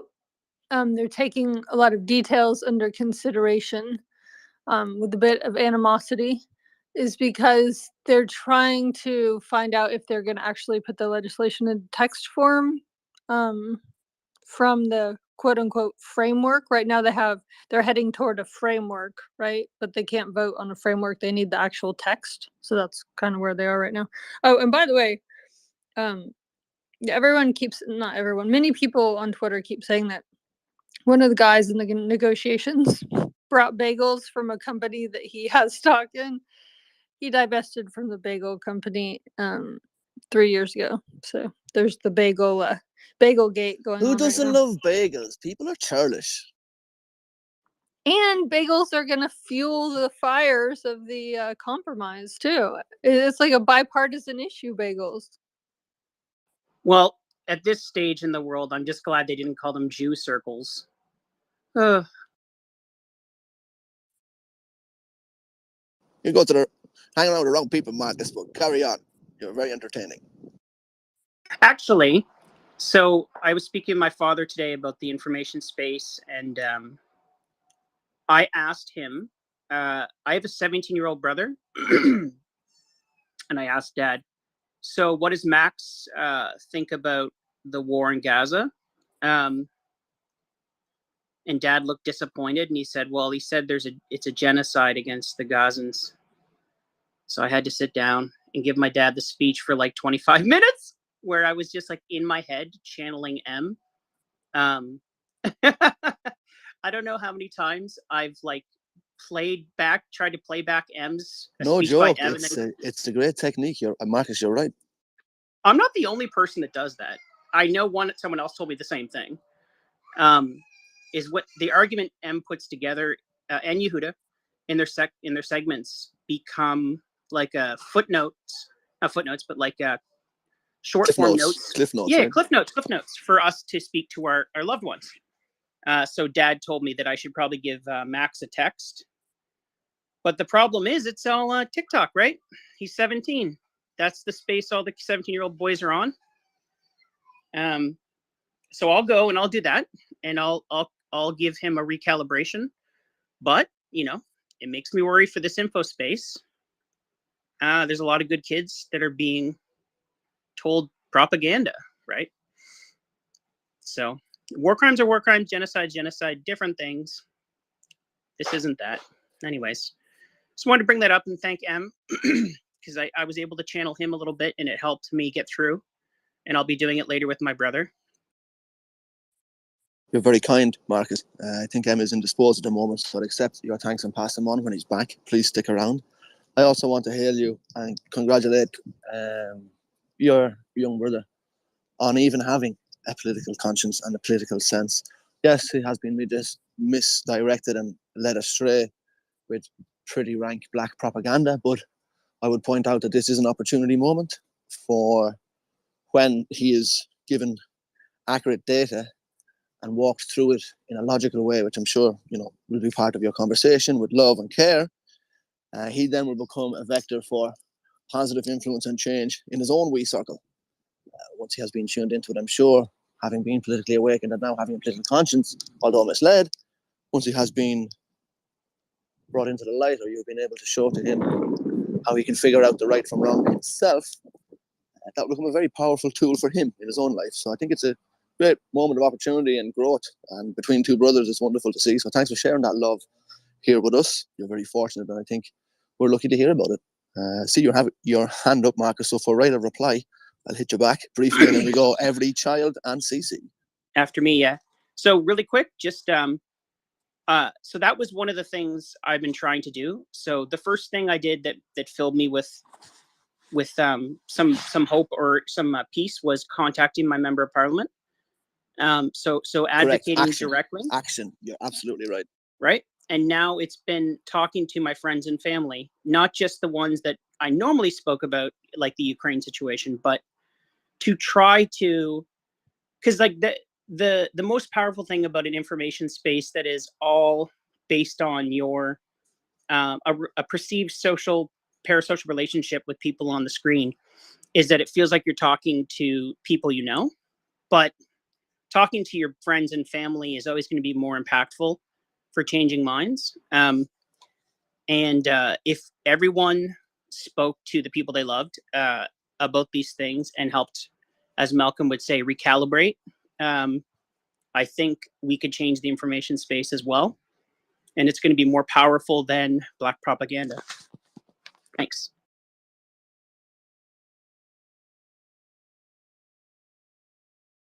And you, thank you as well. Let's go to CC first, then for every child. So we have a stupendous opportunity here with the various holidays coming up. My friend Balance, who's in the audience, reminded me that a lot of minds aren't even there for changing. Like they don't even care about, it's not like you're trying to change their mind where they're like, oh, we're isolationists. A lot of people are just in the world of just trying to raise their kids and for their kids to be happy, and they're kind of, just in their own world. That's most people. And so it's those people that I'm really going to use, at least in my own holiday gatherings, to use the well, the scary version is your sons will be taken for war. But all of these reasons that we talk about in here that are super pertinent. Like this may be like the one time of the whole year that we can get through to our family. So we have to think of really creative ways to do it, right? Without just completely throwing our own bombs into the Christmas dinner table. Like there's really sneaky, sly, sleek ways to do this. And I just hope that we all take advantage of it, as opposed to just not wanting to stir trouble, because I think there's a third path, right? If a kangaroo is coming at you, I just learned this from a kangaroo trainer. If kangaroo is coming at you, don't press it at a right angle, press it to go to the side. So it's kind of the same way. So we got to kind of practice our ninja moves in here of how to direct all these conversations, because this could be the only time all year, we have to get people to actually care. Marvelous. Thank you, Cici. Thank you for your patience. Go right ahead. And welcome. Nice to hear you. Thank you, Burns, and thank you, M. I want to address M first. The best I can do, M, channeling you, as Marcus has said, is remember I am so ignorant that I have to just be quiet until I know enough to answer. And you remind me of that. And hopefully I will graduate to a higher level. CC, it is absolutely urgent to call. But it's also prime time to tweet the Sunday morning broadcast companies to give them a chance to incorporate Ukraine more fully into the Sunday morning broadcast that the constituents of these people watch. And then I would like to make a comment about how expensive this can get. It will get progressively more expensive the longer it takes for for waking people up to happen. And an example of that is from the Cold War. Project Manhattan cost $2 billion, but the airplanes alone that dropped the bombs cost $3 billion to develop in 5 years. It can get very expensive to wait and very expensive for people to wake up slowly. Slava Ukraine. Hello, Slava. Thank you. Stick around. CC. Yeah, I was just gonna point to G-Man's sweater in the nest there. I think we should all order that immediately for next day delivery. Jingle bells, high Mars shells. And not because we really do need people to, I think I know this sounds crazy at first, but just hear me out. I think I'm gonna print out just a couple photos of kids, that they're trying to get back from Russia and be like, hey, here's my project. I'm gonna volunteer on trying to help programs get these kids back. Can you help me out? Like actually recruit people into the Ukraine cause, right? Perhaps As opposed just blur the kids' faces, but I feel what you're saying. Go ahead. Yeah, definitely. A lot of them have them blurred already, but just because people need to understand that like they're actually needed for the cause. It's not it's not only an info war. I mean, I think the first year it was an info war and it will remain an info war, right? Especially for funding. But we also need people to jump aboard and see why we're obsessed with this. We're obsessed for very tangible, very specific reasons. This is not a football, soccer team, my colors, your colors situation. So yeah, I think these bring these photos just and you don't even have to be serious about it. You can be like, I'm so excited because I actually feel like I'm doing something. Helping these various charities like get these kids back, and then I have more high Mars bomb information if you want it, but we can come back to that. I don't want to take us off the most important topic here. Thank you, CC. Well, just want to actually I was going to say back to what Mr. G-Man had been our guest from Mid Ulster was telling us about, and tack back towards that. For I feel we've maybe been off tack for about 45 minutes, an hour nearly. Just to correct course and go back in that direction. The tangible, as you said, CC as well. The most tangible thing for folks is, and I hate to be rude, but is their own family's welfare, their own pocketbook. And I think we shouldn't be afraid to step forward and be the decadent Westerners that the enemy propaganda says we are, and to spend and employ our people building these tools of freedom and supplying our ally. At the moment, Ukraine and any other lovers of freedom who care to subscribe will always be welcome and find support from the arsenal of democracy. And I don't think we should be shy when opportunity presents for us to prove that, as has been proven before. If it needs questioning and proving again, then okay. I think it does need to come down to the granular level of building a factory in Texas, or building a factory in Ohio, or opening up another steel line in a town in Pennsylvania that started making shells in January because they weren't able to fulfill the order that the factory in Idaho had, because Idaho was making the explosives and the timers for the top of the shells, and they weren't able to hit production enough, so they had to open a second line, so that they hire a whole other staff to staff the bloody factory in Pennsylvania. Now, I can't understand why people will be shy to acknowledge that that is a good thing on its face. We supply the allies with what they need to secure their men, women, and children's lives and freedom, and reassert that we believe in self-actualization, that we can determine our own futures, and that we don't believe empirical power has the right to step over a border and dictate or wipe out a people. And I don't think we should be shy about it. So I welcome this discourse and conversation. And if G-Man is near the microphone to come back up and join us again, if not, no worries. Welcome back, table. I'm glad you're back up again. The forest of hands are up. For every, you're next. For every, Marcus and CC, please. Just real quick, CC, yes, I have been really leaning heavily on finding missing children for as long as I first learned that there were children being kidnapped and taken to Russia. But in addition to it being continuing and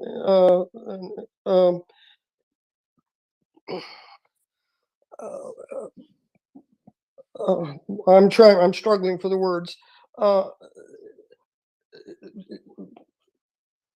None of the words that are coming to mind fit what I want to say, but it is a long-standing tradition looking for missing people that goes back at least as far as Clara Barton in the Civil War. It may go back to Florence Nightingale. Side note on Florence Nightingale and the Nightingale Museum in the United Kingdom, it is a global contact for nurses all over the world.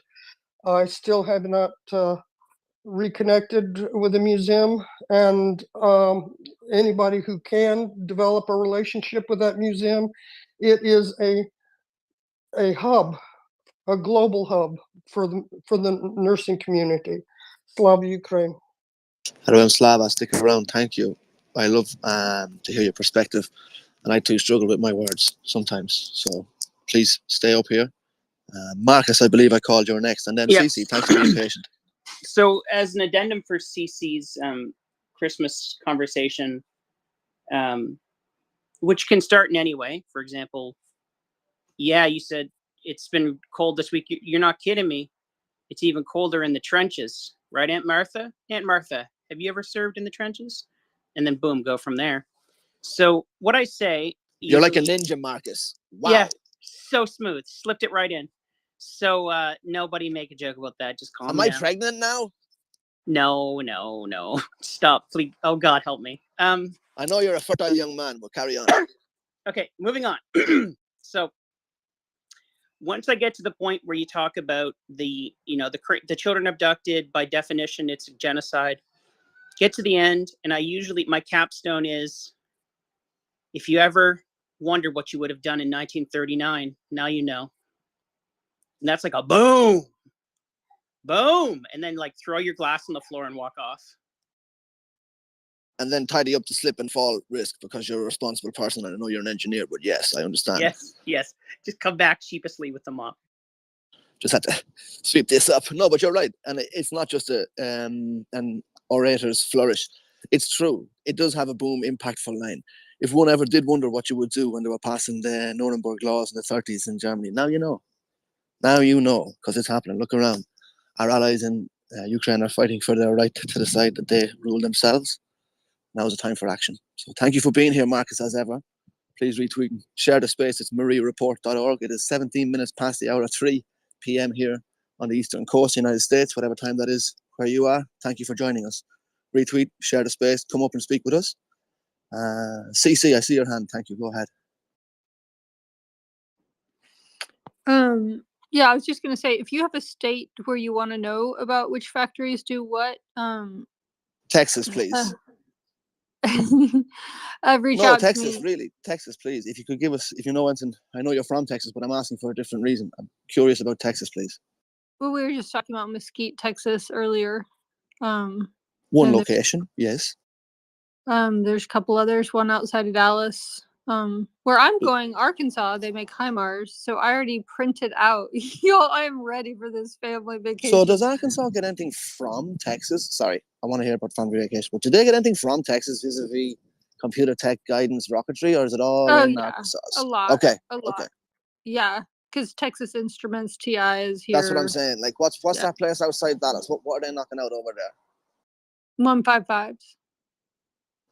Oh wow. So if you have stuff for your state or the state that you're going where you want to know, let me know, because we made slides for each of the Congress people there to be like, hey, are you walking away from jobs? And so you can kind of use the same argument, and don't make it an argument obviously with your family, but you can make the same point with your family of look, I really care about this state. I'd also like to have a job paying between 50 and 60,000 off the bat when I get hired. So can we talk about that? Yeah, definitely. And I'll put it in the nest, because there's also that national map. A lot of us have seen it now, but that's always handy dandy to screenshot to put in your pocket, which shows and ask you to send me the one for Florida. Okay. Yeah. It shows like how much per state. So I think like there's only a couple random states that didn't have on there, but it's pretty great. Oh, Can what you, about a shirt that says "Ask me about the benefits of aid to Ukraine"? No one will talk to you the whole meal, Marcus.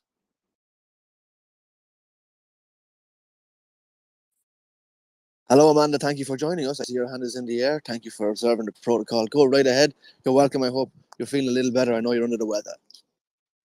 Not yet. I have a question for G-Man and Ghost, or if anyone else knows. Is there, G-Man mentioned Christmas sweaters. Is there anywhere I can go, I'm thinking NAFO, that are producing Christmas sweaters and the funds go towards Ukraine? Please. Thank you, G-Man. I got mine from St. Javelin. I was going to say St. Javelin has sweaters. Is there And any that was way you last can? year. I'll Can look you? up and yeah, I'll have a look. I'll Sorry, send you something. sorry, G. Yeah, if you can send me the link, that would be perfect because I'd like to get one for Christmas, please. And that's another way of donating because I do donate to MR. Thank you, lovelies. Thank you. And thank you for being back with us. I hope you do feel better soon. G-Man, you're back. Welcome. Thank you very much. I'm still busy away here doing my tour of America and seeing where things are being built. Well, this, I was actually going to just trouble you for that. I'm glad you're actually, you gave me that segue without knowing. I was going to press you for specifics on one or two of the East Coast. So if you do have that map, something that caught my eye, obviously I've rattled on about Pennsylvania doing the 155, but New York State is often overlooked as a center for both industrial and military production. So if you do have it to hand, I'm not saying right now, but if you do have that map, and maybe look at the East Coast, what New York will be at. And also, CC, if I could ask you, you had mentioned about vacationing and you're talking about Arkansas, and I jumped in my question about guidance. Can you go back to that where you were just, you had said, well, there's that Mesquite and then there's Dallas, but then there's also Arkansas. You were on a roll and I stopped you. So if you don't mind, can we rewind the tape and get you back there? So HIMARS are in Arkansas. And they can launch the GLSDBs. So that's, it's pretty integral.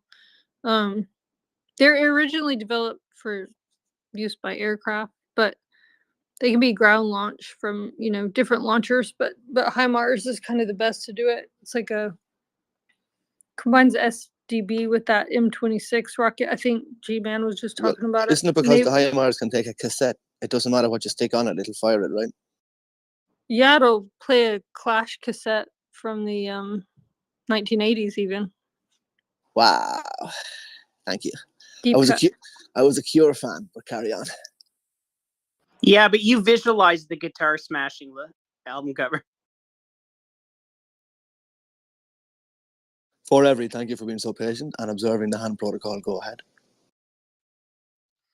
It is with somewhat of a heavy heart that it's necessary to advertise where weapons are being produced.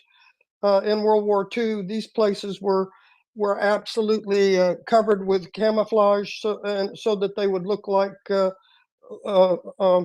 pastures or other nondescript, undeveloped type spaces. Exactly right, because of the infiltration of the Japanese and German forces, right? Exactly. And so it is with some reluctance that I speak on this subject, and sometimes I stutter. But the Mesquite factory has not yet been built, and it will not be built unless funds are allocated to it. General Dynamics awarded Mesquite the right to build, but the funding has not come through, as far as I understand. Slava Ukraine. Hello, Slava, thank you. And please stick around for every. And you're quite right to remind us all that information we might have, we should be vague about as a general rule for safety and caution, not to overshare. Just a little word to the wise. Thank you for every. G-Man, I see your hand. Thank you. Go ahead. So I never thought I'd be saying this or talking about this on this space. But the American Uh-oh. Enterprise Institute have a Tableau chart, which is built using Salesforce.com, which is something that I used to use back in the What? day. And that shows your by state, a nice nifty map with lots of little coloured pins, I suppose you could call that, each being a different facility in a different state and what they build. So you were asking about, I think you were asking about New York State. Yes, thank you. So Lockheed Martin in Liverpool, New York, not Merseyside. And it builds, it's got a code ANTPQ53. I'm going to say that's sounds like a radar. It sounds very radar-y to me. And then as well as that, let me just see if I can expand this map. That's better. There's something. I'm salivating. Can you send it to me? I want to see if it's one of the ones I have. I can. I'll have to find your again. Let me just go back and do that. I was trying to buy you some time, some seconds while you were looking, not to slow you down. Yeah, I know. But what has amazed me is, uncharacteristically for Californians, none of them have joined us to tell us how wonderful A, their state is, and B, how wonderful production and industrial complex they have. California, I know, has a big whack. And yes, I am asking for a Californian to come and speak to us. Okay, that's off to you. CC. The reason I'm struggling here is the animation is decided to pause. So I do remember what Tableau is like after all. It works and then it doesn't work. All these years later, it's just the same. Yeah, exactly. So I'm going to hit refresh and then try again. Right, okay. So New York. Really doesn't help when you start to expand this here. The animation don't work. Anyway, that's there. I've sent it to yourself, Ernesto, and I've sent it to CC as well. And Thank you very maybe much. the animation will decide that it can work again. But the AEI have a lot of really good information like that. Listing the cities. They've got a whole PDF which goes state by state, city by city, and itemized down to the vehicle. So, for example, if you want to go Alabama, you've got Bradley infantry fighting vehicles. You've got Hydra and You got 17 rockets. nozzles. That's the rockets. Well, that's the nozzles of the rockets, built by General Dynamics, Armament and Technical Products. You got the Abrams tanks. Well, I don't think they're actually built there, but maybe they build components of it. The M777 howitzer, BAE Systems, that great British company, which has now done well in the colonies. Moving swiftly on after that little joke, Florida. You got Honeywell. They build components for the AN/TPQ53, which is, I think, the radar for the Patriot batteries. You've also got Honeywell building bits for the HIMARS, the guidance sets. You've got L3 Harris in Melbourne, Florida. They build this is good, the vehicle agnostic, modular, palletized intelligence, surveillance, and reconnaissance rocket equipment, Vampire, counter unmanned aircraft systems. That's a pretty new one. That's literally only developed since the start of the full-scale invasion. You've got the HIMARS missiles, the Hellfire missiles, and Javelin engineering. That's in a place called Niceville. Don't you just love America for the names?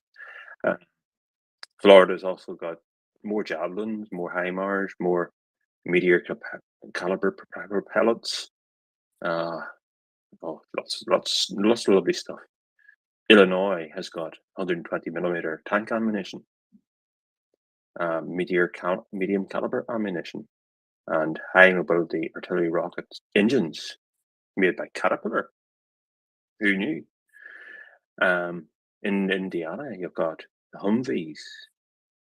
In Mishawaka, there you go. Iowa, and what have we got there? We've got the nifty mine clearing line charge systems, MiG-leaks, and mortar lines, and components for 155 millimeter artillery. Louisiana, you've got M1117 armored security vehicles. Never heard of them. Obviously, they weren't in Northern Ireland back in the day, not those ones. The list goes on. I mean, a geek that really likes weapons and supply chains. Well, that's G-Man. Could get lost in this document. I actually might have to print it off. I'm actually looking for a similar document for the UK. That would be where you could really get very train spotty and actually go and visit the places. You mentioned the BAE, their website. I had reason to be on it recently, and they're fantastic. Not detailed, but they do lay out their different sites and what each is responsible for and their plans, you know, for investment and futures. The BAE like landing homepage for the UK is the one I was on. Yeah, no, I've seen that. Yeah, that's right. And we've been talking about that with Chris Windley, talking about 155 shells as well being built in 2 different places in Newcastle, not County Down, but the other one that's named after the one in County Down. But it does beg it. I mean, it does beg the question. It's not the first time in memory that Newcastle would have a bit of steel to go around. That's why when I mention Pennsylvania or when I say about Australia, like we have like, boys and girls and those who wish to be undecided, like we have the steel and we know how to make things. Like, can we put those 2 things together? Yeah, exactly. And these are Rust Belt, what you'd call Rust Belt cities. Back when they were starting to build the Queen Elizabeth class carriers, and even before that, when they were building the Type 45s, there was a saying starting to be popular in naval architecture circles, which was "steel is cheap." In other words, build the ship bigger than you need because steel is cheap. But weapon systems are extremely expensive, and so there's no point in building the ship if later on you decide, I'd like to upgrade that and go, oh, crap, it's 3 feet too short. Why did we do that? Why didn't we build it bigger? So same principle. Steel is cheap, not really, but compared to the fancy stuff, it is.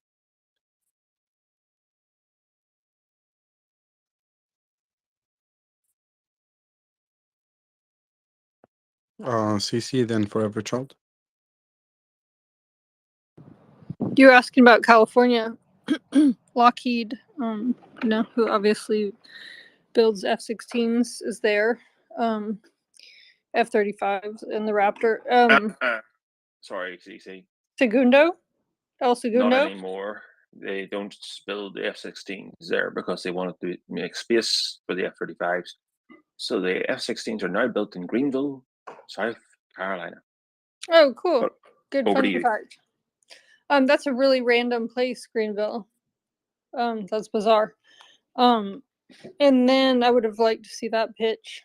I guess cost of living is a lot less. Northrop Grumman, they're in LA County too. Raytheon, also in California. I'm hoping this helps people out there. I'm not just trying to throw down facts for no reason. Then there's FLIR, FLIR, is they're a company that does a lot of visual technologies. So they have, they're like an imaging company. They create, where'd it go? Here it is, long range thermal visible radar systems. Yeah, California's chock full. I don't know what it is, but it sounds very useful, doesn't it? Well, I mean, all sorts of visual systems, right? So radar, long range thermal, recon stuff. Thank you. See, I see your hand, every child. Thank you for waiting patiently. Please go ahead. Well, I have a California phone number. And I have family ties to California. Of course, the state stretches almost the entire continent, and it's very narrow. and it's very close to the coast, almost anywhere you are.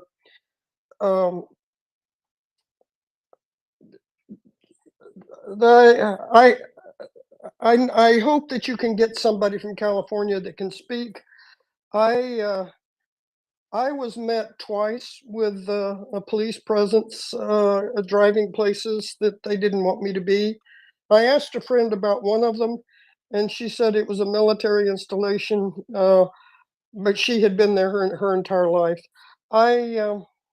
Good luck with that. Maybe it needs to be a back channel conversation.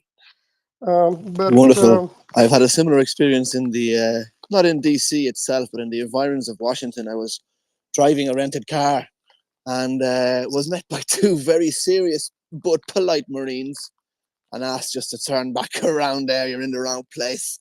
And so I did, and it was a nondescript place, but Dopey Davy decided to take a turn, and they were out straight away. No, please turn around.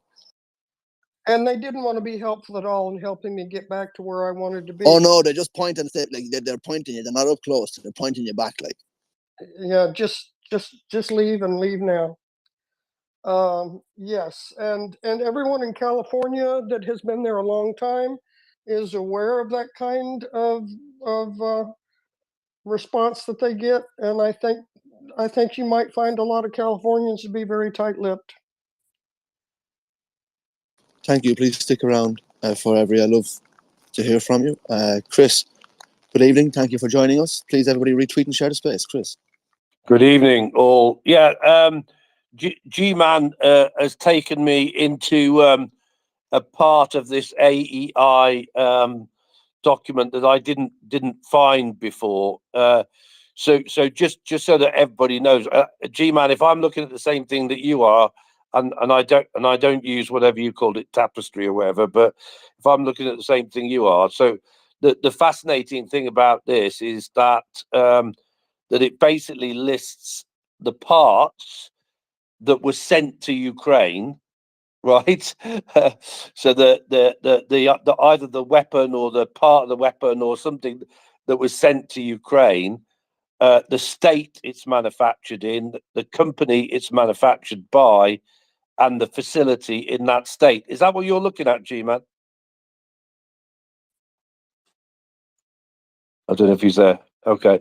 Anyway, I think it is, but it is quite fascinating. As he said, we could get lost in this.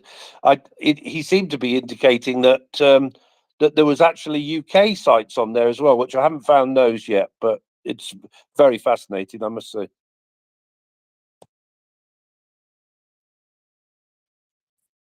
Thank you, Chris.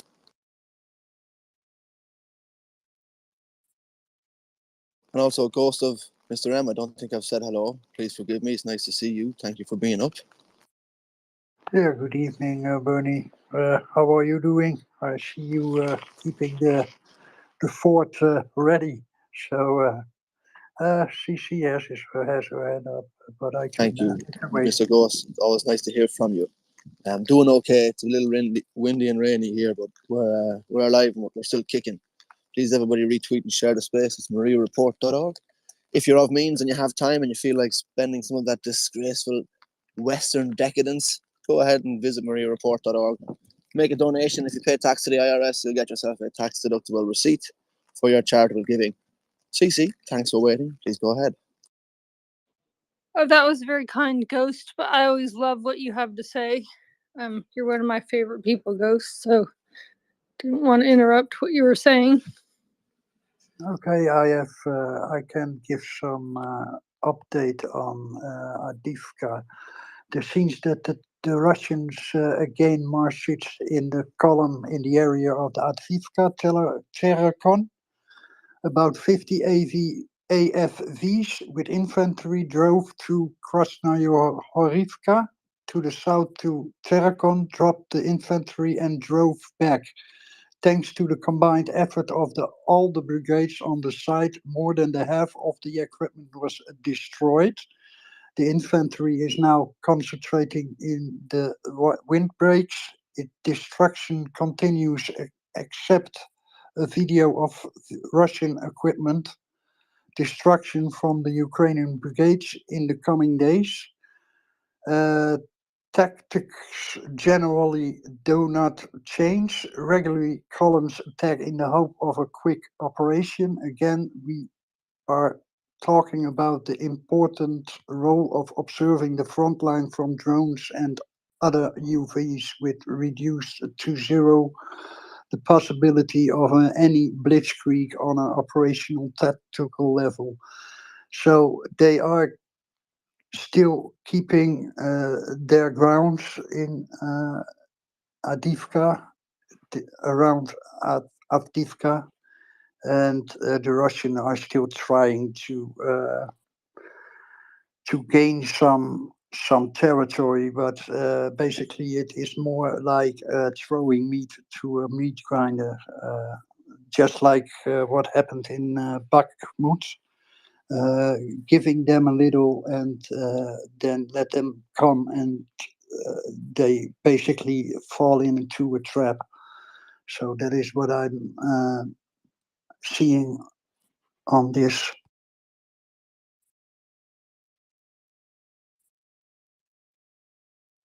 Thank you very much, Ghost. I've just been away and come back. It sounds eerily similar. I'm not sure if it was Kupiansk direction you were just discussing. No? I've just missed what you said, so. It was Avdiivka where what Got it. what I Thank you. mentioned. Thank you. Sorry. It just, I was away for a minute, but it sounded eerily familiar to a tweet I saw Chuck Farrer put out about the Kupiansk direction, where I think it was over 8 or 9 assault attempts from the enemy side had been repelled and broken up and sent back and variously stymied by the Ukrainian defenders. So when I hear you say that about, it's that I thought you were speaking of, but no, I'm not surprised that it was. Still, in fact, Avdiivka, the enemy still is determined to march more of its slave soldiers at the kill box, and so when they get themselves inside that particular area of dialed in either artillery or other fire, they will inevitably be killed, and so the cycle will continue. Please, Yeah, everyone, retweet. they don't change their tactics, so the tactics stay the same. So they don't learn. What happens if you keep doing the same thing and expect a different result? What's going to happen? Even if you expect a different result and you really wish it's going to happen and you tell everyone it's going to happen, but you keep It's doing the not same going to thing. happen. It's No, not. it's not going gonna to change. It won't change. No, it's never going to change because they make the same mistakes again, and that's why they are losing a lot of the equipment. They just lose equipment and they lose the people there. So it's just like I said, it's a kind of meat grinder, and it's a tactic that Ukrainian has mastered very well. Because we have seen this on several fronts, Bakhmut,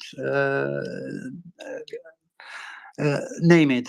We have seen it overall. So the Ukrainians are with the little amount of equipment they have, and with all the other things that not sending the artillery shells, and they still keep on fighting and still keep on accomplishing things that makes you wonder, are they magicians or something? But the spirit, the mentality, the morale is very high. They fight for their lives. They fight for their freedoms, and that is not just. It's not just a fight. They are so determined to win, and they are determined to free their country from the Russians. So you see this all over, and that's why the Russians keep falling for the same traps. Precisely. Thank you, Ghost. Please stick around. Everyone, if you're listening, retweet, share the space. MriyaReport.org. I don't know if you're with us, Mr. M. Want to jump in? If not, I'm here. we have a hand. Would you like to say Let's anything, go, or should we go to the hands? let's go to Marcus first, and then I have something to update everyone on. Was it this visit to the U.S. that Zelensky intimated that Ukrainians would not surrender regardless, and they would just wage guerrilla warfare for as long as it took? I think it was this visit. I think Zelensky has made it very clear a couple of months ago already that they will not. There will be no talks of peace. There will be no agreements. There will be no giving up any territory. Ukrainians will fight until all of their territory is free from the Russians. Until the Russians are kicked back to behind the lines of 1991. Zelensky is very determined, and everybody can say anything. Another politician in another country can say anything what they want. The decision stays with Ukraine, and Ukraine is the one that decides what is going to happen and what is going to be. Also, Crimea is a target. Crimea will be Ukraine again. Believe me. If he says so, I know they are so determined that they will get Crimea back. They will get all of the territories. They will get back. There is no reason to negotiate with a terrorist, a genocidal maniac, because he does what he wants. He doesn't hold himself on any agreement, on any treatment, on any deal. So there is no use, and Ukraine has made it very clear that there is no use to negotiate with such kind of being. Yeah, they listened to us in 2014, and look where it got them. Exactly.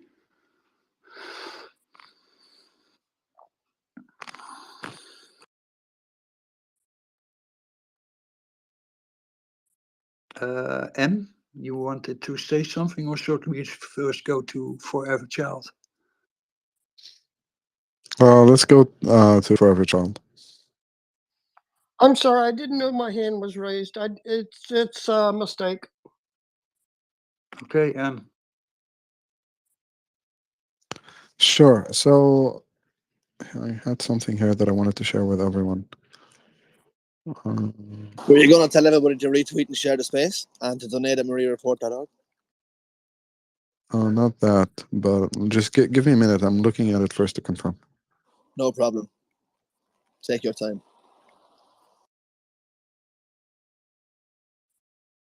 CC, I see your hand. Thank you for using our protocol here. I very much appreciate it.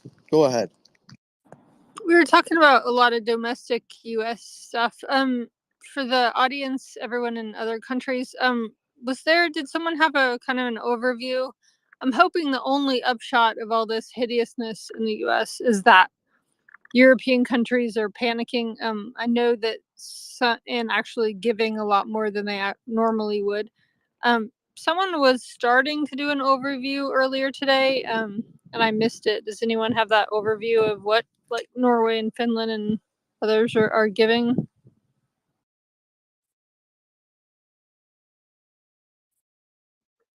Well, I know that Norway is basically sending NASAMS and amongst other stuff. I think it's a joint program between all the Nordic countries, and I think it's almost $2 billion if I'm correct, but I'm not quite sure. I need to go check it. I saw it like 2 days ago, but if anyone has more details, please jump in, Ghost or G-Man.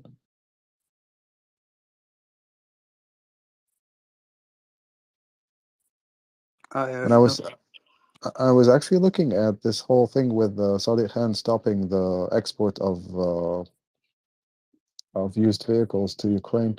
So if I understand correctly, there's a scheme in the United Kingdom where you get a one-time off payment for turning in your vehicle if it's operating less than optimally when it comes to environmental regulations.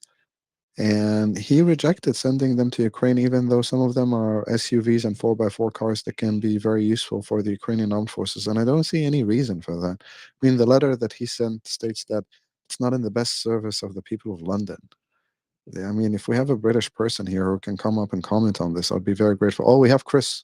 Chris, do you want to comment on that? All I would say to you is that a number of us have piled onto that. Like I've had a response from Mike Fabricant, who's my local Conservative MP. Somebody else has had a response from Ben Wallace. And so he's agreed to, Ben has actually said, I think I'm correct in saying, because there's another thing going on as well here, which is that there's been a whole load of stuff uncovered that's military stuff that's going to auction as well. So it looks like the two things have got combined. Some people from the space have been doing some amazing work and that. So I think one of the last things that I saw was both things had got combined, and Ben Wallace had commented on the two things and said, I'm going to look into this, and with that, which should be good. No, Ben Wallace, right? And as I said, Mike Fabricant also basically retweeted that as well, and I tagged him on the double thing and that. So watch this space, M. You know, we don't have a result, but we are definitely on it, and we are not happy bunnies. Let's put it like that. Well, perfect. I expect someone to do something about this because, quite honest, I mean, if that's one of the main things that Ukrainians have been asking for the last 2 years, basically more vehicles, and they use those soft skin vehicles to deliver supplies to front lines and to evacuate soldiers and to move around. They can be useful as well for drone teams, etc. Let's go to CC, then Furious, Tony.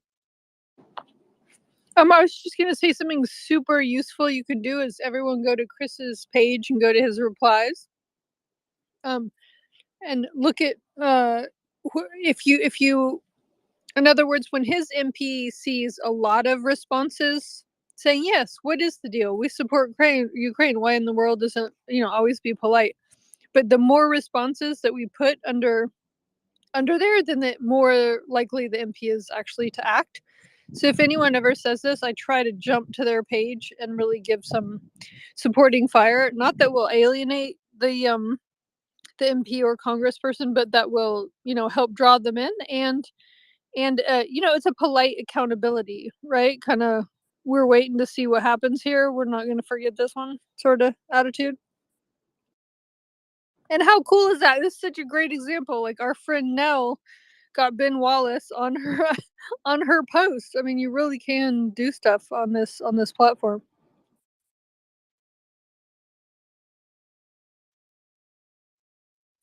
Thank you, Cici. Furious, then Forever Child. Sorry for keeping you waiting, Forever Child. Furious, Tony, please go ahead. Yeah, I was just going to reiterate what Chris just said and CC about now getting the attention of Ben Wallace.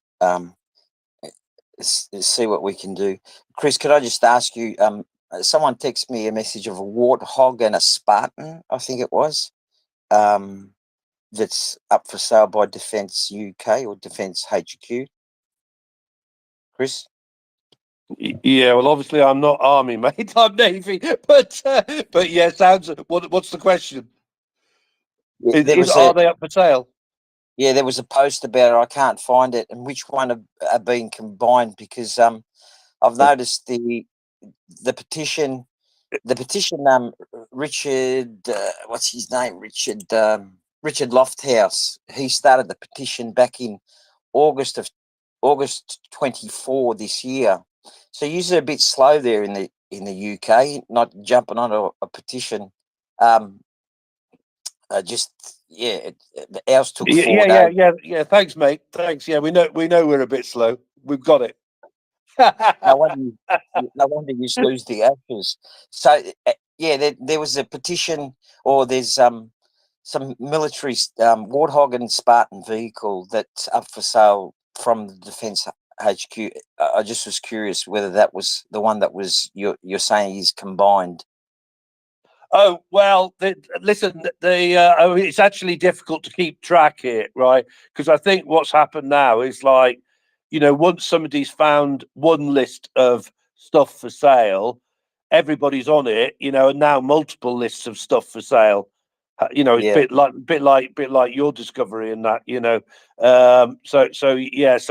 it's difficult to keep track. I don't have a full list, but I've seen like A4 pages of stuff on, you know, that have been talked about and that. So I don't even know if somebody's got a full list, mate. But all I can tell you is we're on it, and you know, some people have done some amazing work. Yeah, Nell's been doing great work, and I Yeah. just make a note. I just make a note from the space. I was up till 11 o'clock Australian time here. It's now about 8 o'clock, and it was at 7,000 signatures. It's now at about 7,300. So 300 in about 8 hours. So that's great. You just got to keep spreading the word. And again, Americans, get onto CC's cause too. Yeah. Cheers. Oh, but it's not my cause. It's all our cause. I mean, honestly, I'm not just saying that to be humble. It's obviously not my cause. It's our cause. It's Ukraine's cause. Yeah, exactly. But each country's got their own problems. So I'll fix mine. UK's got to fix theirs, Chris, and your one. For sure. Get those SUVs to Ukraine if you can. Please do. Forever Child, go ahead. Thank you, Em. I like the idea about going to Chris's page and doing comments. That's brilliant, and it's a new strategy to boost. The interesting people that see and respond to those comments. Just FYI, Barack Obama does follow me, and he gets my tweets. Ghost said was talking about Zelensky saying there will be no talks of peace. I'm wondering if we can begin making inferences to there should be talks of surrender every time somebody says talks of peace. And treaty means nothing to Russia, but I don't see there being any option but to eventually have a treaty. And if we can just indelibly imprint the 10-point peace plan on the whole globe so that everyone knows what the 10-point peace plan is, maybe a song or a jingle to imprint it. Because I think return of all the children is part of that 10-point peace plan. I'm not creative, but I'm definitely going to hammer everything I can to imprint in everyone's memory what Zelensky wants to have accomplished. Slava Ukraine. Heroim Slava. Slava. Let's go to Rexus and then Chris back again. Rexus, please go ahead. Yeah, Em, you're perfectly right. There is no affordable or working SUV to be found in Europe. And it's a shame those things don't just get sent over there and being destroyed. It's just a statement. Chris, please go ahead. Thank you, Rexus. Yeah, so I would just say I couldn't quite work out who Tony was talking about, but Nell the Weaver is, I think, one of the people that's done a lot of work on this. So I think he was saying Nell, wasn't he? Yeah, and I didn't quite get who he meant, but yeah, that's who I've been retweeting, like his stuff, particularly on well, actually on both things, I think, and then I did my like own tweet and that, you know, to Mike Fabricant and Rishi Sunak and stuff like that, you know. So and that's how I got because I've been for a beer with Mike Fabricant, so occasionally he will respond to me. So and then like I say, I basically put the two things together. So yeah, so do make sure you go to Nell because he's done a lot of the work on this. See, Chris. Yeah. She. Yeah, Nell is a she, her. Go to her Oh, page. I beg your pardon. Sorry, I beg your pardon. Okay, sorry about that. Yeah, yeah. I should have worked that one out as well. But yeah, sorry about that. Yeah, yeah. So and I mean, it's just M. It's. I mean, I just looked at it and I went, what? with these like 4x4s and that, like you've done, you know, and then obviously you've gone away and like double treble checked it because it just like doesn't make any sense. Well, it doesn't make any sense, Em, like, you know, so you know, I mean, I hope, please do all jump on it and that, because that would be, you know, heresy for those things to be crushed and that when they could go to Ukraine. That's just not on at all. Can I just respond a little bit there? Of course, go ahead, Tony. Yeah, just to let you know, on Nell's page, United 24 have picked up on the, so it's gathering steam. They've tweeted out a couple of hours ago, so it's gathering steam. And we will help it. Here, here.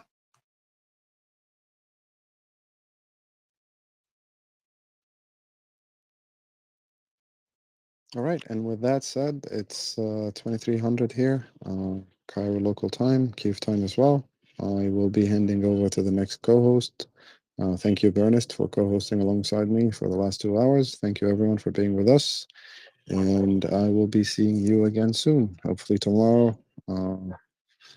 I will come better prepared. I apologize, I wasn't up to date when it comes to Ukraine news today, so not in the best form, not in the best shape, but I will do my best. So good night, everyone. I'll see you again soon. Be seeing Oh, you. well, you managed.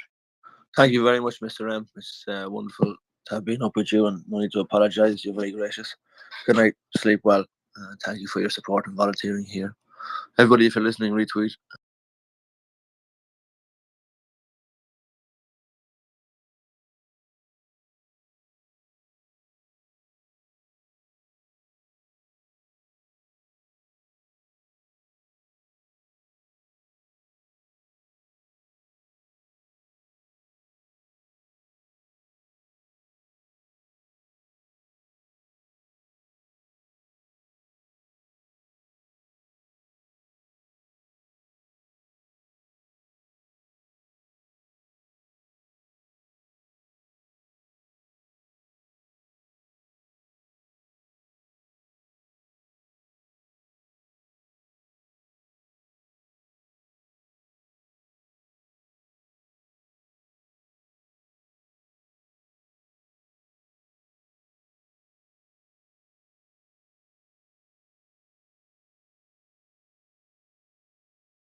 Please retweet, share the space.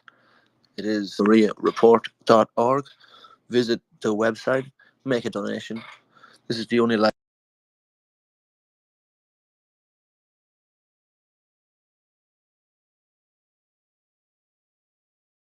But it doesn't mean that you can put everything in the nest.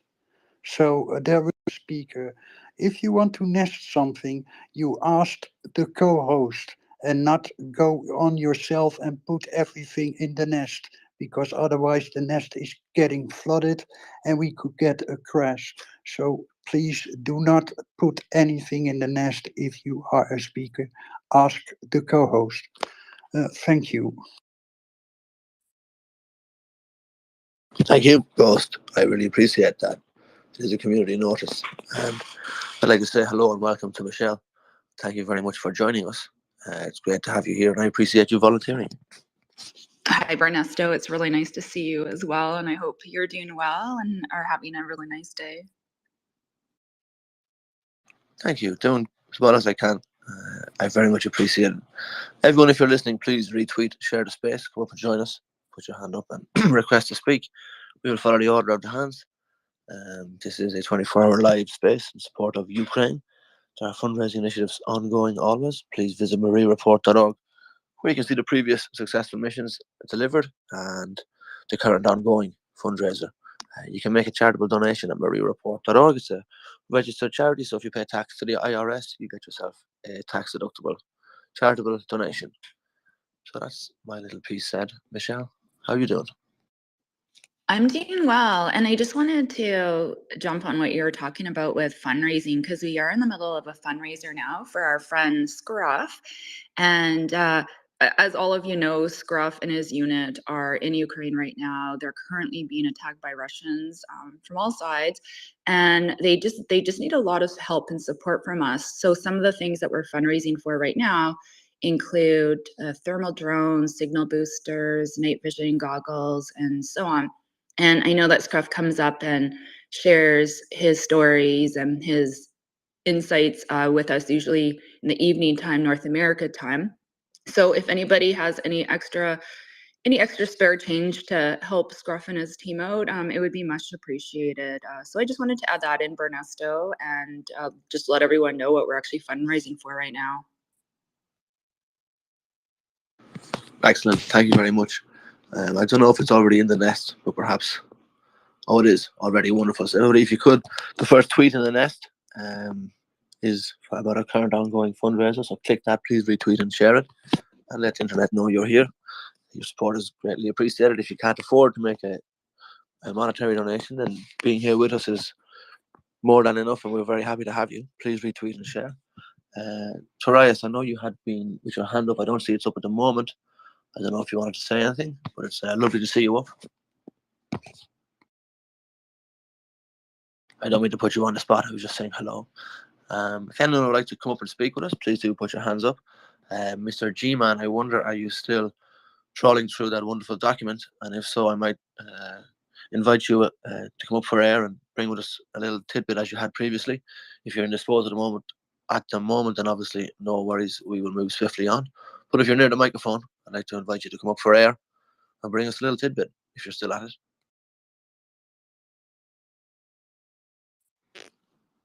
Go ahead, Chris. Hi, Michelle. How are you? Oh my gosh, this is really embarrassing. I just did a wave at you with my own hand, and obviously you can't see it. So, anyways, I'm waving at you, Chris. Well, the thought was there, Michelle. Thank you for that. I'll wave back in the same manner. I even So did I a was British just. wave too. This could be a geriatric ward, for goodness sake. But yeah, it's a bit like actually it sort of like gives me a segue in that, because I was just going to say just as a talking about tweets and that, right, this was one for the train geeks and that. Now, can I say this? I think I can. Ukrazalazhnitsia, isn't it? Yeah, Ukrazalazhnitsia. Is that? I think that's about right, isn't it? And have performed yet another miracle, if you haven't heard about this, right?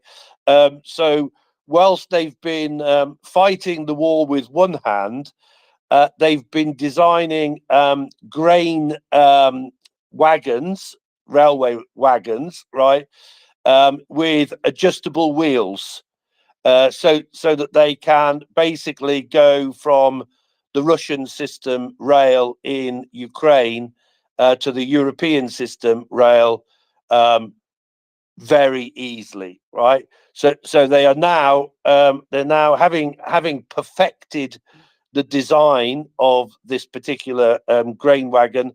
They are now going to go into serial production, all while they fight the war.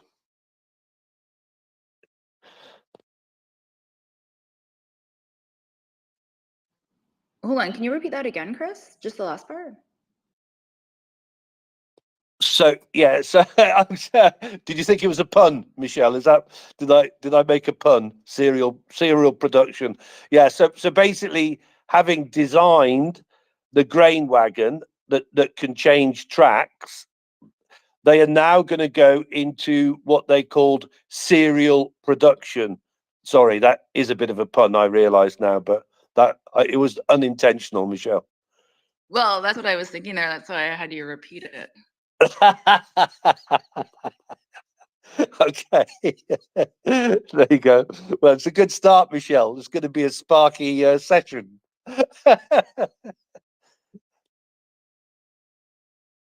It could be, definitely. Oh, I just lost my co-host too, so I'm up here alone. There is one thing though. I don't know if you guys have talked so far about the Ukrainian Advent calendar that comes out every day from the Defense Minister of Defense. And so obviously today is the 16th of December, so it's day 16.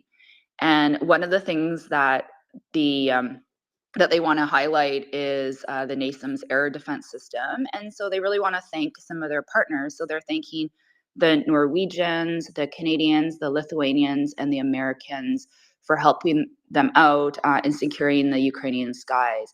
And I really like how every day they do a advent calendar and they thank some of their partners and friends. And I really enjoy looking at it every day. Yes, I have seen it also, Michelle. It's a very nice, nice advent calendar. If you if you like these kinds of things. Chris, you have your hand already again up, and Bernesto is already back with you as a co-host. Thank you so much, Ghost. Go ahead, Chris. Thanks, Michelle. Did we say something, Bernesto, that you didn't Something like? I ate. No, the app froze, but thank you, Chris. Did you get the did you get the train wagon thing? Sorry, my button Okay, froze. I'm sorry. okay. I am having trouble here. Oh, okay. Yeah, no problem. Michelle, I was going to ask you, right? So which calendar are they on? Is it is it the run up to the 25th, or is it the run up to the 6th? Isn't it? Is it the 6th that their calendar works to? Well, that's a really good question, actually. I didn't think about that, but it's saying day 16. And so, I mean, obviously they could probably go into January, but that would then be beyond 25 days. So I'm not sure actually, but that's a great point. Well, because the other thing on that, Michelle, was I'm not sure if I got this right, but I think I heard something about them changing from the 6th to the 25th for this year. But again, I'm not 100% sure if I got that right. Well, weren't they talking about that last year too, about changing it? Yeah, I think so I think it's been, so what is it? It's a change from the Julian to the whatever the other one is. You know what I mean? I can't remember. But anyway, change of calendar. Oh, well, maybe somebody clever will come and tell us, Michelle. Not that you're not clever, obviously, but yeah. Well, somebody more clever than you and I. Yeah. Bernesto, has anything stood out to you over the last couple of days? Well, one thing goes to Mr. M had mentioned earlier was Avdiivka, and I had misheard or had been away from the phone and thought he was speaking about Kupiansk, but generally what I have felt is something noteworthy is the continued repetition of the Russian error in thinking that they have enough men to outrun modern artillery shells or modern rocketry that the Ukrainians have.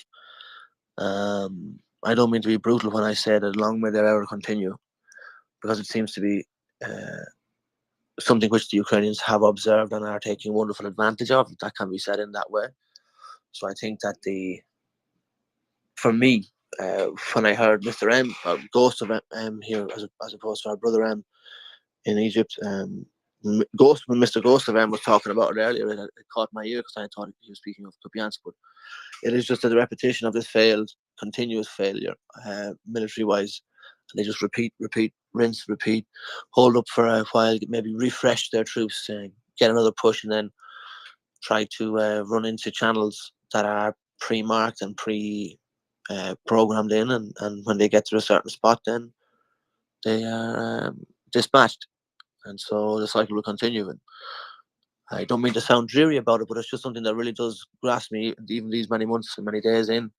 It is still the same idiocy and being met with the same artillery and stout and valiant and victorious, I would say, Ukrainian defense and offense.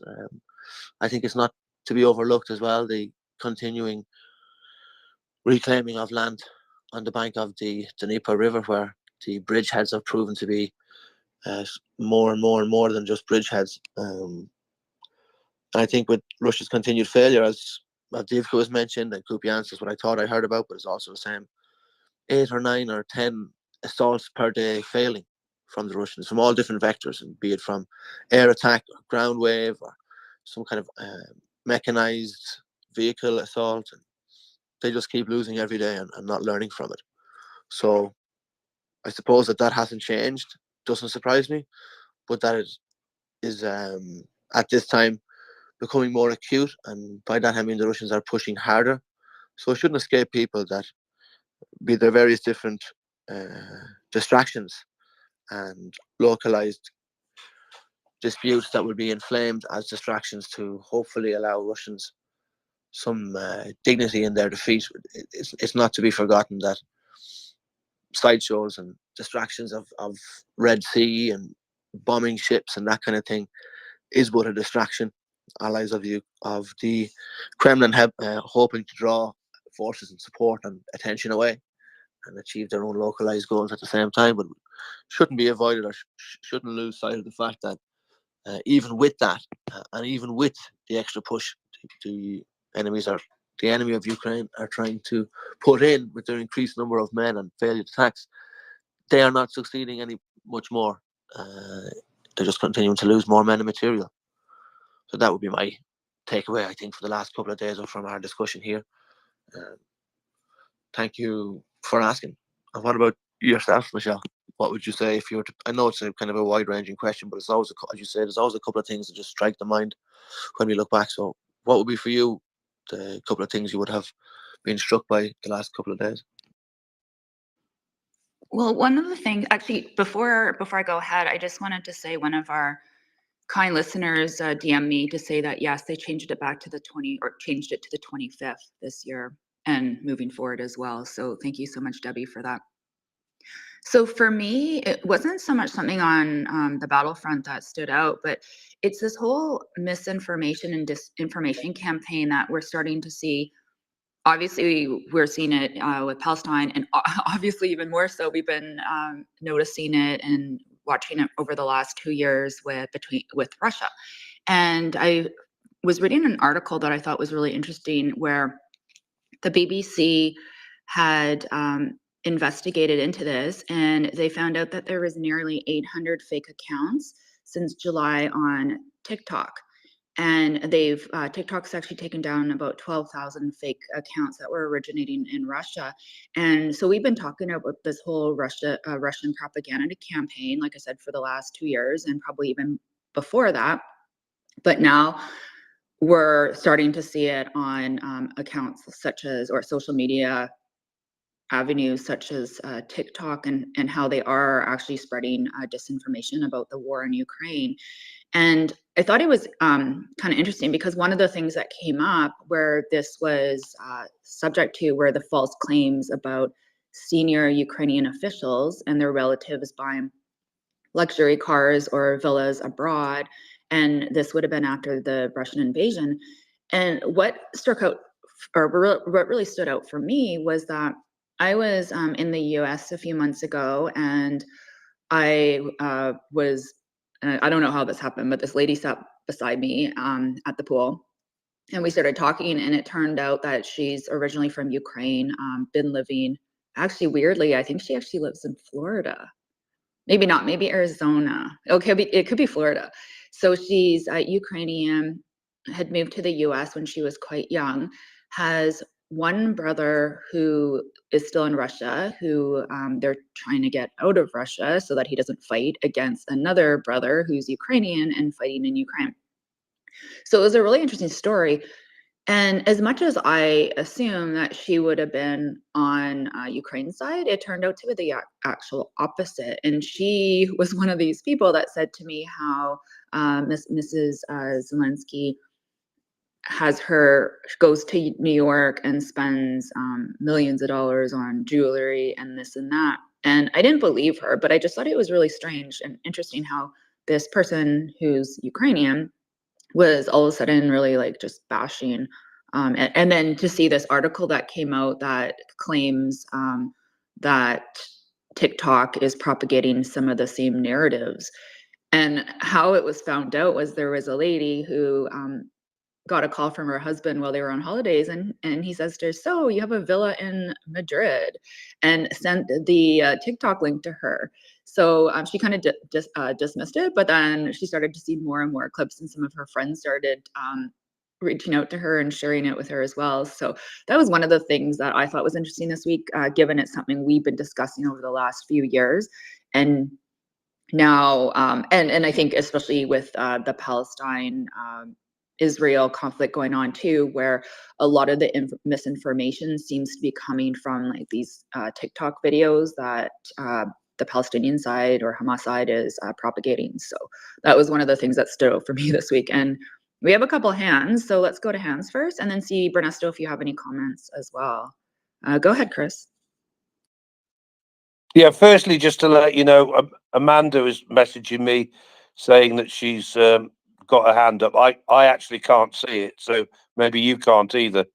So I don't know whether she said she's not on a PC or a laptop and that, but anyway, she's so just to let you know that. And actually, I will come back because I had a subject which sort of a bit of a change from what you were doing, so I'll come back after.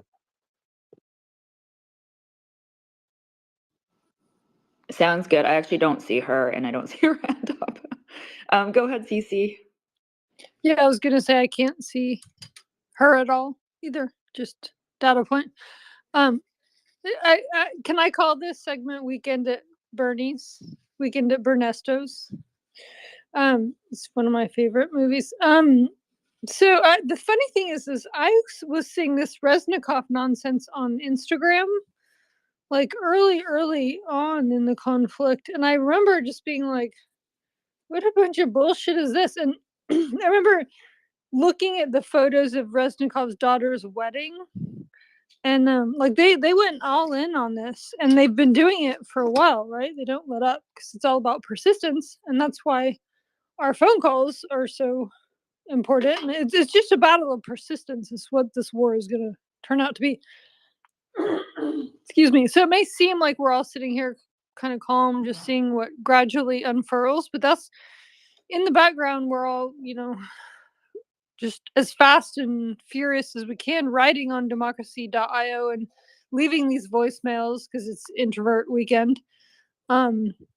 Because they're going to come back on Monday and they're going to decide. So the answer to the question someone asked me about Randy's update, it's not an update. It's the same thing as yesterday. There's just rumors that things are progressing, which sounds positive, but the problem is that they keep saying that it's only a framework that's progressing. It's not in legislative text. So that's why we're pushing everyone to get this down in text and to come back into town to vote on it, right? If no one comes back into town to vote on it, this is going to be a long time. And Ukrainians don't really have till January without losing a lot of lives. They're not going to lose the war, but they're going to lose a lot of lives.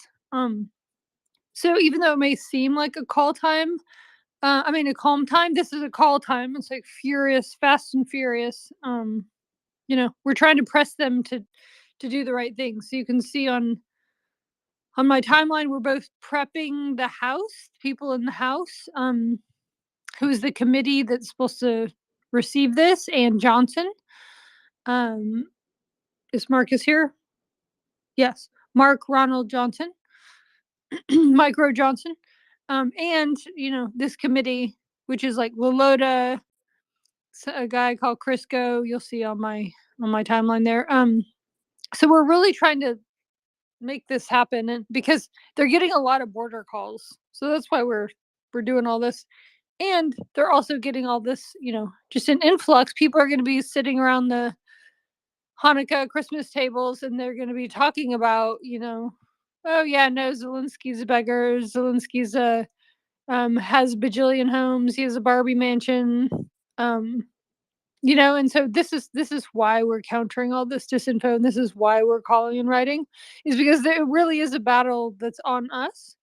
It's us against the buildings full of Russians who have the 9-to-5ers of coming into work and getting on their computers and their phones trying to make this this stuff happen to sway senators. And I'll just say that there are people in my government that are compromised. And so we're trying to make a critical mass that's so huge that the people that are compromised cannot indeed keep asserting these ridiculous positions against Ukraine. And the new thing that happened this week, and I'm not going to say who, but either a senator or rep's office said in a meeting that he knew that one of his colleagues was compromised. And, you know, there were rumors, we have proof from the paper trail, but now people are actually coming out and saying it. So this is why we have to put this pressure on, because we're in deep kimchi, folks. Or if anyone knows something comparable for kimchi in Russian. No, I don't know anything about kimchi. I only know that it is fermented coal or something like that. It's Cabbage. It's just a funny Cabbage. saying that I love. I just had some for lunch. I had some with eggs. I love Oh, I'm so kimchi. jealous. It's my favorite food. Actually, I really like that saying kimchi because it's not quite the same if you say sauerkraut. It doesn't have the Sauerkraut. same punch, does it? But sauerkraut isn't kimchi, or is it? Well, whoops, I just muted myself. I think it's similar in that it's fermented cabbage, but kimchi, from what I just seen and tasted of it, it's spicier. I mean, there's different types of kimchis as well, but it is. I don't know if the process is different though. I think the process is very different, Michelle. I think the Japanese process is taking longer than making sauerkraut. Yeah, it's the fermentation that's the difference. The length of time. But you made a really good point, CC, where it's so important that the right information gets out to the right people, because there's so many people that are doing that exact opposite. And it's so much easier, I think, for people in general, like our population, when they hear something that's more on the negative side. And I'm finding that a lot of these the propaganda campaigns that are happening, it's like these short snippets. And then it takes so much more energy to combat or say the opposite. And so that's why I think a lot of times it's so effective in marketing campaigns, because they're coming out with the whole Nazi situation that happened, or Zelensky's a Nazi, or it's just like short and simple. And I know for any of us that have been in marketing, I'm not a marketer, but I've been on the other end of a lot of marketing campaigns, and it's those short little like few words are the ones that really stand out and are what people remember. So even the whole it's a genocide, it's this, it's that, it's just easy. And then it takes so much more energy and effort to combat anything from the other side. Go ahead, Cece. Yeah, my nephew said to me early in the war, he was like, "Why are you supporting Nazis?" I was like, "Wait, what?" He was like, "Yeah, look, yeah, it's on my Instagram." Like, he showed me like those stupid those fake photos. And I was like, "Honey, here we go." So they've been doing it for so long too, that the reason our efforts are so crucial and important, and we can't forget them when we're going on all our shopping trips, getting stuff for Christmas and Hanukkah, is because they've been doing this for a long time, right? We're kind of playing catch up in a way. We need to be more offensive than defensive. Yeah, I 100% agree with you. Go ahead, for every child. Yes, CC, I was thinking the very same thing, that we need to have a fire hose of information aimed at them, and let them be on the defensive. Let me get over here to my notes. I've been working in the kitchen. The kimchi, CC, there's no substitute for kimchi. Russia has nothing they haven't stolen from someone else. so stick with kimchi. And then I had a question about, you said the committee is going to be taking this up. Is it a committee or a caucus? Is it the Ukraine caucus, or is it a committee that I haven't tagged? What do I need to be looking for? They call themselves the Problem Solver Caucus. Is it okay if I put it in the nest? Sure. Who's on it? Sure. There's 64 members of that I think of the Problem Solver Caucus, or maybe there's 64 from each party. Yeah, your list will be helpful. Thank you. Yeah, I've seen it. Go ahead. Thank you for asking.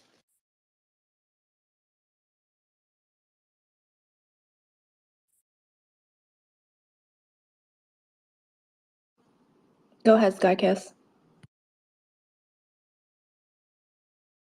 Skykiss?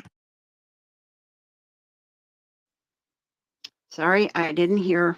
I thought somebody else was ahead of me. Welcome. Thanks for Ernest? coming up. Hello. Hello. One of my oldest friends. And it's great to have such an interesting assortment of people who, most of whom I've known a really long time. Not everyone. We're like the old barflies just hanging out.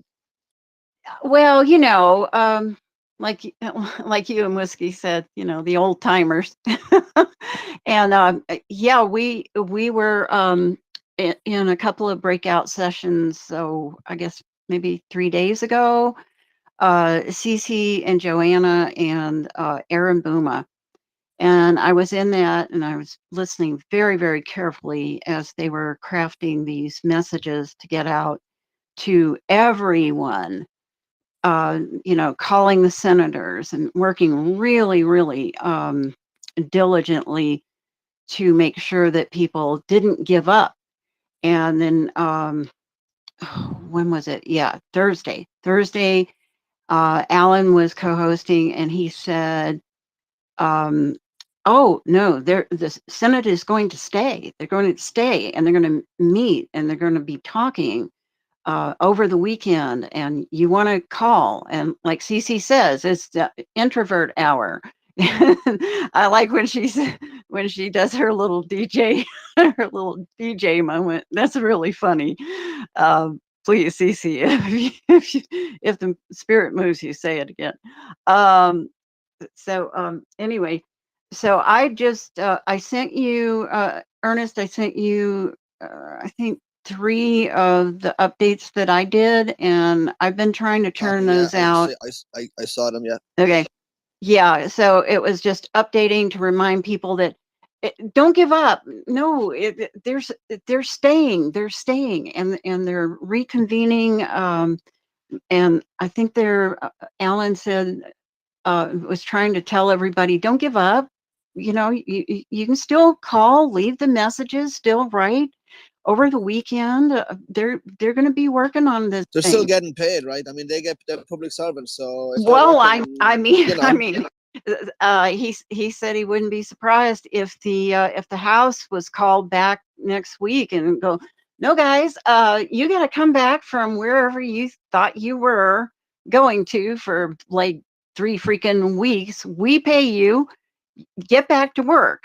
This thing is not done. It'll also be a nice little dip for the expenses because they'll have to do traveling unexpected. It'll be a whole thing. Yeah. They're just like, we're gonna go, and it's like, no, you shouldn't. You really shouldn't, because we're demanding you work for us and you keep at it. This is not done. So anyway, I just wanted to basically say that, and thank Amanda for her hard work as well, and G-Man for reminding us we got some ugly sweaters that aren't so ugly. Yeah, and it's all good. Thanks.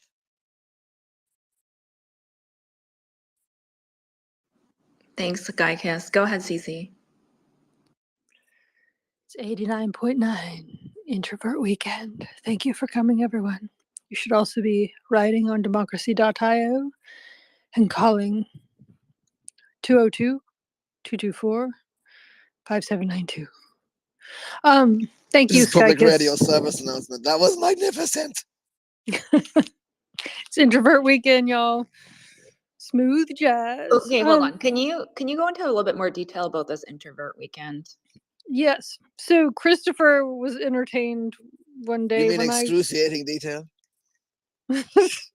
when I brought up that you can call after hours if you don't like talking to human beings, which, believe it or not, that's kind of my style. Ukraine kind of brought me out of my shell a little bit, but I'm extroverted only in certain situations, but selective extrovert, an ambivert. But so basically, if you call on the weekends and after 5, or now it's vacation, right? So it's introvert vacation time. Because what's happening, the reason that we can't just sit back and think everything's going to be okay. We've heard that message since August, right? And it's been anything but okay. And then also the chief of staff told me, they were like, holy shit, people are really feeling the pressure, because they knew I do advocacy programs. There's really a Ukraine upswell, and I think they're going to stay. And I was like, oh my God, thank God. Because what Skykiss is talking about, we stayed up all night making these little placards that you could call for each state of the negotiating committee. And you could say, like, look, the $3.1 billion that you have in, your state, Senator, you're going to walk away from that and go on vacation. So it's like, if this border crisis is really a crisis that you say it is, so much so that you're holding up life-giving aid and tempting China and Xi, then you should stay. So kind of like a package for each state that people could send to them, talking points. And so it was exhausting, but I feel like it helped. At least I need to think it helped, because I'm putting a lot of time and energy into this. It's kind of taken over my life. It's a good thing my industry shuts down in large part between Thanksgiving and Christmas, but so thank God for small gifts. But this is why it's so important, is because so Cornyn made a public announcement. So Senator Cornyn is a Republican from Texas, senator, who said, look, Johnson, if you're not going to if this is going to be a dead on arrival bill, then why should we even try? Like, we need to know, if you're going to even consider it in the House. So, this is why we're still doing this. And, there's nothing to celebrate yet. Yes, we got them to stay and do their job. Woohoo. Like, I'm happy, yes, that we did it, but it's also like, there's so many people that don't want to go back. They're like, oh, we're on our Christmas break and we don't even really care about your dumb Ukraine stuff. It's like, oh yeah, I thought you cared about your border stuff.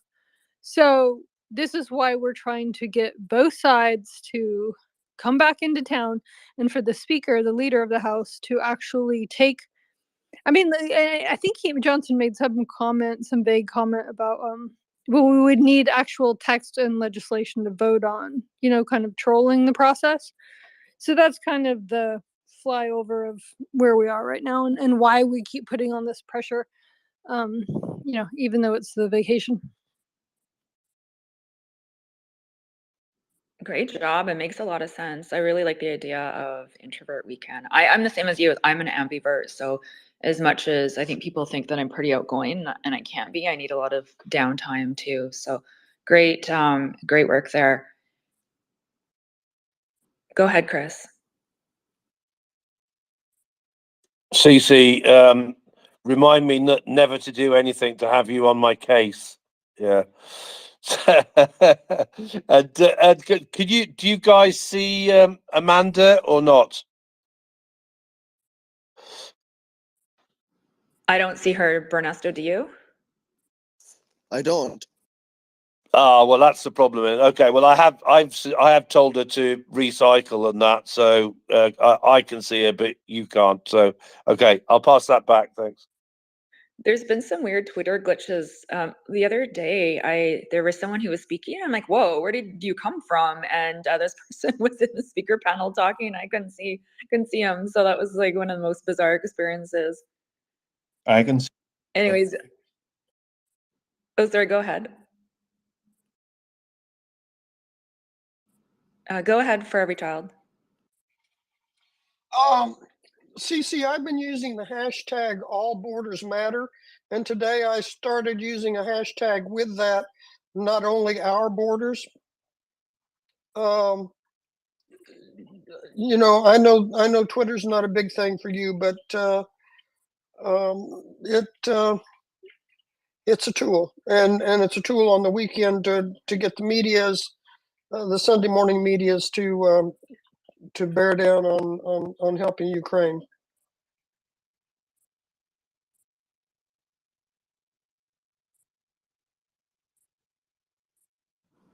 Go ahead, Cece. I like it, but I'm starting to think that it's not actually about the border at this point, because if it was, then they would all be in town working on this.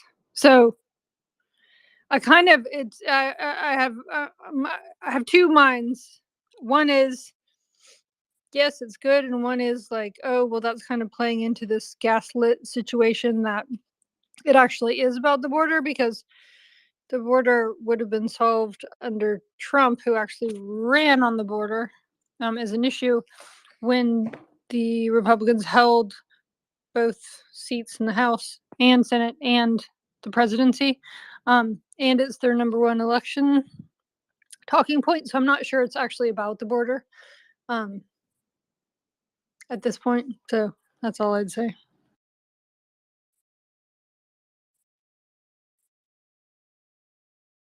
Did you want to respond for every child? Yes, it is about the border. It's about Ukraine's border, and by turning the tables on them, they're rank and file. They're the people that have been listening to them believe it's about the border, and no matter what, they won't change their mind on that. But if we turn the tables, it is about the border, and if the American border matters to you, the Ukraine border has to matter also. And I don't mind fighting it out on that line, even though it means nothing to the people legislating. It means everything to the people voting, and there is voting coming up. Yeah, I would say that the job creation, if we're going to go down that role, I would just focus on the job creation and national security, and the fact that Russia's in all of our personal files right now, because they don't know. If you say all borders matter, then they're like, they immediately, at least the knee jerk with people that I deal with is, yeah, why does some other country across the world's border matter to me? Like, it actually like just incites a question in their mind. So I like your thinking. I like where you're going.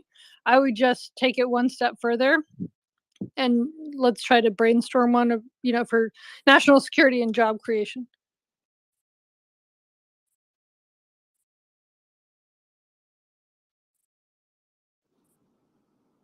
Go ahead for every child.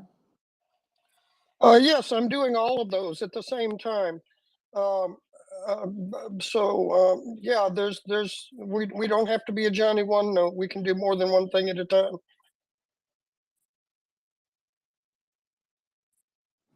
Okay, let's go to Skykiss. Yeah, so 100%, 100%. CC and for every child. I've been doing the same thing and up way too late, pulling all of that stuff together. And then as soon as we have an update, I redo whatever I think is the most cogent, the most useful. I'm about to go and grab the work product of Cece and Joanna and Aaron from the other night. It's an excellent thread, and I won't put it in the nest, but I'll send it. I'll send it to Ernest, and it just, these are just really reminders and reminding people to get active this weekend. Call and write. Everything that CC's been putting out's been really helpful and valuable, but you need to remember, on Twitter, don't just send it once and you're done with it. Send it multiple times. On Twitter goes really fast. and people miss things. One of the things that I do is I retweet, and then I compose really succinct, high graphical value. That was really, really great, CC, what you did with Mamuka, the meeting, and the graphic, the Christmas graphic. We have to remember what we want to do is to help Ukraine and to give them everything they ask for, everything they need, and especially 1,000 ATACMS. So we've asked several people in the know, well, how many do they have? And I was listening to, I think John Ridge was talking and Colby Badwar sometime very recently, this last few days. And they were, oh yes, and I think his name is Michael. A couple of nights ago, he was here in the report and speaking about what we have, what's coming next to replace the ATACMS we have, and I think it's something like it's several thousand ATACMS that we have, but we can't turn loose of all of them. But I think it's just my opinion, just listening carefully to what the military experts have been saying, that 1,000 ATACMS is not far-fetched. It's not. And I know Mamuka asked for more HIMARS launchers. That's what a HIMARS is. More HIMARS and 1,000 long-range ATACMS. And I think that that is so doable. And it's my guess is that it's in the process. It's in the pipeline. So they only got like 20 or 30 of them. So I've heard, and that means they have to use them very sparingly. And what Mamuka said was, with 1,000 ATACMS, magic could happen. Real military might could happen. So we need to remember that as well. But right now, it's all about the funding. All about the funding. So I'm going to go and because that's really important about the job creation here in the United States, the job creation in multiple states. It was a very long process, and Cece and Joanna did a wonderful, wonderful job putting those threads together. I mean, I didn't speak at all in the meetings. I just listened and paid attention. So thank you, Cece. And thanks every child. Wonderful ideas. Remind us that we're not one-trick ponies. We can do all sorts of magical things. We just put our minds to it. Go ahead, Can I Cece. come?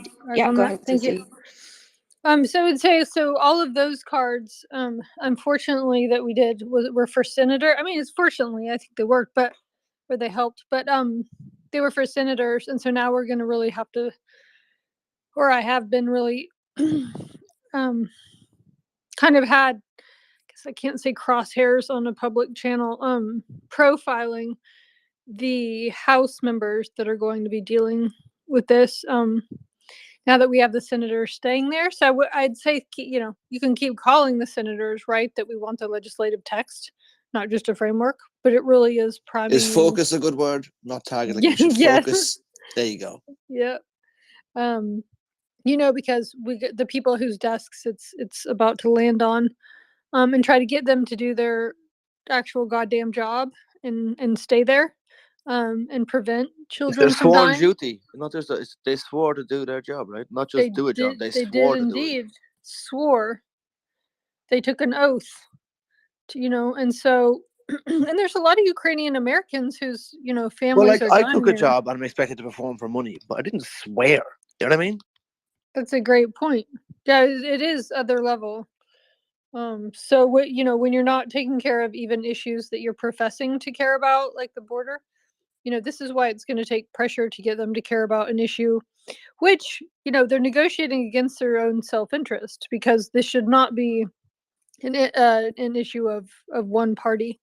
They should care just as much about national security and job creation. So yeah, that oath thing is huge and quite poetic, Bernie.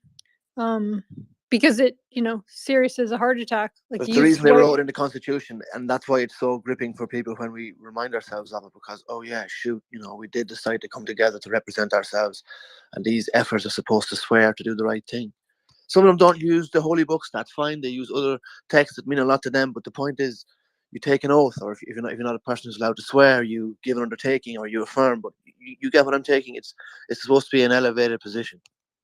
I do, and I love your take on it, because as an outsider, you're really seeing, it's something that when you've heard your whole life, like, oh, these are the people that do this, but you have such a keen eye and ear for really getting the strength and poetry of nobility and responsibility behind what their position does.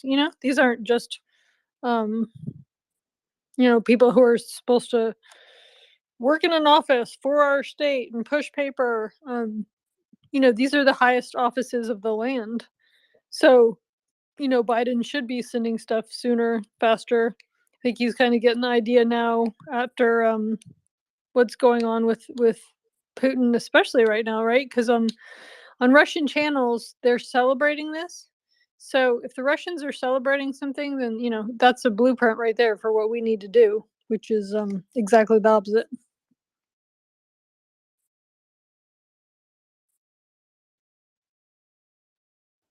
Thanks so much, CC. Let's go ahead to Casper. Thank you. There was a question. Why does the Ukrainian border matter more than ours? Well, you stop mattering on a global scale. Brilliant. Go. I want to hear this. Talk slow, please. I'm a little deaf. I'm sorry. You stop mattering on global scale once the border elsewhere means nothing. Yours will mean the same sooner or later. It's all about the system which we create on global scale. This one currently has some problems, and we don't want to change it because it's hard.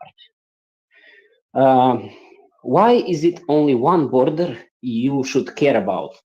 Does America forget how to multitask and wants to isolate itself? Okay, get your army from all over the world, build bunkers, and stay in them underground, await for your moment when you will get attacked. So then you can show all your power. Then will be the perfect time.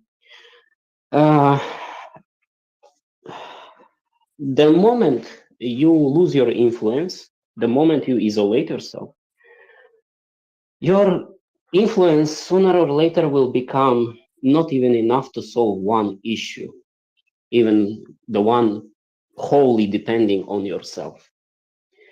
Because you will drop from a country being the one setting the rules to a country being set up. Nobody will consider your word matter more than Putin's words. Actually, Putin's word will become much more valuable than yours. I have a question for, and one more detail. Once America and allies managed to handle the Great Rim around the communist states, it wasn't just only one border.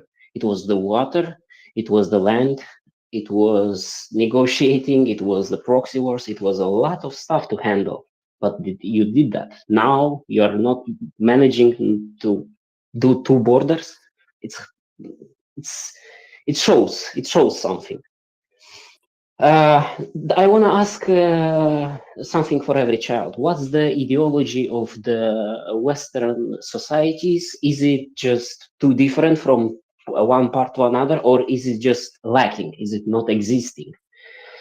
Because in a way, I have a feeling that there is humanitarianism, there is globalism, there is a lot of different things you could say. Oh, I'm supporting that. But the idea is where this stuff is going to lead us, and yeah, how did we end up here? That's basically the question. Thank you. Do we need an ideology? We sleepwalk, Casper. Sorry, go ahead. Beg your pardon.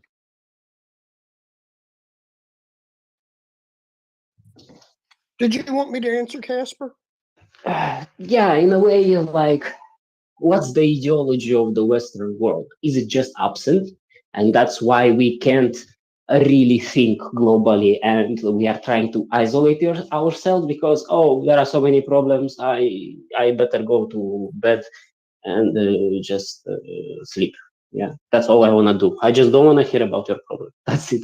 So we can't produce any, like, real solutions to the world problems, like seems we could a way back in time. But now it's not working. The question is why? Is it the lack of ideology? Is it bad ideology? What's wrong with us? Because I have a feeling you think about it too sometimes. May I answer now? Yes. First of all, I want to put this in, I want to frame this in perspective. I'm 76 years old. I am not an expert on anything, but I have life experiences.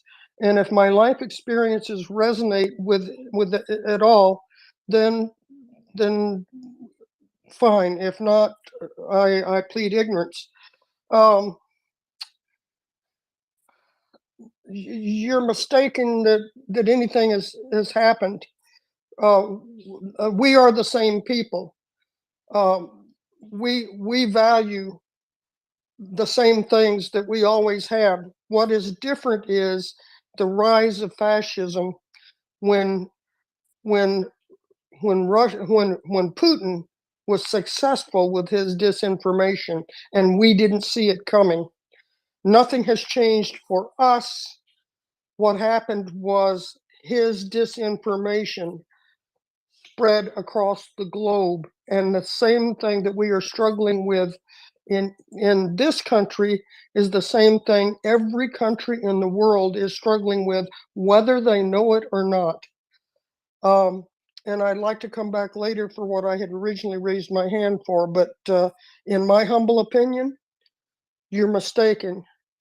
We are the same people, we have the same values, and we will come back and defeat fascism, but we can't do it alone. Every country has to fight that battle in their own arena. I just want to come back. Maybe then our problem is that we don't want to change. The world around is really changing. Technology, social media, we get a lot more tools, and our enemies also get a lot more tools. We have to stay in the rhythm. Our laws, our ideology, everything. And yeah, ideology. I don't have any ideology in a way.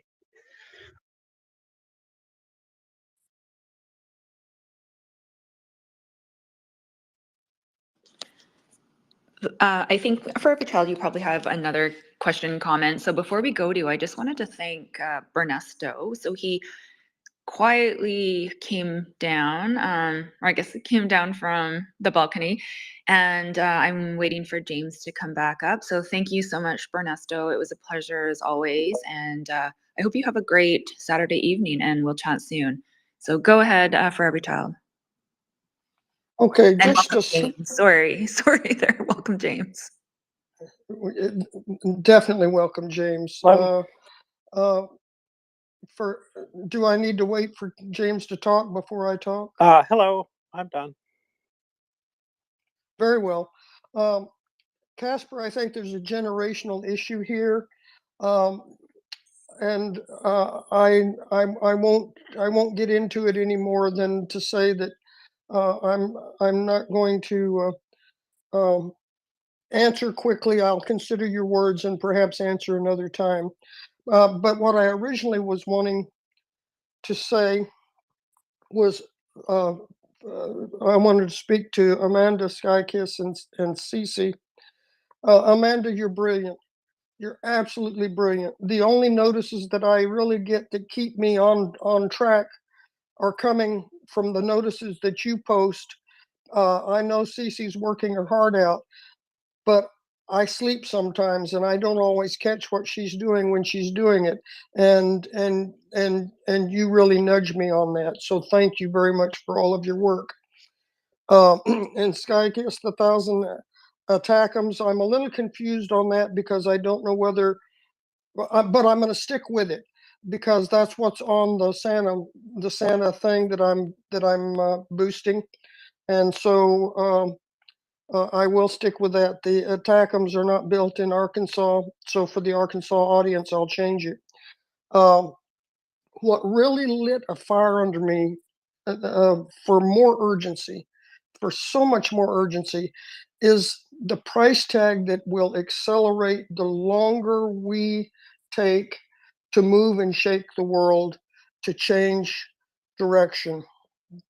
I received a YouTube link from my brother who's was in the Navy during the 70s, submarine service, on B-59s, which excuse me, B-29s, which are one of the planes our dad flew.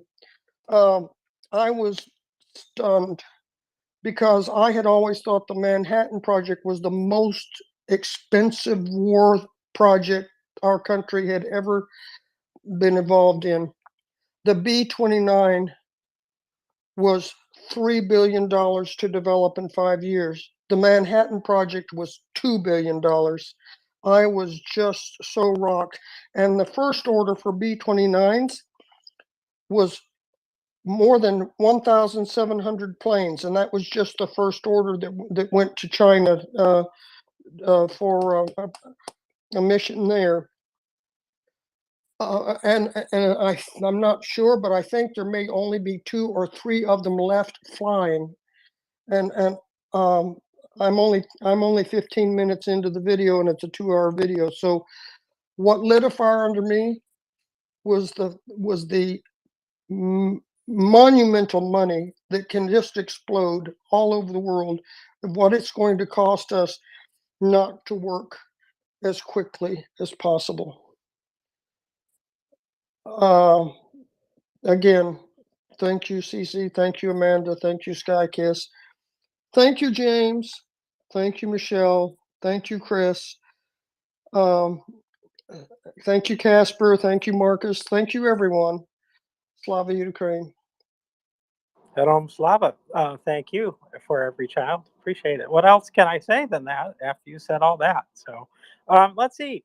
I believe that I've been given the order of hands here. Let's see if I can find it quickly. I believe it is Chris, then Cece, and then Amos.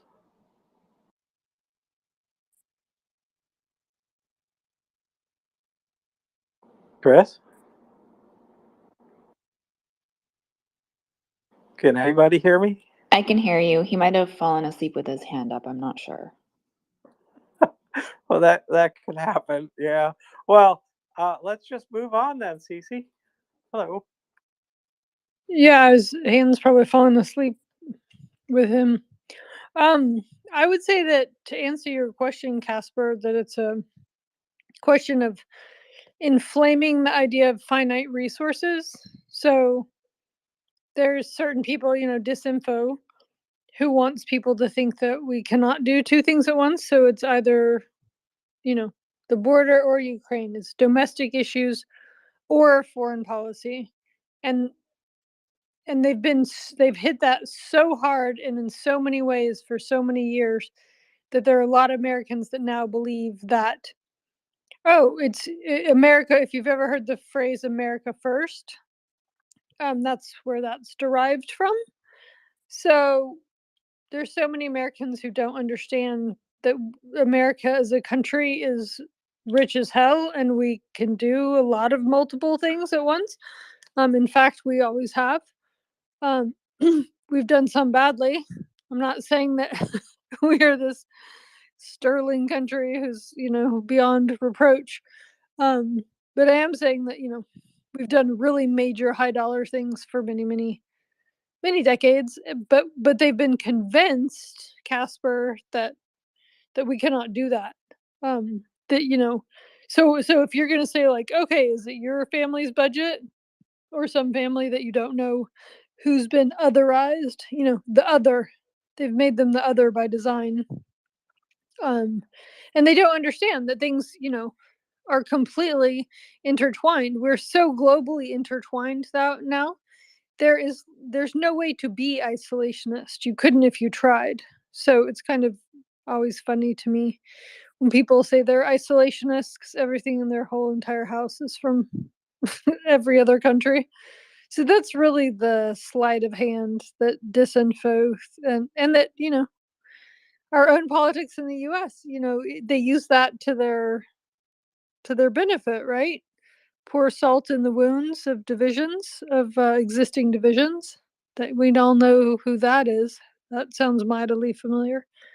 So that's what I would say is just, when people, all wars, right, are resources of some sort, is, competing resources of some sort. Yeah. Yes, I've seen it before. I'm sure I will see it again. It happens periodically that suddenly we're in a budget crunch because, because there's not enough tax income suddenly. And so then we must cut social programs, boondoggles such as Social Security and Medicare and Medicaid, which could be improved, especially by stop taking money dedicated to Social Security out of that fund. But yeah, we've heard it before. And it's sad that they're painting what is an immigration question as border security. And I'm sticking to my guns. I'm still going to say the best immigration policy is to beat Russia on the battlefield because it drives most of the immigration crises or migration crises. No, refugee. That's the word. Refugee crises in the world. So cut it off at the source, right? So yeah, I'm all about that. But that's what we got. That's what we got to work through. What do we give up in the name of defending Ukraine? Everything? I don't think so. What about matters of principle? I don't know. We'll have to solve that as the states. And but for now, the big question for me is, who's next again?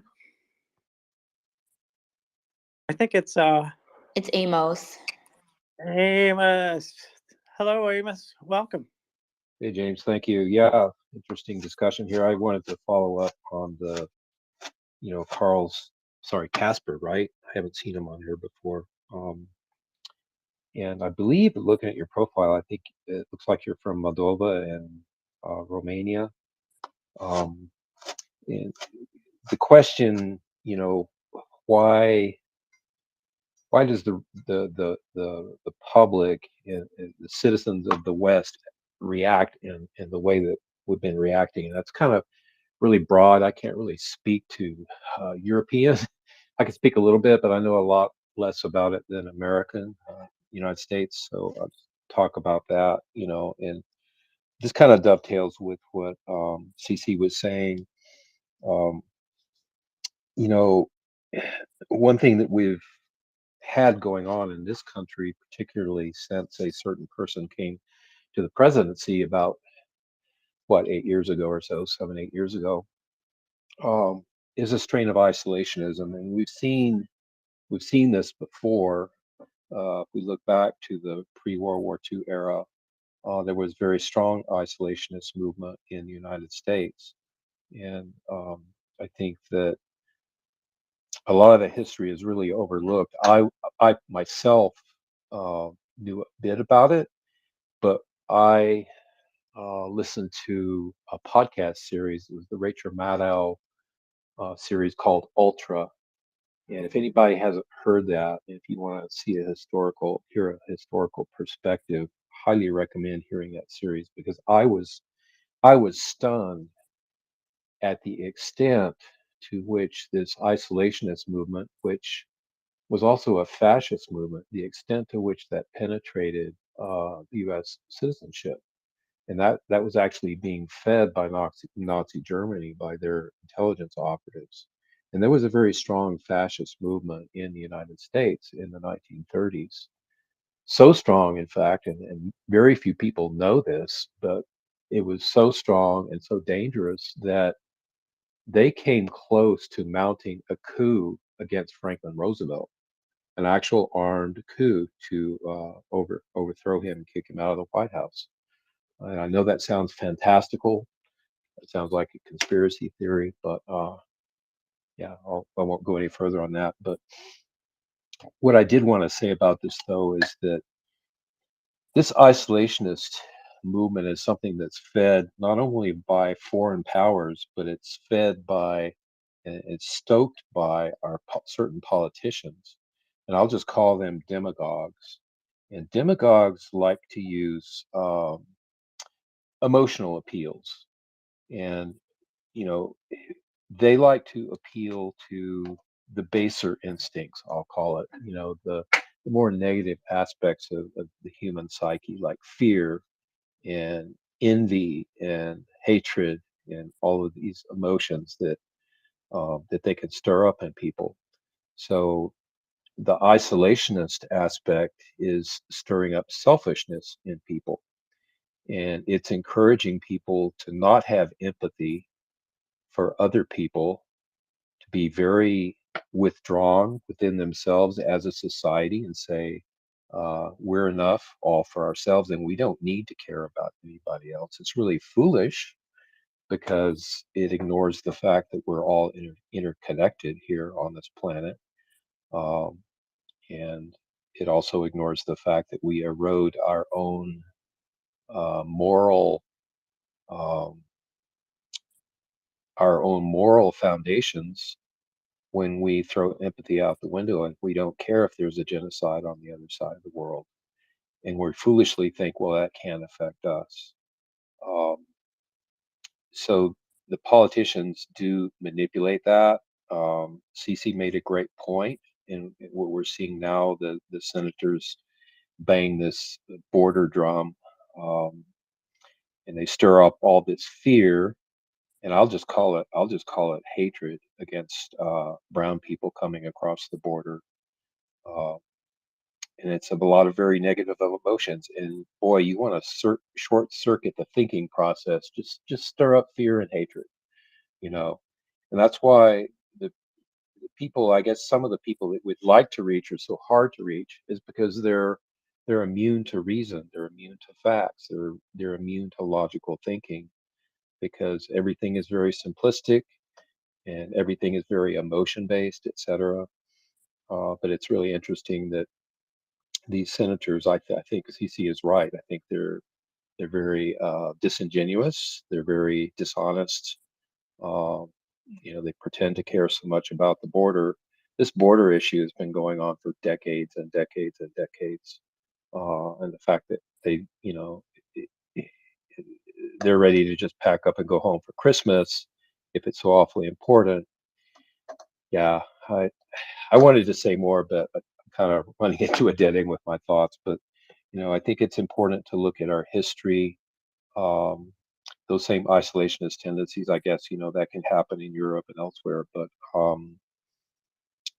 the other part that I did want to mention too, and it's been talked about, is the effect of propaganda. And I think that's another thing that we really underestimate, the effect that Russian propaganda has had on this country, United States in particular. And it's frustrating to me because I've watched it for years. I'm frustrated because our government doesn't do more to fight it, but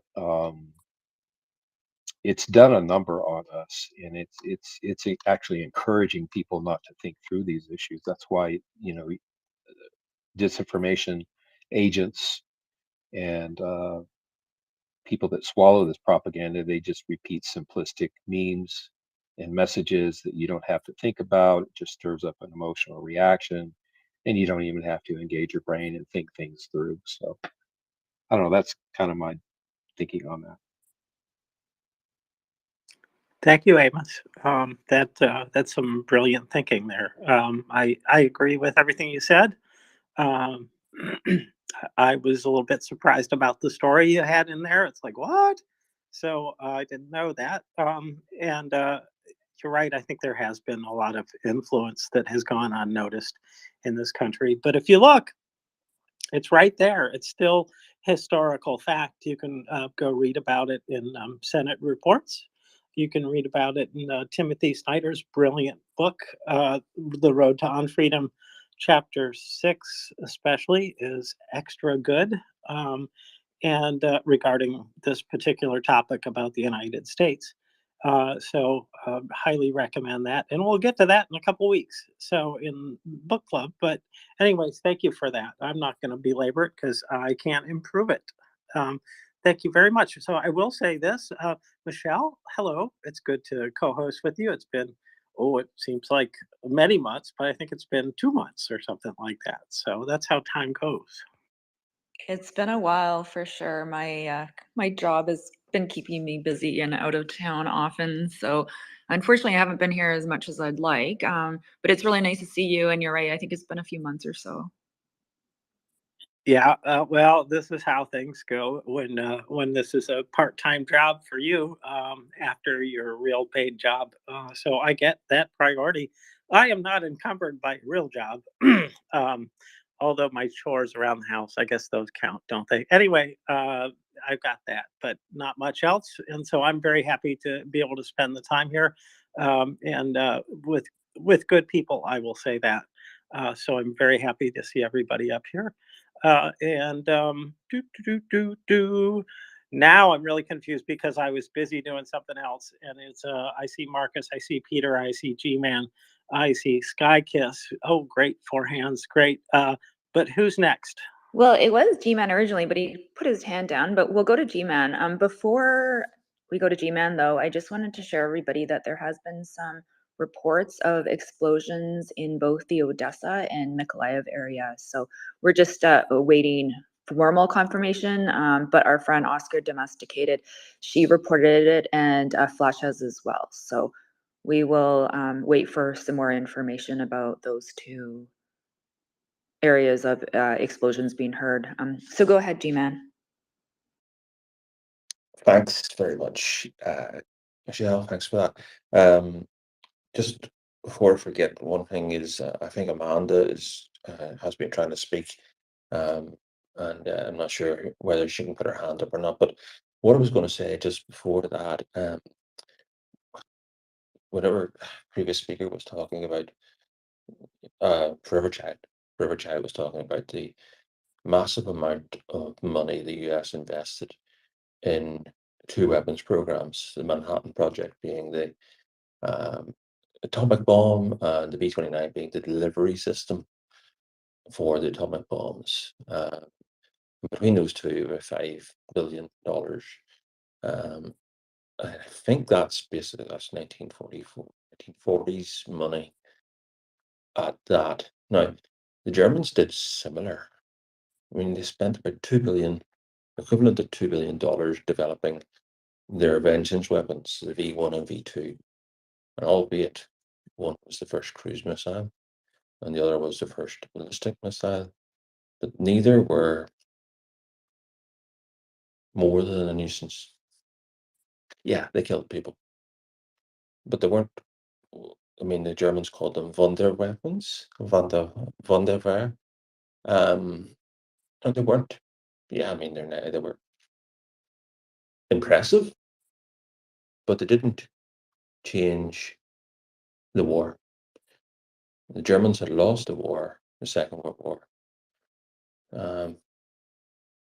by mid-1942.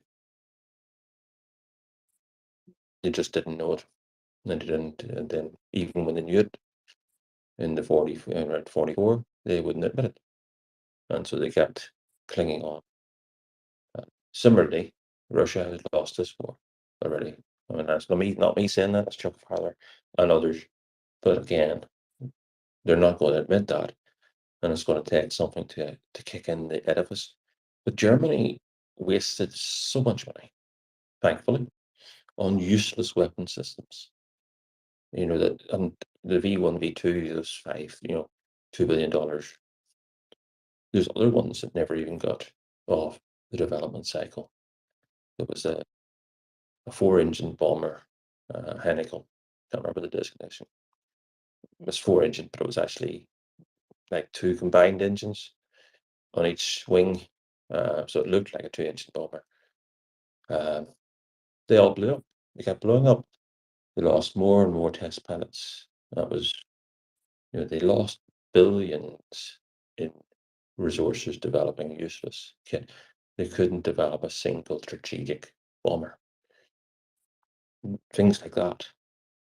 And the fact that the Allies were able to interdict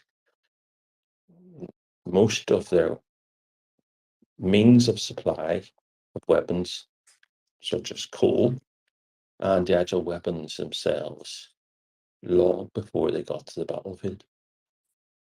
And that's how, and the same happened with Japan, that's how the Allies won the Second World War. And when I say the Allies, I'm actually talking about Britain and America, because it was the air power, the sea power that did for the Nazis and the Japanese, because we cut their means of supplying the battlefield.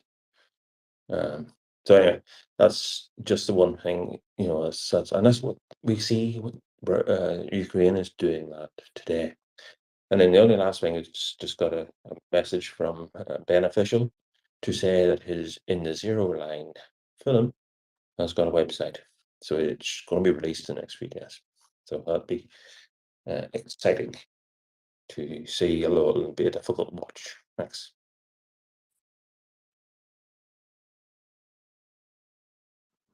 Thank you, G-Man. Oh, go ahead, Michelle. Oh, no, I think you and I are going to say the same thing. I was going to say thank you as well. So go ahead, James, if you had anything to add to G-Man. No, yeah, and I don't think Putin's going to win either, but nothing is certain about the future. So, we should not rest on that. We should dedicate ourselves to verbally beating on our representatives to say, hey, do what you said you'd do, defend the U.S. and and do it quickly. And the best way to do it is to stop Russia by helping Ukraine. Okay, so now I know that it's either Skykiss or Peter, I think. Go ahead, Skykiss. Apologies, I had to get back to the screen. Oh goodness, I've even forgotten what I was going to say. Could you go to Peter? I'll raise my hand up and try to touch that thing. I was writing a DM. I'm No sorry. problem. No problem. I understand. All right, Peter. Hello. Welcome. Yeah. Hi. Yeah, I was just listening to the previous speakers here about how America has become kind of America first and isolationist. I think we called it populism. And it very much comes from an extremely powerful human instinct, which is called the herd instinct. And I remember seeing this really interesting documentary on a mother elephant and its baby elephant. And the mother was killed by poachers. And the wardens were trying to get the baby to be accepted by another mother and another herd. And it was extremely difficult. They were very worried that the herd would repel it and kill it. And they had to play every trick in the book, and eventually it was accepted. But the herd instinct runs through the humans, and it is the most. It is the basis of populism. It is the basis of xenophobia. It is the basis of hatred of other people who are not part of the herd. It's what caused Liverpool fans in the UK to attack Manchester fans because they were part of the Liverpool herd, and Manchester fans are part of the Manchester herd. And then when it became the World Cup, they suddenly all became friends, and they were part of the English football team. It was also behind how Germany got mass support for what Hitler was doing. And it was behind how Putin has fought his war, because it is a way of getting mass support. And how it works is we had it, and I don't want to get into British politics because what happened here happened and it's done. But to get support for Brexit by the far right, we had people like Nigel Farage, who was playing World War II sirens at his rallies to stoke up absolute hatred against the EU. And I could go on and on and on. But we had a guy called Cummings who studied the herd instinct in Russia, believe it or not, for 3 years before he used that to get mass support to encourage populism and hatred towards the outside. And the far right really need to do that, because what they actually want is for big business to be not have be tied to expensive regulations, to expensive human factors. They want deregulation, and they want to be free, because regulations mean cost to them. So they use the herd instinct to do that. So that is that. The other thing I just wanted to touch on is the way Putin has now exposed his real intent to Ukraine, his intent to denazify, if he ever succeeded, his intent to demilitarize, if he ever succeeded.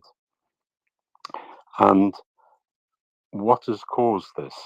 It has been what is happening in America, because he has been empowered by this. And when we talk about America first, yes, America is first, but it has to be first by being seen as first by the world. And what they are doing at the moment is they are making America look last. Not first, last.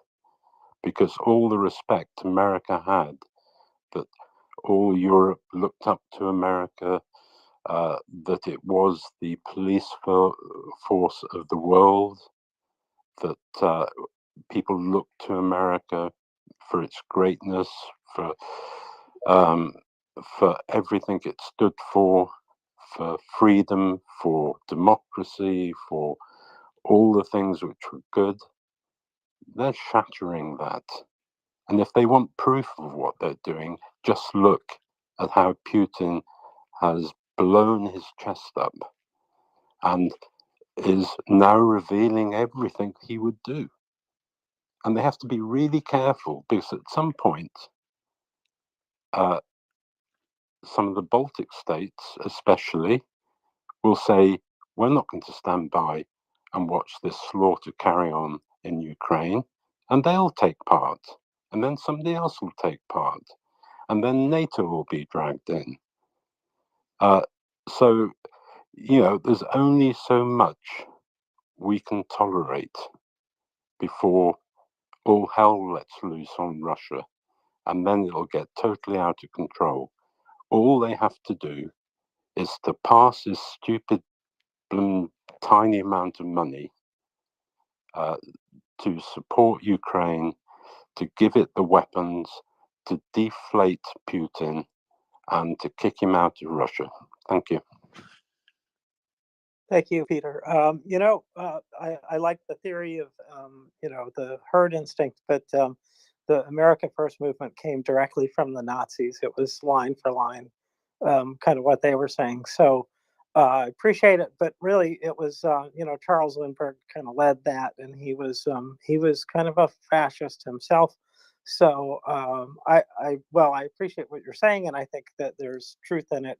The more direct truth is simpler. It's just a Nazi thing reworked, which tells you where they're coming from. Exactly, James. The first time that American First was used was by the German Bund. It was a German Nazi, pro-Nazi party that was in America. It had a lot of members in it, but that Bund is been broken up after that American went to war, and it is forbidden. Yeah, thank you. That's the past. The present is here. Hitler's gone. Putin's arrived. We've got the same dilemmas, but we've got a model, and that was in World War II. What did we do?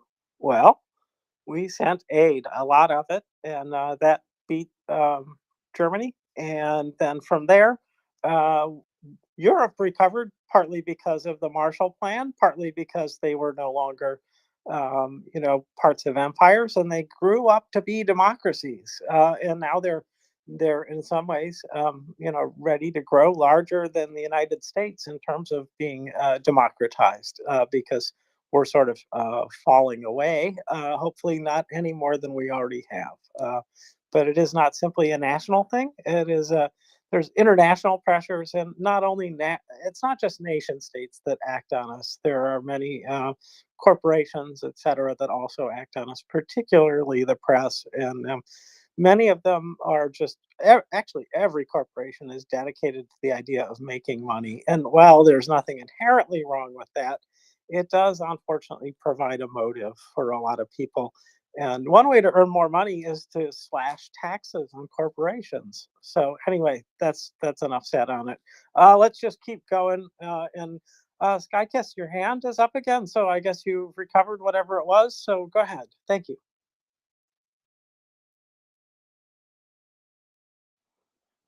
Skykiss, can you hear me? Can anybody hear me? I can hear you. Yeah, I can hear you. Skykiss? I hear you. I hear all of you. Okay, go ahead. I was busy. Sorry. No, I didn't problem. remember. I didn't remember. I'll come back in a few minutes. Okay. I saw a host connection warning, just FYI. Yes, I did see that. I did see that. Also. So yeah, we could crash. Thanks for the warning. I missed that. Go ahead, G-Man. Hey, Graves, is there going to be a record for the number of times this space has crashed in one day? I really hope not. America First, yeah. No, I'm aware of the issues in the 40s.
I'm aware of the issues in the 40s.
Contribution makes a huge difference, and we appreciate everything that we can do to help out Scruff and some of his buddies.